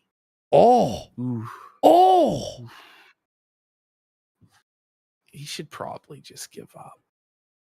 Gerard, do we bring him back? Well, he's going to have to, like, become a right winger, you know? He's going to have to become a full-blown... He's going to have to glaze Trump and be a Nazi and shit, you know? Listen, we could bring you back, but you got to become racist. You gotta become that racist. was the advice I gave him, was to just become like a completely evil villain, cartoon caricature, and just become like a heel. Ever wanted to know why my YouTube comments are sometimes filled with stupid shit? This is the reason. Eventually, it got so bad that he turned off ratings and comments on the Game of Thrones video. But this decision only got him accused of further hypocrisy, since he had previously tweeted in 2014 that he would never, under any circumstances, disable comments on his YouTube videos. Rather than just deleting this tweet or ignoring it altogether, Joe posted a reply clarifying that he would disable them only if there was no great discussion and people are determined to make my comment section a fest in all videos. In a strange turn of events, despite previously talking about incredibly contentious topics like Arnita Sarkeesian and Gamergates, this ended up becoming the biggest controversy of Joe's career. It was something that needed to be addressed before things got really out of hand, and so a few days later he uploaded a video explaining that the angry reviews were not stopping or even slowing down. He had a much calmer tone here than he did on Twitter, and it seemed to do the trick in turning the temperature down. Joe did indeed return to making angry reviews after his break was over, but the fact that his channel was still filled with unscripted TV and movie discussions and trailer reactions rubbed his fans the wrong way. More importantly, the way he had lashed out on social media gave him a different vibe. While his audience previously viewed Joe as their buddy who felt as strongly about video games as they did, from this moment onward the relationship became much more antagonistic. As time went on, Joe and his fans started fighting more and more. Some of these were minor scuffles, such as his brief encounter with the Kingdom Hearts fanbase. This is a series known for deep and often confusing lore, giving it a bit of a stigma in the wider gaming community. This in turn has made its diehard fans incredibly protective against any reviewer who doesn't have a thorough understanding of the franchise. When Kingdom Hearts 3 was coming out, Joe caught flack from these avid players for exactly this reason, and made several posts about it on Twitter. The Kingdom Hearts community is one of the most elitist I've ever seen. I literally have people telling me not to review the game or they'll brigade me and harass me if I... Gatekeep him! He's a pleb! Yes, gatekeep him. They were so righteous to not allow Joe to even talk about the game. Fuck him. He doesn't deserve to have an opinion on the game. He doesn't deserve to have an opinion on really any of these franchises. He's a bum. Honestly, Kingdom Hearts 3 was shit, though. Don't play all of the previous games first. No, you have 1,000... Wait, you didn't play the first 2 games? Then shut your fucking mouth. He didn't play. That's what I'm saying. Like, he also didn't play any of the Metal Gear Solid games before 5, right? And then he didn't play, I don't think, any of the Fallout games before 4. And then, like, he acts as though, like, his opinion actually matters on this shit. And it's like, not really. Buddy. And other diehard fan reviewers for that. Jesus. Nah, I think at this point I'm going to refuse to play the other games just to spite all the... I hate Joe. Crazies who are overreacting to New Vegas. Maybe he did. No, he didn't play shit. No, this guy didn't play shit. Daring to review a game on its own. What does my opinion even matter to these people? By the way, he played Final Fantasy VII Remake for the first time and acted like he's ever played a Final Fantasy in his life. I would have to go back and watch his review, but I hated him for that. It's worth noting that Joe did not end up reviewing the Disney game outside of an unscripted impressions video after playing a brief snippet of the game at a convention. Other battles were not quite so isolated, though. The game Battlefield 5 was a deeply controversial title from the moment Let me guess, he loved it. that it was first announced for a variety of reasons. For many years, Joe had been a vocal critic of the game's publisher EA, and many of his fans expected him to jump on the bandwagon of hate. Whatever criticisms he may have had of EA, though, Vargas was still a huge fan of the Battlefield series, and produced a lot of videos covering the build-up to the game's release. It must be stated that one of the reasons gamers were upset was because the character who was put front and center in the Johnny, bro. You can like talk shit about right wing or whatever, but you can't say you're gonna kill us live. Like that's crazy, Johnny. Like that's fucking unhinged, bro. Like get a grip, bro. That's insane, bro. Get out. What a weirdo. Well, he's been sitting there maulding about like right wing. I don't even fucking like. I'm not even a Trumper. You know, it's like you fucking retard. It's called jokes. You fucking mongoloid. That was crazy. He actually said, "I can't wait to kill one of you right wing people live." Like that's he's been crying all fucking show. Oh man. Anyway. What a fucking It's just some guy who just came in for the first time here tonight. I don't know if he's trolling or what, but like, yeah, well, that's crazy. That's crazy. Yeah. We're not even fucking American, you retard fuck. Marketing and box art was a woman with a mechanical hand, which naysayers argued was inaccurate to the realistic World average liberal dent, exactly. War II setting. This was a massive controversy during the game's he was actually a legitimate seething liberal by the looks of it. Like he was actually like brain damaged, and it's like, yeah, you can say what you want. Like it's funny. Like we like having somebody around like that, but like, holy fuck, man, you're talking about coming and killing us? Like that's crazy, buddy. Wait. In his profile, it says this about Johnny. Bruce Wayne Meridus Demicus, father to a murdered soul wife, to a murdered goat, and I will have my vengeance in this life. Very schizophrenic. I probably shouldn't have even said anything, but it's like, whoa, bro. I was taken aback a little bit. I'm like, I haven't seen that, and I see a lot of shit, but I haven't seen that in a while. That's wild. He's a little bit of a schizo. Let's be real. Reveal, and EA did themselves no favors by how they chose to respond. Their chief creative officer, Patrick Sutherland, spoke about the backlash in an interview saying, "The common perception is that there were no women in World War II. There were a ton of women who both fought in World War II and partook in the war. We don't take any flack. First of all, this was World War I, isn't it? But do you remember? Like Battlefield, what? The main character was like... Or no, it wasn't. It was a black woman with a amputated arm. Do you remember that? It was like a black woman with an amputated arm. It was like a big deal. It was like, and the game fucking bombed. It tanked.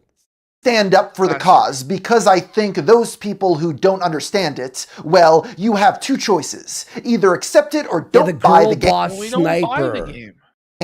Battlefield 5 ended up selling below expectations. The writing was on the wall even before launch day, since pre-orders were also disappointing to the corporate executives, and many irate gamers applauded this as another example of a company getting woke and going broke. In August of 2018, Joe made a video covering the low DSP Historical Society sure says, "Boys, help me out here. What is Iron Chef Sakai?" Iron Chef Sakai is like a DSP donator that tried to puppeteer things behind the scenes, but it never really worked out the way he wanted it to. Yeah.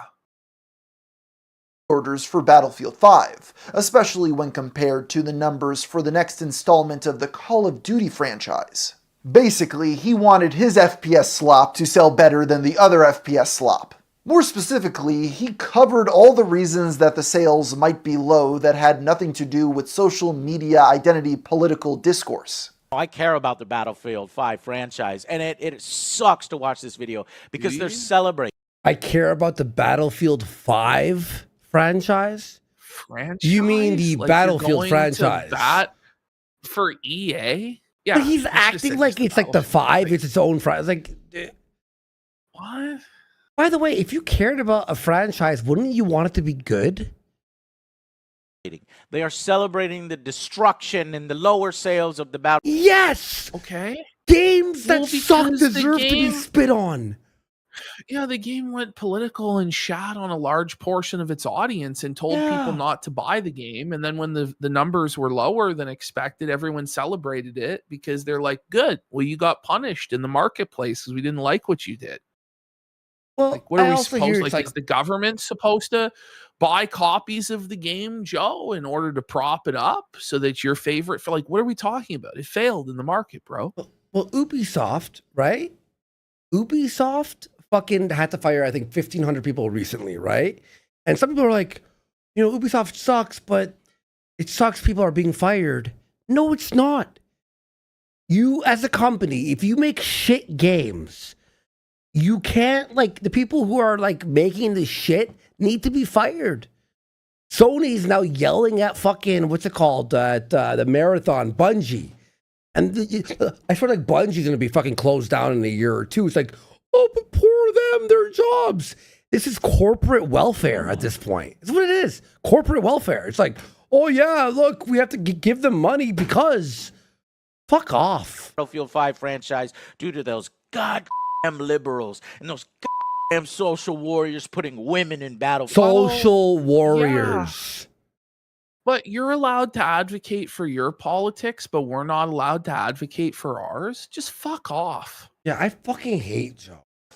The reason why to them that Battlefield 5 is having lower pre-orders is because there are women on the box, there are women featured yes, prominently in the trailers. But listen, they could have put women in it and not talked down to the audience and told them not to buy it. Anytime someone tells you if you don't like it, don't watch it, or if you don't like it, unsubscribe, like chances are they're going to, right? You shit on them and call them stupid or misogynistic or this or that. Like, people don't like that. Exactly. For women in multiplayer. Given what we know about Joe's personal beliefs, it's unsurprising that he didn't agree with the complaints about the female character. In fact, he thought it was an incredibly silly thing for people to get mad about. This was an outrage to people who had followed Joe in their war against greedy video game corporations for years. They thought EA was the epitome of what he stood against, and it was unthinkable to them that Angry Joe would the epitome, you've heard that word, right? Sing the praises of one of their titles like this. Some even accused him of having becoming a paid shill. One of the people who got mad at Joe was The Quartering, a conservative YouTuber who had been covering the Battlefield 5 outrage for a while. He accused Vargas of misrepresenting the controversy and of deleting negative comments. Joe then uploaded a response to The Quartering's video denying the allegation of comment deletion and showcasing all the vitriol that had still been there. Hours? Can we not, like, how... Can we ever escape Jer? Like, I thought this would be the one segment that surely would be 100% free of Jer. Wait, what? Jer's involved? I stopped paying attention. What happened? Yeah, no, Quartering is like felting Joe for I being can't woke do it. In his eyes, this proved the idea that a lot of Battlefield 5 detractors had bigoted motivations. You know, Angry Joe... Gamer from Mars was smart. He skimmed over the Jer section, knowing that he can't give the flowers to Jer or fucking he's going to get raped in the comments. I'll award it to him, but I'm sure he did it in such a way that was so retarded that Joe was able to wriggle out of being completely felted, is my guess. You fucked up, you fat cuck. Bale made a cuck. God, you really are a cuck. You sell out with a fag. Angry cuck show. Yeah, she read that word. Whoa. Not my Joe. Well, he's a dirty fucking Mexican. Yo, what the fuck? Like, Jesus. sell out, pissed off Pedro. It should be noted that when Battlefield 5 finally launched, Vargas was much more critical of it. Reading that out. You didn't have to do that humiliation ritual to yourself. You see, they're being mean on the internet. Your Jared's live in 2 hours. People anonymous on a keyboard are being racist. Hey, Jared's live in 2 hours. Do we stream tonight? I know. Do we make it? I don't think I'm actually. I think can't even we're do out this of here last in minute. 10 minutes. Yeah. At this point, the situation had grown beyond that, as it launched a long-standing beef between Angry Joe and the Quartering. The two got into several heated arguments on Twitter over the years. I'm going to be real. I'm on Joe's side on this. September of 2020 about football players showing support for Black Lives Matter. A similar incident to the Battlefield 5 saga happened with the release of Star Wars Episode 8, The Last Jedi. You don't need me to tell you about the controversy surrounding this movie, since the effects of it are still being felt to this very day. Nobody was able to have a neutral opinion. It was either the single greatest or single worst thing to ever happen to Star Wars. The case. I mean, it was definitively the worst thing to ever happen to Star Wars, but there were people who would like fence sit it and say it was mid or whatever the fuck. Like, I don't know, but it was a very polarizing movie.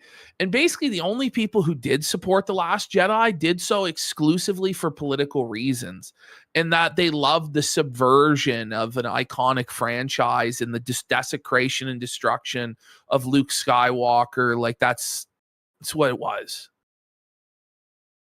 Joe was largely positive on it, which in and of itself courted some controversy. But even though he liked the movie, he still posted a video with his friends titled, Top 10 Reasons Why The Last Jedi Made Me Angry. The image of the thumbnail spread briefly as a meme on Twitter, leading to Joe inadvertently becoming one of the faces of the anti-Last Jedi crowd online.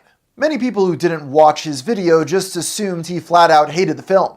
That group was sorely disappointed a few days later when Vargas posted another vlog titled, Top 10 Things I Got Wrong About The Last Jedi, going over the way he had...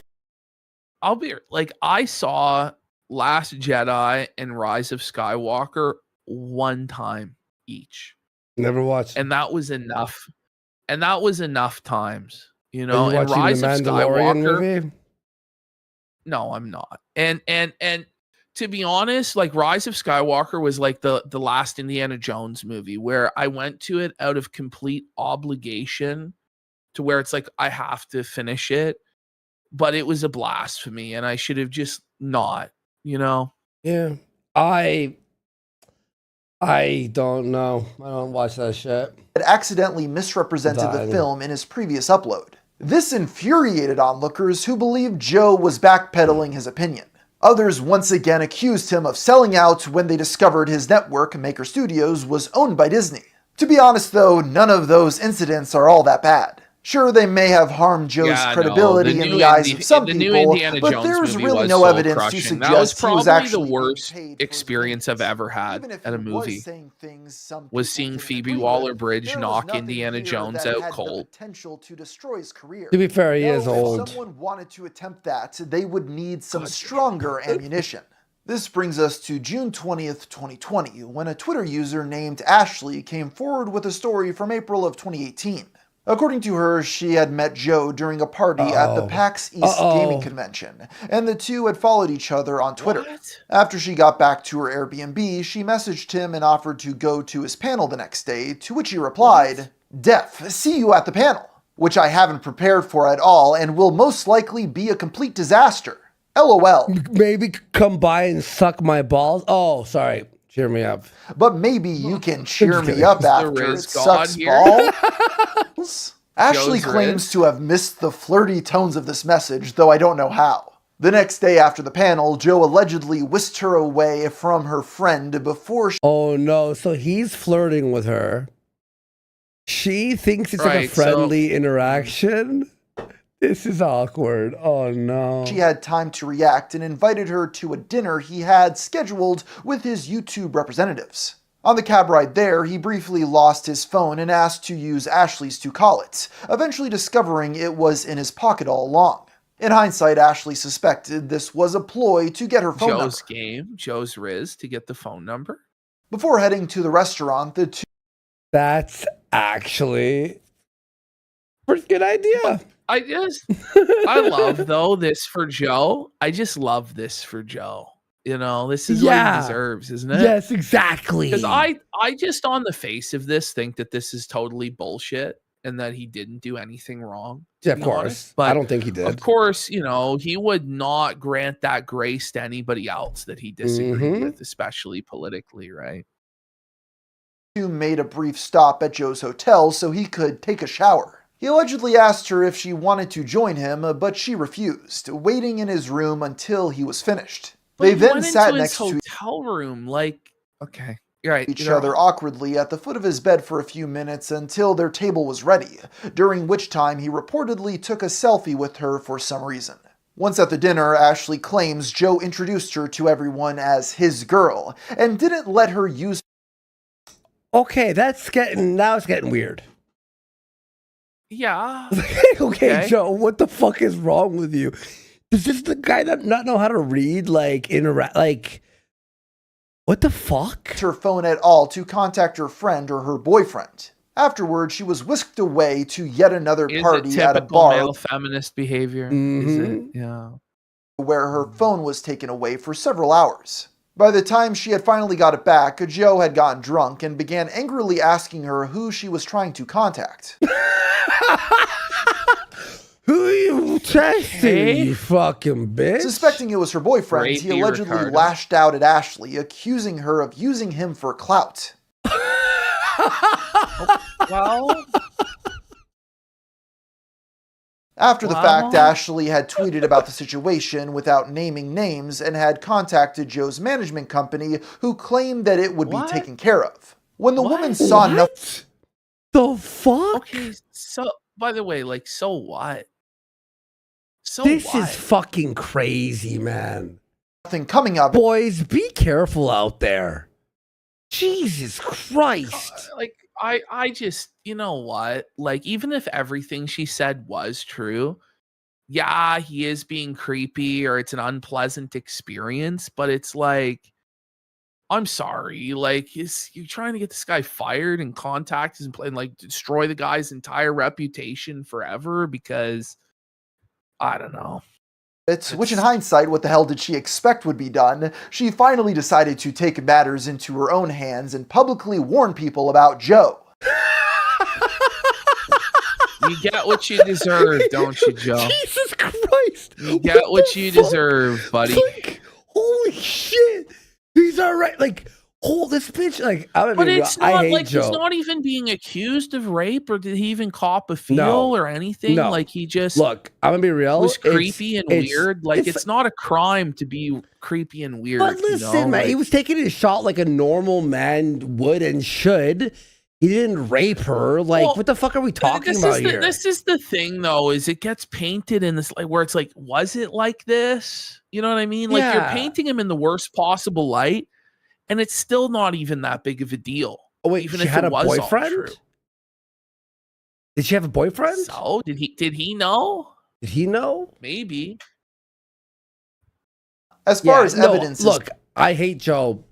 For all the things we've talked about, but this is bullshit. Of course, concerned. Maybe it'll be crazier. Maybe it'll get crazier. But maybe after seeing other women come forward about other streamers, so that's the first sentence. So you're jumping on a trend at the peak of Me Too. Okay, yeah, that's what this shit was. Beyond. Remember the whole Aziz Ansari where it's the girl called it rape or weird. But she sucked his dick twice on 2 separate dates. Yeah. This is the thing is it started off that you would believe this stuff, right?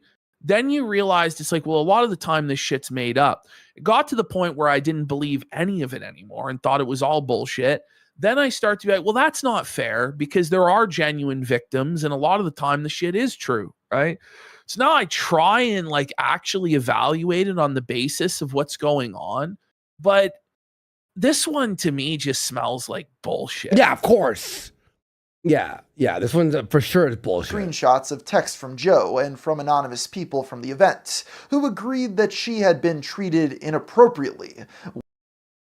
What the fuck? Whatever that means. When Ashley Thank you. Even Art's like, whatever that means. He posted these allegations with Joe's name. Allegations of him flirting? Allegation? Like, what's the allegation? He hit on you and you weren't interested. Name attached, they quickly started making waves. You have to remember that the 2020 lockdowns were the absolute height of Me Too stories about YouTubers on Twitter, bringing even more attention to this tale than it otherwise may have gotten. Joe chimed in a couple of days later. My lawyers are now involved. False accusations. I got her number. I asked her out. Okay. Later, unequivocally denying the claims and stating that his lawyer I get would it. be Like getting that. involved. Today after allegations of getting drunk and being weird and calling her his girlfriend before they even had a legitimate conversation with each other. Yeah, there's a lot of red flags there. If that's 100% what went down, but there's no real proof that went down.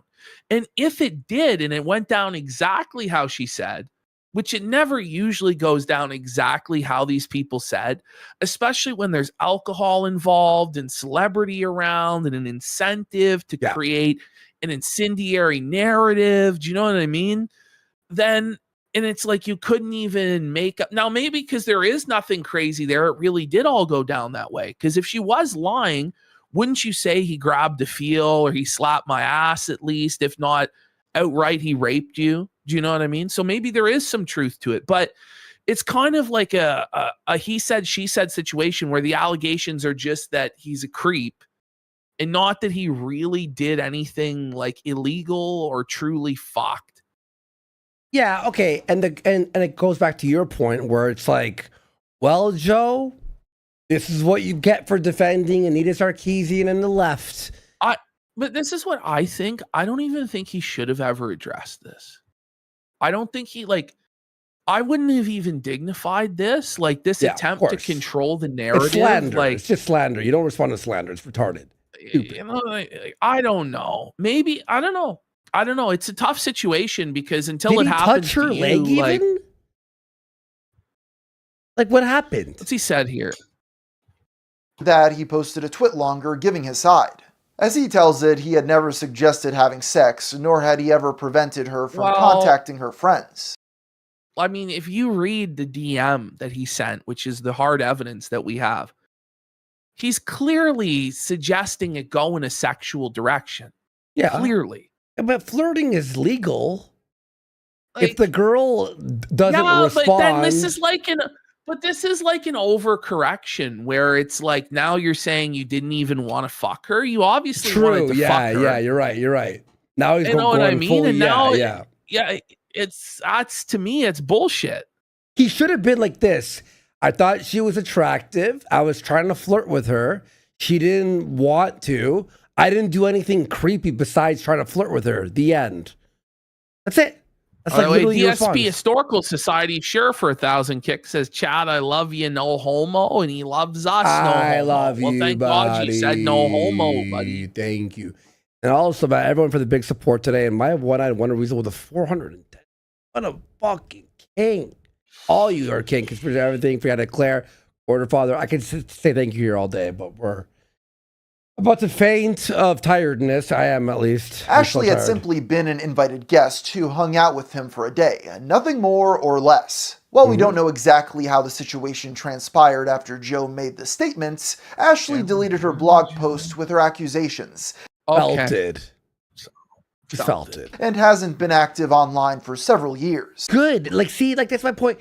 It wasn't like, look, if he copped the feel when she was drunk, like, okay, this is crazy.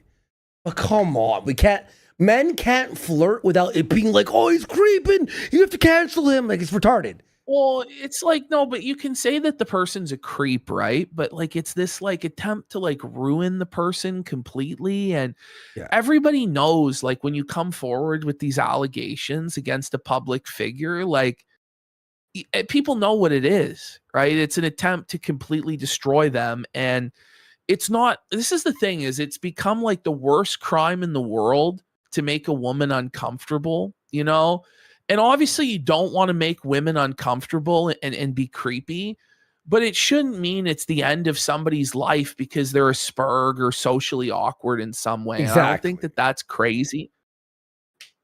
While the woman's story was bizarre as it frames some awkward flirting as a Me Too story. Exactly. That's my point. At the same time, Joe claiming that he didn't have a romantic interest in And there you go, Ash. The overcorrection made it even weirder. her is also laughable. Come on, man. You met a random girl at a convention, invited her to a restaurant with your YouTube reps to look like a big shot, and brought her back to your hotel room as you invited her to take a shower. Yeah. Let's not deny what was going on here. Like, you didn't do anything illegal, so why present it like you just wanted to be friends? That essentially brings us to modern day, as Joe has mostly stayed out of the public since then. He was tangentially involved in the Change the Channel controversy when practically every Channel Awesome creator made a mass exodus from the site. Unlike his peers though, Joe made very little noise about it, only posting a single tweet saying he had left the site for unspecified reasons. These days, the vast majority of the content on the Angry Joe Show channel are unscripted discussion videos, with proper angry reviews popping up once in a blue moon. Even then, many of the videos in this series have become off-the-cuff conversations. Yeah. This has undoubtedly alienated it's also like Twitch clips. There's some that are That's like the all biggest Twitch problem. clips. Yeah, it's all clips from his Twitch live stream. Like, it just feels so lazy and shit now. Yeah, like, man. It's been a long time since I go there now to get the review on a game. It really has been. It's been years. I'll go there for nostalgia purposes for a second, but like, yeah, I agree. It's very, very few and far between. Of his former fan base, but he makes enough money to sustain his lifestyle for the foreseeable future. Outside of YouTube, he also still spends a lot of time arguing on Twitter, but he mainly sticks to politics. If this is the worst like dirt you can dig up on somebody that's been online for nearly 20 years, you know. It's more just point and laugh. It's not. Yeah, it is. It is. Rather than video game discourse. In conclusion, I put Joe in an archetype I like to call the YouTube boomer. Now approaching middle age, he appears to have given up on trying to reinvent his content, instead sticking to providing easy-to-make videos to an aging millennial audience that watches as comfort food. Regardless of how you feel about his current content, it can't be understated how iconic he was during the early days of online video reviews. And the fact that he never really got into any major controversies in his 20-year career should be commended. All right, fun video. All right. What a fun episode of Kino, guys. Thank you so much. That's gonna end it for us here tonight, guys. We'll see you on the next one. Locals is gonna be on Thursday or Sunday. I can't. No, buddy, you gotta do it. I'm doing the fucking Gumroad tomorrow. I'm going to. Listen, guys. Josh will felt me. He'll be like, "You had 6 hours sleep." He'll press me. He'll be like, "You had 4 hours sleep, bro. You're good." He does. He'll fucking press me like that. It's like, listen, maybe we'll see. We'll see how I feel. I'll message you all later. All right, guys. Thank you. All right. Let's see you on the next one. Bye.